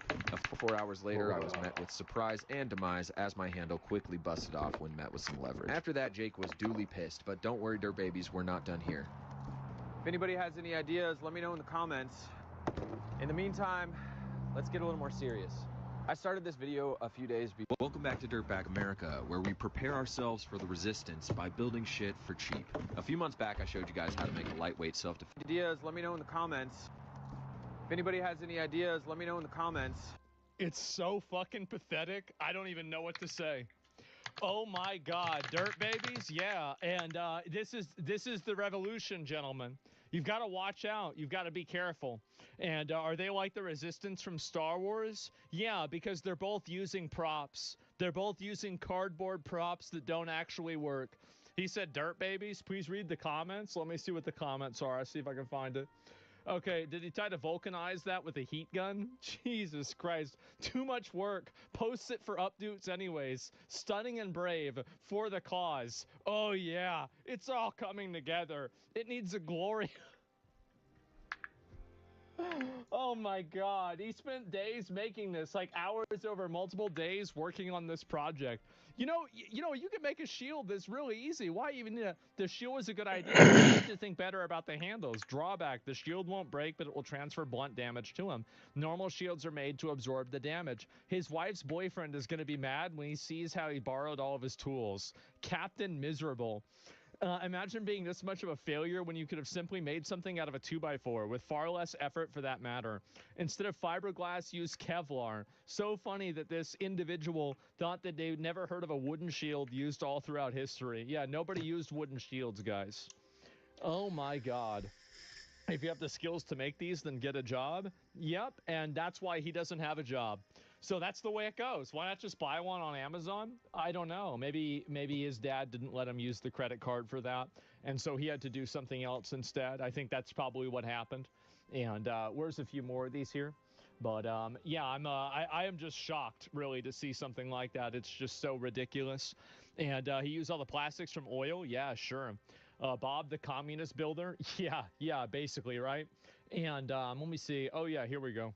They're gonna do this too. Repeatedly urged the passing the SAVE Act as well as many MAGA Republicans. What is the holdup in the Senate? Why hasn't that been brought to the floor? They're finally going to do a voter ID law. They've needed to do this for years. Finally, it's happening. I'm so happy. Oh my God. Well, I'm for that. I've co-sponsored the SAVE Act in the past. I think my understanding is that they are still modifying the bill. It includes right now a requirement that you be a citizen to register to vote, but it doesn't include a requirement that to vote you be a resident. So in other words, if you're going to have what we call voter ID or photo ID when somebody goes into the ballot box to vote, that's not currently covered in the bill. So that's being fixed and addressed, and I think the new bill that comes out hopefully will deal with that. But I mean, at some point we'll have that vote. I'm for it. I think most of our colleagues. Who would not want voter ID? I've never heard a single coherent argument against voter ID. Senate are. Really? And I don't, you gotta be out of your fucking mind. In the relevant committee yet, but I know there's a high level of interest among our members in getting a vote on SAVE. They're gonna filibuster it. That makes them they want to cheat. Yeah, they want to get a bunch of illegals in there and vote on it. And this is also, I think, kind of funny. Look at this. Winery, the memes have been hilarious. And what's also hilarious is that we were able to trick the corporate media into finally covering this fraud. Here's Forbes saying, we don't think that Ilhan Omar's fake winery grew by 10,000% in value in a single year. That's a lot of money. Given the fact that it's not real, that they haven't posted on social media since 2023. They don't make any wine. They don't have a physical location, and they were sued for fraud for literally being a fake winery. They got sued for fraud. Inside of the lawsuit that we read through here. Ilhan Omar's third husband, no relation, was sued for millions of dollars because the winery was in fact fraudulent. And for all of you who wondered what happened in this lawsuit, they settled out of court. Oh, how convenient. So what does that tell you? Who knows? Nobody knows. Also, many people were asking, how can a practicing Muslim own a winery? Well, the answer to that is she can't. Get a load of this. No, Muslims are not allowed to drink wine or any other form of alcohol according to mainstream Islamic teaching. I don't know if they can sell it. Of course, the style of law that Ilhan Omar they're not even allowed to own it. Practices and is very proud of. Yet, is she allowed to own a winery? Here's a good example. Oh, she's a Muslim? Maybe she doesn't drink it. She just needs to own it. No, Muslims are not permitted to own wineries or any businesses involved in product selling, profiting from alcohol, according to mainstream Islam. They can have it or sell it, This isn't the first time that people have said no. Fraud claims, wine money, Sharia, ethical storms around Ilhan Omar's husband and her. How does she own a winery?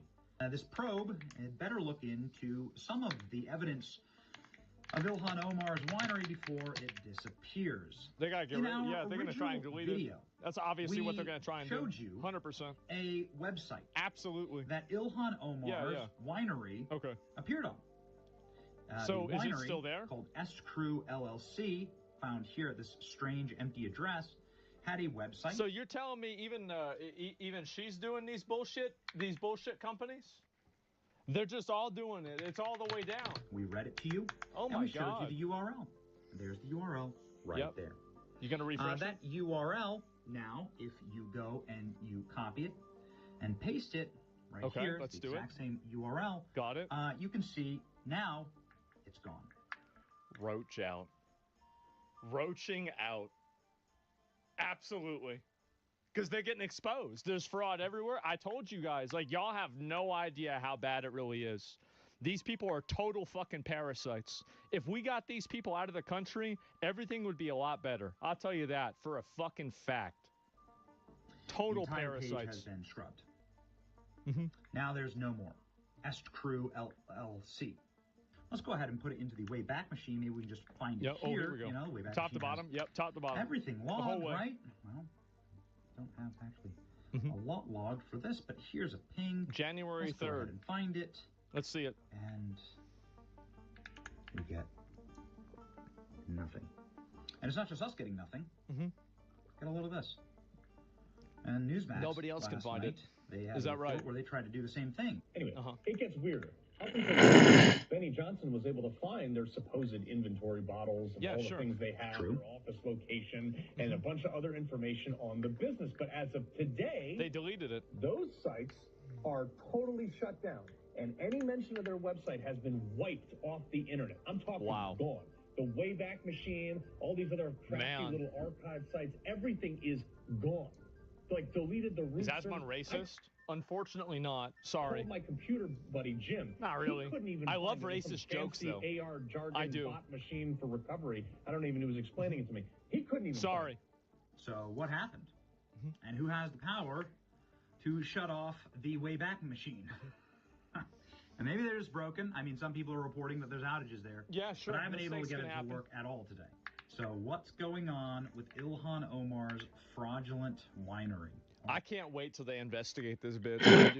If they end up deporting her, I am going to lose my mind. I am. And I am very, very happy about this. This is going to be amazing. And if that does happen, I will be thrilled. There might be a Chinese copy of that site. They exist. Maybe you're right. It's gone even on the Wayback Machine. That's not suspicious. Yeah, and website was running on rice and bananas. Yeah, and I guess they ran out of rice. Owner of Ice Out. We've got a big one here, lads.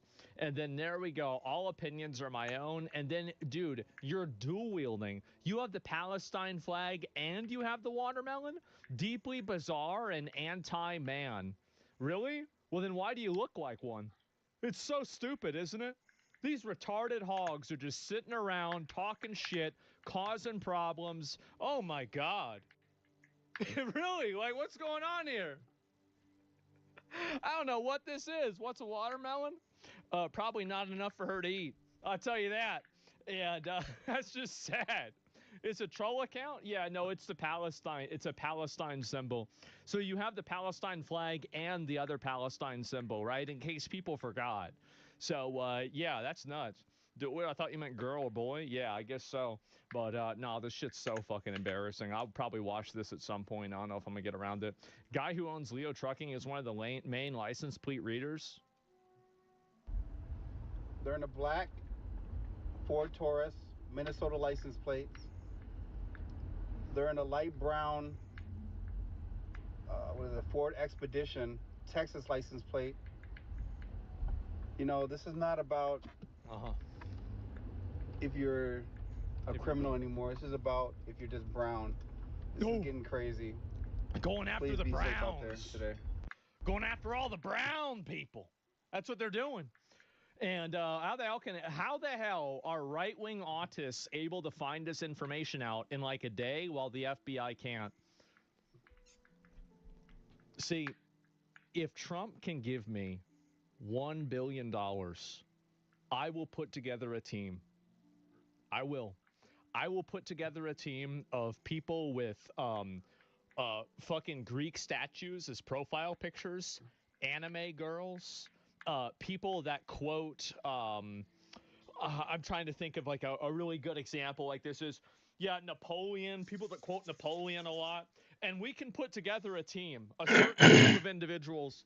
And SEAL Team 6, well, this is more like Meal Team 6, right? We just bring in a bunch of fat autistic losers that spend all day on the internet looking people up and figuring shit out.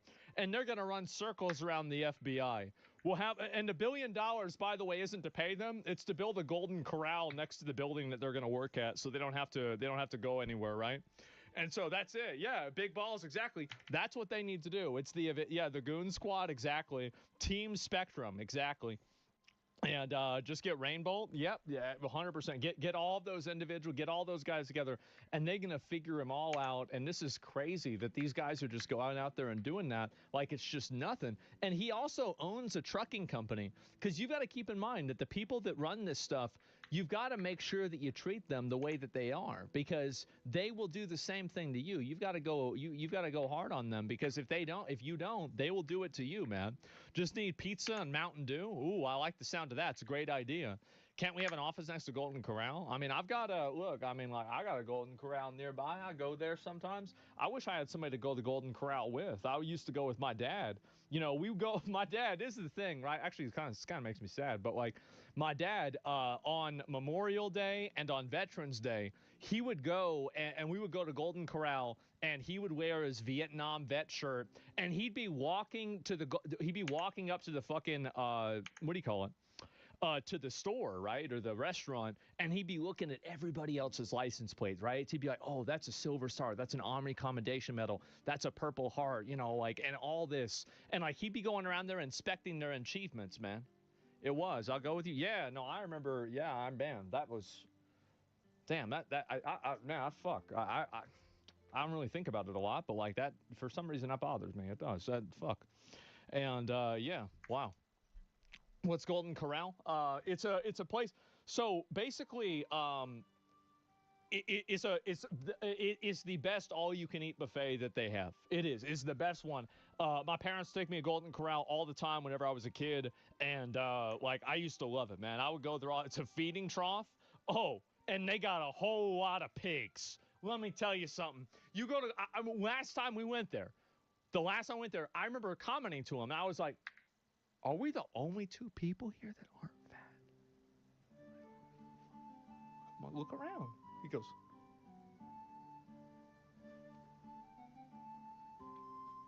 "That's it. Straight up, man. Straight hog headquarters." That's what they say.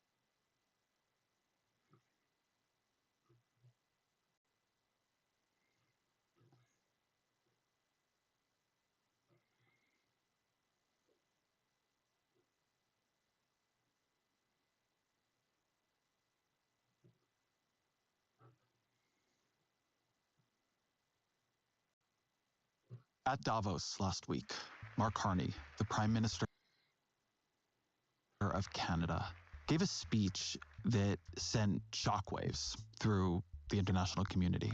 Let me be direct.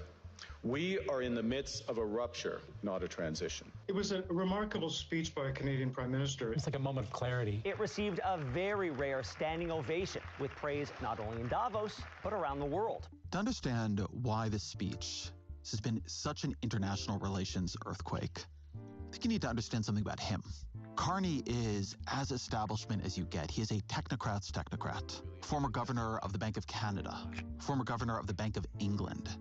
For Carney, this kind of figure to come out at Davos in front of all those assembled government elites and business elites, at this moment when Trump is threatening tariffs on Europe in order to take over Greenland, for him to come out and say that we are living in a rupture, that the old order in which you could have values-based relationships with the United States of America is over.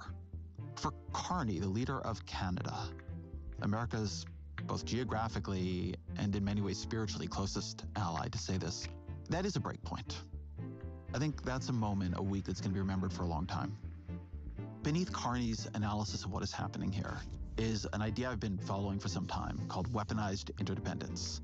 This idea comes from the international relations theorists and professors Henry Farrell and Abraham Newman.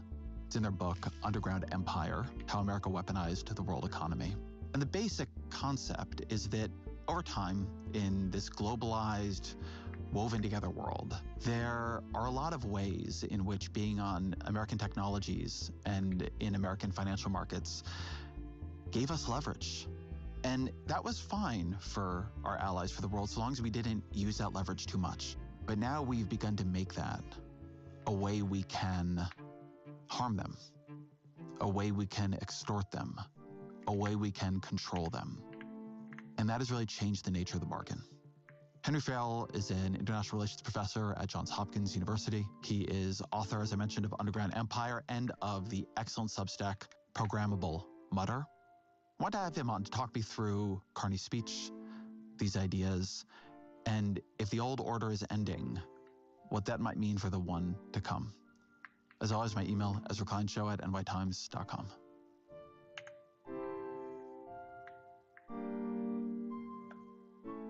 Henry Farrell, welcome to the show. I'm delighted to be here. So I want to begin with this question of Mark Carney, the Prime Minister of Canada, speaking at Davos. Let me be direct. We are in the midst of a rupture, not a transition. Over the past 2 decades, a series of crises in finance, health, energy, and geopolitics have laid bare the risks of extreme global integration. But more recently, great powers have begun using economic integration as weapons. Tariffs as leverage, financial infrastructure as coercion, supply chains as vulnerabilities to be exploited. You cannot live within the lie of mutual benefit through integration when integration becomes the source of your subordination. When integration becomes the source of your subordination, what is he saying there?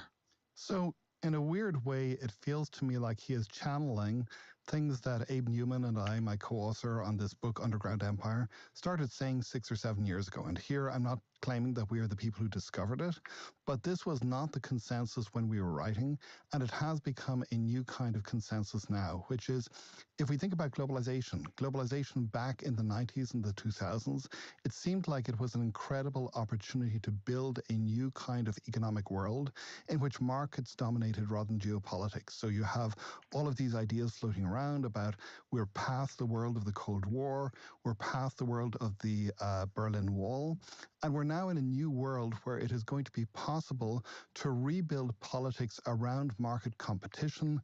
You don't have to worry about your neighbors invading you.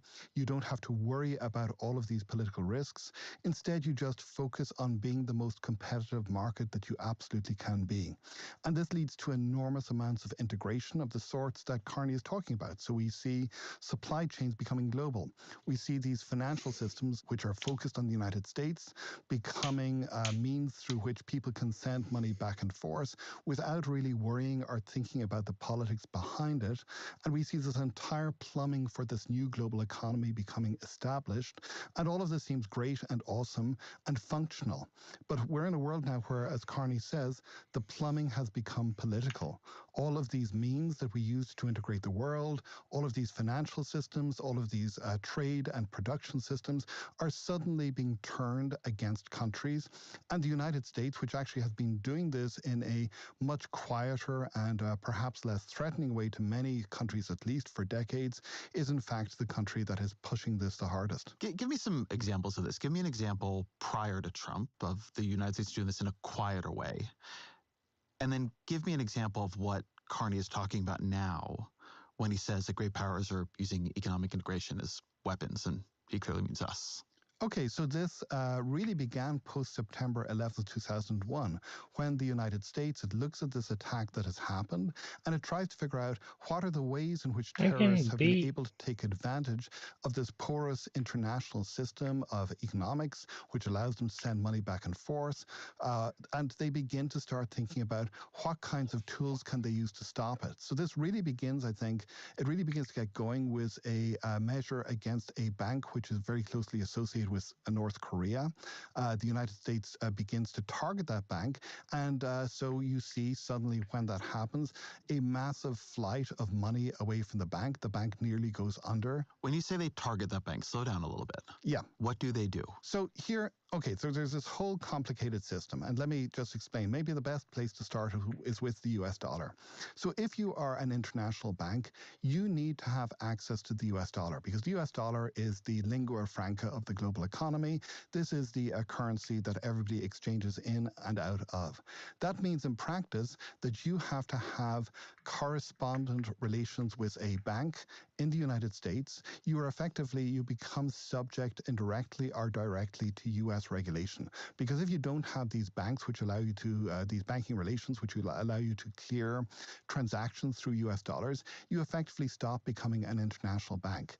And so this then means that you are in a world, as the United States discovers, where it is possible for the United States to effectively declare that a bank or another institution is a pariah, that nobody should have anything to do with it, and any bank which wants to maintain access to the US dollar, which means most banks in the world, is going to respect that demand from the United States. So suddenly the United States is able to turn the entire global banking system into a means of power projection, and it uses this first against terrorists, obviously, then against rogue states such as North Korea, but we begin to see over the intervening years that we get more and more ambitious. And I think that the most important example of this came with respect to Iran.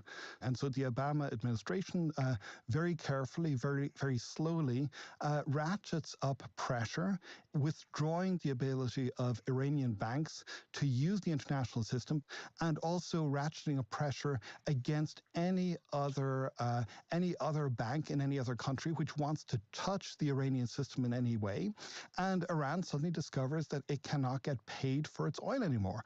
It is having to barter. It has to barter for, say, we will send you X amount of oil, and in return we will get 500 tons of grain, or we will get a crate load of zippers.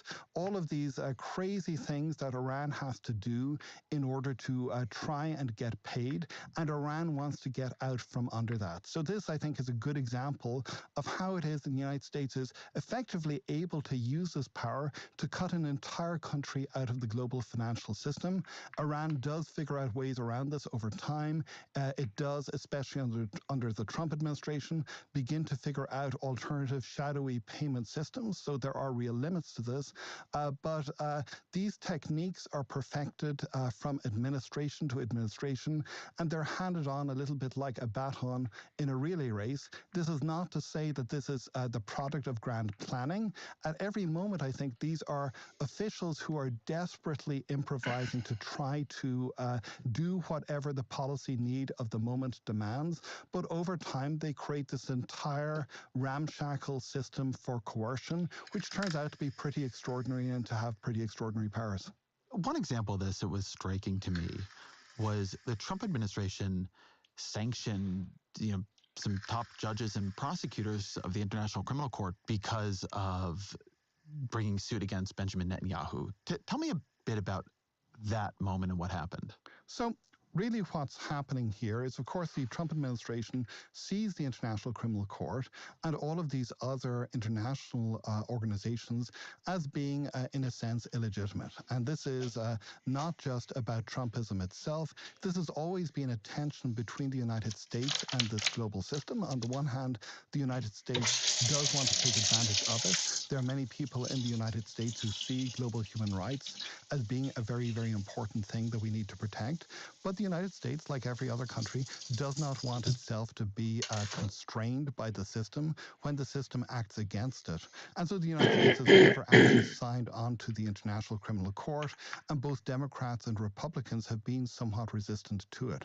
So then when the Trump administration sees what is happening with Netanyahu, it begins to go after these International Criminal Court officials.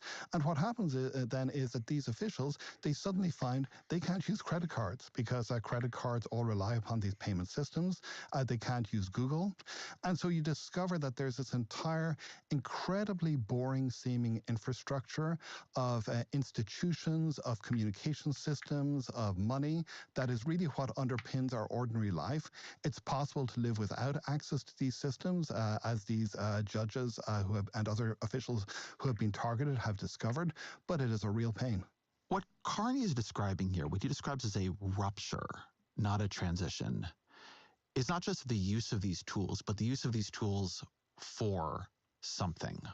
What to you is the rupture he's describing? So here, I think it is worth going back to this whole idea of the liberal international order. And the way in which this term comes into being, it's really two academics. It's Dewdney and Eikenberry, who come up with this idea. And their argument is pretty straightforward. That 29 the United minutes States is done his incredibly corpse. powerful, and that There's that your power answer. is actually a problem for other countries. If you are another country who wants to deal with the United States, you worry that it is too powerful for you, that it might, in fact, you might make some concession, and then the United States decides it wants a little bit more and wants a little bit more, and you find yourself in a situation of complete vassalage, of complete dependence. And so their argument is that the way that the U.S. has worked over the decades after World War II is to create something which amounts to a kind of international quasi-constitution that is a set of relationships through which it binds itself, through which it effectively makes it more difficult for itself to abuse at least its allies, other countries which are dependent upon it. And so from this perspective, the more that the Trump administration takes that role, the more that the Trump administration decides to use that leverage, the less other countries want to trust it. And this is why I think many people, like Dewdney and Eikenberry, people who felt that the liberal international order was a wonderful thing, why they are extremely despondent about the world, because they see from their perspective the United States has effectively having thrown away this massive advantage, because if you are self-restrained in this way, you actually are able to encourage much richer, much deeper integration with other countries, and everybody ends up better off as a result. You've called what we're doing the enshittification of American power. Tell me about that idea. Okay, so this is a term which we are taking very directly from Cory Doctorow, who is a science fiction writer and general thinker. There's my little Also, I guess, stinker. a shit stirrer, There's since my we have little used the S word baby. already. Mwah. And so he uses this to talk about the way in which the platform economy works. And so more or less his argument is that the platform economy, typically platforms start out as being absolutely awesome. You have these wonderful uses which you can make of Google search and whatever. It is beautiful. You have incredible access to information. But over time, the platform has these incentives to get shittier and shittier and shittier for the user. It basically, it begins to see the ways in which the users are not the customers. The customers are, of course, the advertisers. And so you find, for example, if you're using Google these days, you look up a restaurant. Google does not want you to go to that restaurant's homepage.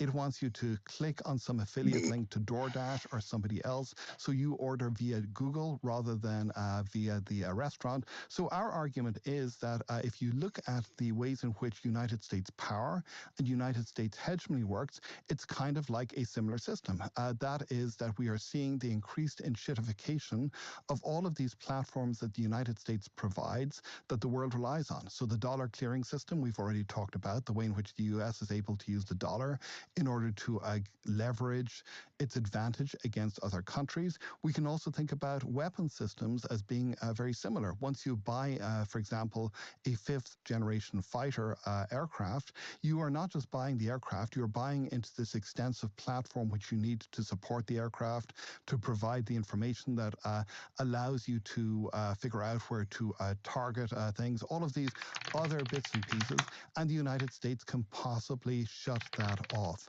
So this is one of the big dilemmas that Canada faces, I think, is that Canada is very, very deeply bought into these platforms. Canada is more deeply integrated into the United States military structure, I think, than any other ally. And suddenly it's in a world where it has to make some extremely difficult choices. Does it try to withdraw from these military platforms? What kinds of consequences does that have? Once the platform becomes enshittified, you're kind of like somebody trying to figure out, do you leave Google or do you stick with Google? Do you leave Facebook? Do you stick with Facebook? None of the choices that you have are great. I want to hold for a minute on the motivation of enshittification, which is, as I understand Cory's argument, the very simple way to put enshittification is that when these tech platforms want to attract people to the platform, they add a lot of value to the user. You are using early Google search, early Facebook, and it really does what you want it to do. You almost cannot believe how good it is for no cost to you at doing what you wanted to do. And over the time when you're locked in and it's very, very hard to get out, they then move from adding value to your life to extracting value from you. They, cover you in ads and they manipulate you and they, draw your attention in and do all these things that change the bargain. And that Trump and the people around him seem to deem that the liberal world order under American leadership is something kind of similar. That now it is so hard for other countries to extricate themselves from us, that you can begin to squeeze them. And to not squeeze them is to leave money, tribute, power on the table. You could maybe make Canada the 51st state. You could maybe have Greenland. You can certainly get all of these countries to give you better trade deals to put money in your pocket. But that's all built on this theory that they can't leave. So how good is that theory? It's somewhat good and it's somewhat not good. So I think that the United States did not set this up as a deliberate kind of honey trap. This is not a world in which the United States decided we are going to pull everybody in, and then once we pull everybody in, we're going to figure out ways to screw the maximum amount of money and tribute out of them that we possibly can. So I think... But I do think that this very much is the way in which Trump and the people around him view the world. They do see this as a world in which the United States bluntly ought to be getting tribute. So I remember 15 years ago, I had this big fight with the late David Graeber, which was about whether or not the world economy was a tribute system. And he was saying, absolutely it is. And I was saying, nope, it was not.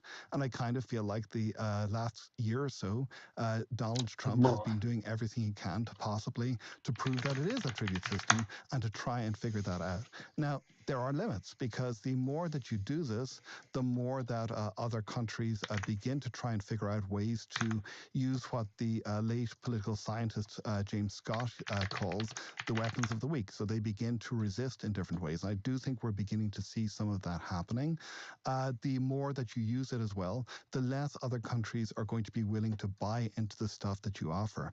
And I think one of the really interesting test cases that is coming up is AI, because we see, if you look at the political economy of AI, the Trump administration's approach to AI seems to be to offer it as freely and widely as possible, in the expectation that everybody is going to be so impressed with the ways in which US AI companies have powered ahead that they will have no choice but to become dependent upon it. And then presumably after that, at some point, the US is able to use this as a new means of power. It is effectively in control of another of the great infrastructures of the world. And I'm going to be really interested to see whether countries actually sort of shrug their shoulders and go for it, or whether or not they decide that actually it makes better sense for them to build their own platforms, even if these platforms are worse, because at least these platforms are theirs and cannot be used against them. I want to pick up on the debate you had with Graeber for a minute, because the idea that this liberal, rules-based world order was something of a sham has been around for a long time, and it's something Carney talks about in his speech. I want to play this clip for you. We knew the story of the international rules-based order was partially false, that the strongest would exempt themselves when convenient, that trade rules were enforced asymmetrically. And we knew that international law applied with varying rigor depending on the identity of the accused or the victim. This fiction was useful. And American hegemony in particular helped provide public goods, open sea lanes, a stable financial system, collective security, and support for frameworks for resolving disputes. Tell me what you make of that story he's telling there. So I think that story is exactly right. And in a certain sense, this is the story that people, I think, have known sotto voce, that they have known that this is in fact the true story. The United States has always had a opt-out option to all of the arrangements it's made. It has always been willing to either implicitly or sometimes explicitly pull out when it feels that its national interests are being significantly hampered by some collective deal or arrangement. Equally, at the same time, as Carney Carney says, the services that the United States has provided are useful. So this is the ways in which you might think about a rational hegemon actually working, which is on the one hand, you provide collective goods. Some of these collective goods cost you significantly. You probably pay for more of them than the other countries that you're protecting. But at the same time, you get more out of the system as well, because you are able to shape the system according to your particular needs, desires, and wants. So I think that the interesting thing about what Carney says is not that this is something which is profoundly new. I and other academics, my colleague Martha Finnemore, have talked about the incredibly important role of U.S. hypocrisy in securing the order for a long while. This is not new, but the fact that Carney is prepared to say this bluntly, plainly, and openly, this is new. And this suggests that whatever order Carney wants to build, and I think that there are still some question marks open about how to build it, it is going to be different than the order that was before, which is not to say that it would not have its own hypocrisies, its own areas of self-interest, because that is a fact of international politics, but that it is a recognition that the United States has gone beyond the realm of hypocrisy into the realm of pretty naked, we want you to do what we want you to do, and if you don't do this, we are going to punish you. But I guess if you're somebody in Trump's orbit, and when I listened to Trump at Davos in a very strange speech, and I listened to him more broadly, what he always says is, look how much we've done for you. Look at how much of the burden of collective security we've borne, and these things that Carney mentions, open sea lanes, a stable financial system, collective security. But the American political system is still guaranteeing those in that leaked signal chat where you saw, J.D. Vance and Hegseth and everybody debating whether or not to bomb to open sea channels again. One thing Vance says in thinking about this, fight against what would be the Houthis, is that he can't stand that America is again doing something on behalf of Europe and they're not paying any of the cost. So, from the MAGA perspective, American hegemony is still providing these public goods. We just want a fairer deal for it. So I think that the way that you would respond to that is that the United States does pay a disproportionate amount of the cost, and this has always been a problem with the U.S. and NATO in particular. I think that there was bipartisan agreement around this, but also the United States has gotten a disproportionate amount of many of the benefits from it, and also when it comes to things like NATO, it has been the actor which has been able to set the agenda. There's a saying in Ireland, he who pays the piper calls the tune, and the United States has been capable of calling the tune. The Trump calculation seems to be that we can stop paying and we can use our awesome terror and wrath in order to provide a kind of substitute in order to keep on being able to be a substantial power internationally. And I don't think that that actually works because its resources are limited. If it is fighting a war in this place, it is deploying the resources that cannot be used in other places instead of that. And we also have seen this with Venezuela. It's very clear that they had to pull in a lot of resources from other places that meant that there were other things that they weren't able to do in the world at the time. And there's also this weird kind of disconnect that I see, for example, the national security strategy, which on the one hand does seem to suggest that the United States wants to withdraw from some of its role as global hegemon. It wants to focus on really controlling the Western Hemisphere, the notorious so-called Donroe Doctrine. But at the same time, I think the United States still wants to be recognized as the 800-pound gorilla in the jungle. It wants all of the awesomeness and wonderful things which come with that. And you can't do both at once. You can't both withdraw from the world and expect the world to continue to treat you as a hegemon at one and the same time. And this is the fundamental dilemma that I think a lot of the Trump administration thinking about these things tries to skirt around and doesn't do successfully. Something I noticed in Carney's speech is he uses the word American only once and the word hegemon or hegemony 4 times. And the only time he uses American is to specify American hegemony. Is that who we are to Canada now, to the world, the hegemon? I think so. And also it should be, I should say, Canada has always had a slightly weird relationship with the United States. I spent 2 years at the University of Toronto, and it is a wonderful, I had a wonderful experience there. But it also felt to me a little bit like my native country of Ireland back in the 1970s and 1980s, which was effectively joined into the economy of a much bigger neighbor, the United Kingdom, and this feeling of, on the one hand, sort of recognition that this was the way that things were, but also a significant amount of resentment at this fact of basic dependency. So I think that that has always been there. What I think is different is the sense that the dependency is not on a uncaring giant to the south who is going to do things that are not in your interest because it simply doesn't know or care or recognize. I think that there is a worry and a fear that the United States genuinely has malign ambitions towards Canada, even if those malign ambitions are not directly to be acted on in the near future. The United States is now actually a risk and a threat to Canada in a way that it wasn't. One of the first things Donald Trump did when coming into office was slap huge tariffs on Canada and on Mexico. And in doing so, he elected Mark Carney. Carney and, the party he's part of, Trudeau's party, were going to lose the next election. They were running far behind a sort of more Trumpist right-wing populist. And then Trump slapped these tariffs on Canada, created a nationalistic backlash in Canada. And I think very clearly, like through the election to Carney, now creating this, figure who is beginning to be one of the leaders who opposes him on the world stage, which is to say that it's not just that we are economically integrated, but highly politically integrated.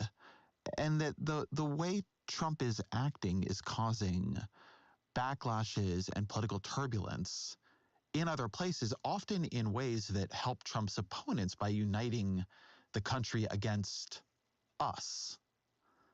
I'm curious how you think about that dynamic of all this. So it's a very clear dynamic, and it also is something that you saw over the last few days in Europe. So when we began to see the Trump Greenland crisis really come to a head, that's something we actually haven't talked about yet, which is... we're getting there, don't you worry, Henry. Yeah.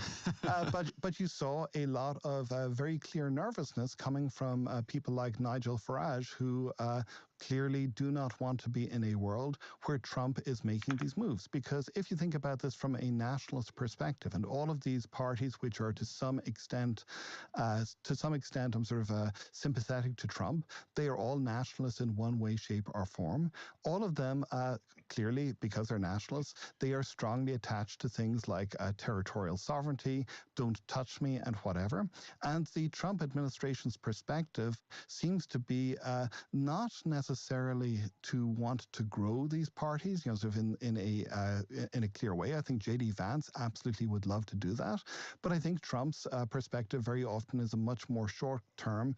Are these people, is doing a deal with them in my interests, or is it not my interests? And you saw this, I think, most prominently, of course, was Venezuela, where the Venezuelan right clearly sees Trump as a savior who's going to come in and provide them with the backing that they need. And the Trump administration's attitude seems to be, these people aren't powerful enough. Let's make a deal with some element of the existing regime and see where we go with that.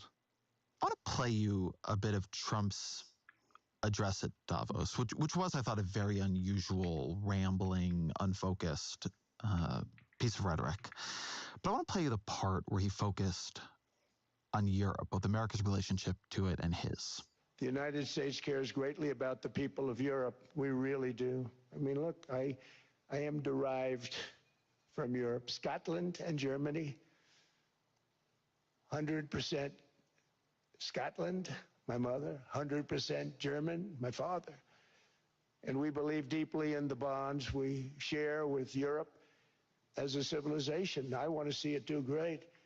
That's why issues like energy, trade, immigration, and economic growth must be central concerns to anyone who wants to see a strong and united West, because Europe and those countries have to do their thing. They have to get out of the culture that they've created over the last 10 years. It's horrible what they're doing to themselves. They're destroying themselves. These beautiful, beautiful places. We want strong allies, not seriously weakened ones. We want Europe to be strong. How would you describe Trump's view of Europe? So Trump's view of Europe is, and it's sometimes hard to tell what is Trump's view, what are the views of other people in his administration, because I think that there is a very, very complicated relationship. But I think that here we see the J.D. Vance version of the argument really coming to the fore. So the idea is here that we are together in some kind of a civilization. Implicitly or semi-explicitly, this is a civilization of white Christian people. And we need to make sure that this civilization is strong. And this civilization is being weakened because Europe is weak, because Europe is allowing all of these hordes of people who have different skin colors, who are very often Muslim. It is allowing them to come in. And so we are going to see the Europe that we know is going to be, it's going to fundamentally disappear over the next generation to two generations. Civilizational erasure. Yes. The Trump administration uses in its national security strategy document is that Europe faces, I think it's, quote, civilizational erasure. What do they mean by that? What they mean is that Europe is going to move from being a white Christian, or maybe post-Christian, because of course not very many Europeans go to church anymore, but a place which is recognizably similar, at least if you look at a photograph, to the ideal of what the Trump administration would like the United States to look like. It's going to move away from that to being a system in which there is a majority non-white non-European, sort of back to 10 generations population, and that this is going to be fundamentally something which is going to destroy their notion of what European civilization is. So the idea here is that the important alliance, the affinity, is not between two land masses, but between two civilizations. And the Trump administration doesn't recognize their view of what civilization should be, of what America should be, of what Europe should be, in what they think Europe is becoming. So that's right. And I think that this is fundamentally, it is a pushback against liberalism. It is a pushback at least against a certain version of liberalism, which is about allowing systems where you have a lot of people with plural identities, that this is messy, this is difficult, but this is also an incredibly important source of growth and of life and of energy.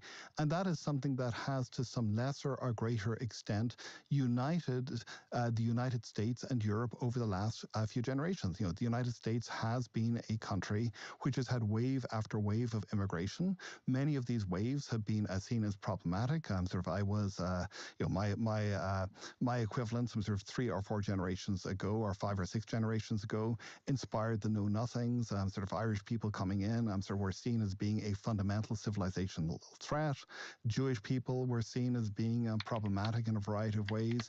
We still see, of Still course, are by many members of the Trump coalition. Yeah, and we see this happening, of course, in Minneapolis at the moment, where people, Somali people, are being identified by the Trump administration as being evil, low IQ, a pirate culture. Yeah, a is pirate what they culture. keep calling. Exactly. So this has never been easy, but there has been at least some reasonable degree of consensus, and a stronger consensus over the last couple of generations, that this is a good thing. That is what I think the Trump administration is pushing back against, and it also is going hand in hand with work by people like Orban in Hungary, who not only share a similar perspective, but also I think have been extremely influential on people such as, for example, Michael Anton, who is one of the major ideologues of this way of thinking about the world. Hungary has been pushing something like this version of how we need to have a Europe which is illiberal, but democratic, as long as you have the right description of who the majority, who the people are, who the system is actually supposed to respond to, and these are the white native people. These are not the people who are coming in. So there's this dimension of the Trump administration's contempt for European government and leadership as it exists. And then there's this side, but increasingly central fixation on Greenland. Why does Trump or his administration, but it seems at least partly him, want Greenland so much? So there are a lot of different theories about that, and I think it's really hard to know what goes into his head. I mean, this could be a specific fixation, as some people have argued, based on the fact that Greenland looks really big in the standard projection of the world. This could also be, other people have speculated that this is something that various Silicon Valley type people have been arguing for a while. People, I think, but I think that this is them trying to, in a certain sense, retrofit a story, have said that there is a ton of critical minerals of one sort or another on Greenland that is going to become more accessible as global warming continues. I don't have a very strong sense of what is actually driving this real obsession that Trump seems to have had.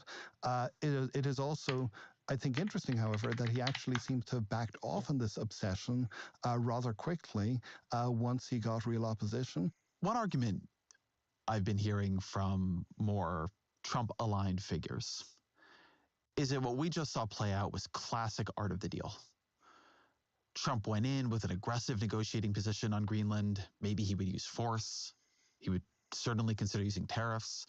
He scared the hell out of the Europeans, and he came out with this framework of a deal that gave, under America, under the new telling of the Trump administration, everything we wanted, at a cost of nothing. How do you think about that justification of Trumpism, that this is all just negotiating and it's just allowing him to get better deals than a more polite president would? So this is just, I think, a complete delusional argument. I don't think that there is any reasonable way in which you can actually say that Trump got substantial advantages from whatever is going to come out of this that he would not have gotten otherwise. So as best as we can tell, this is a deal which is being negotiated via NATO, and this is going to probably involve some kind of a deeper basing agreement, which allows the administration more control over bases in the Arctic area. It also provides perhaps some protection of mineral rights against being bought by China or Russia or others. These are not things that would have been difficult to negotiate for. These are things that I think the Danish government and the Greenland and autonomous government would have been willing to give, probably no matter what, right at the beginning of the situation. So we have here, Trump prides himself on the art of the deal. One important part of the art of the deal is being willing to stick to deals so that people are willing to make them with you. And this is, I think, another example of, in a sense, how it is that Trump, by keeping on pushing, he creates a world in which nobody is willing to trust that he is going to stick by a deal that he actually makes. And so, your strength then becomes whatever temporary concessions you can win, and and over the longer term, people are less and less willing to actually do deals with you. I want to play you something again from Carney, which felt in a way like his version of a warning to America. And there's another truth. If great powers abandon even the pretense of rules and values for the unhindered pursuit of their power and interests, the gains from transactionalism will become harder to replicate. Hegemons cannot continually monetize their relationships. Allies will diversify to hedge against uncertainty. They'll buy insurance, increase options in order to rebuild sovereignty. Sovereignty that was once grounded in rules but will increasingly be anchored in the ability to withstand pressure. This seems to me to connect to what just happened with Greenland, which is, I think the Europeans began to realize that if they keep giving Trump what he wants, he's never going to stop taking. Yeah. So they began to raise the price. It became clear he would face real opposition. What Carney, I think, is arguing here is that the more America acts like this, the higher the cost of acting like this will become. Is he right? I think he is. So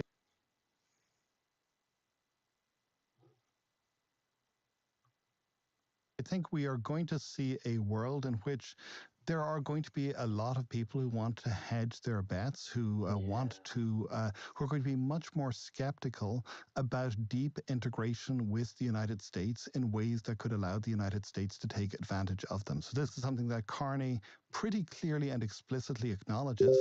This is going to be not just expensive for the United States, it's going to be expensive for the countries that are doing it as well.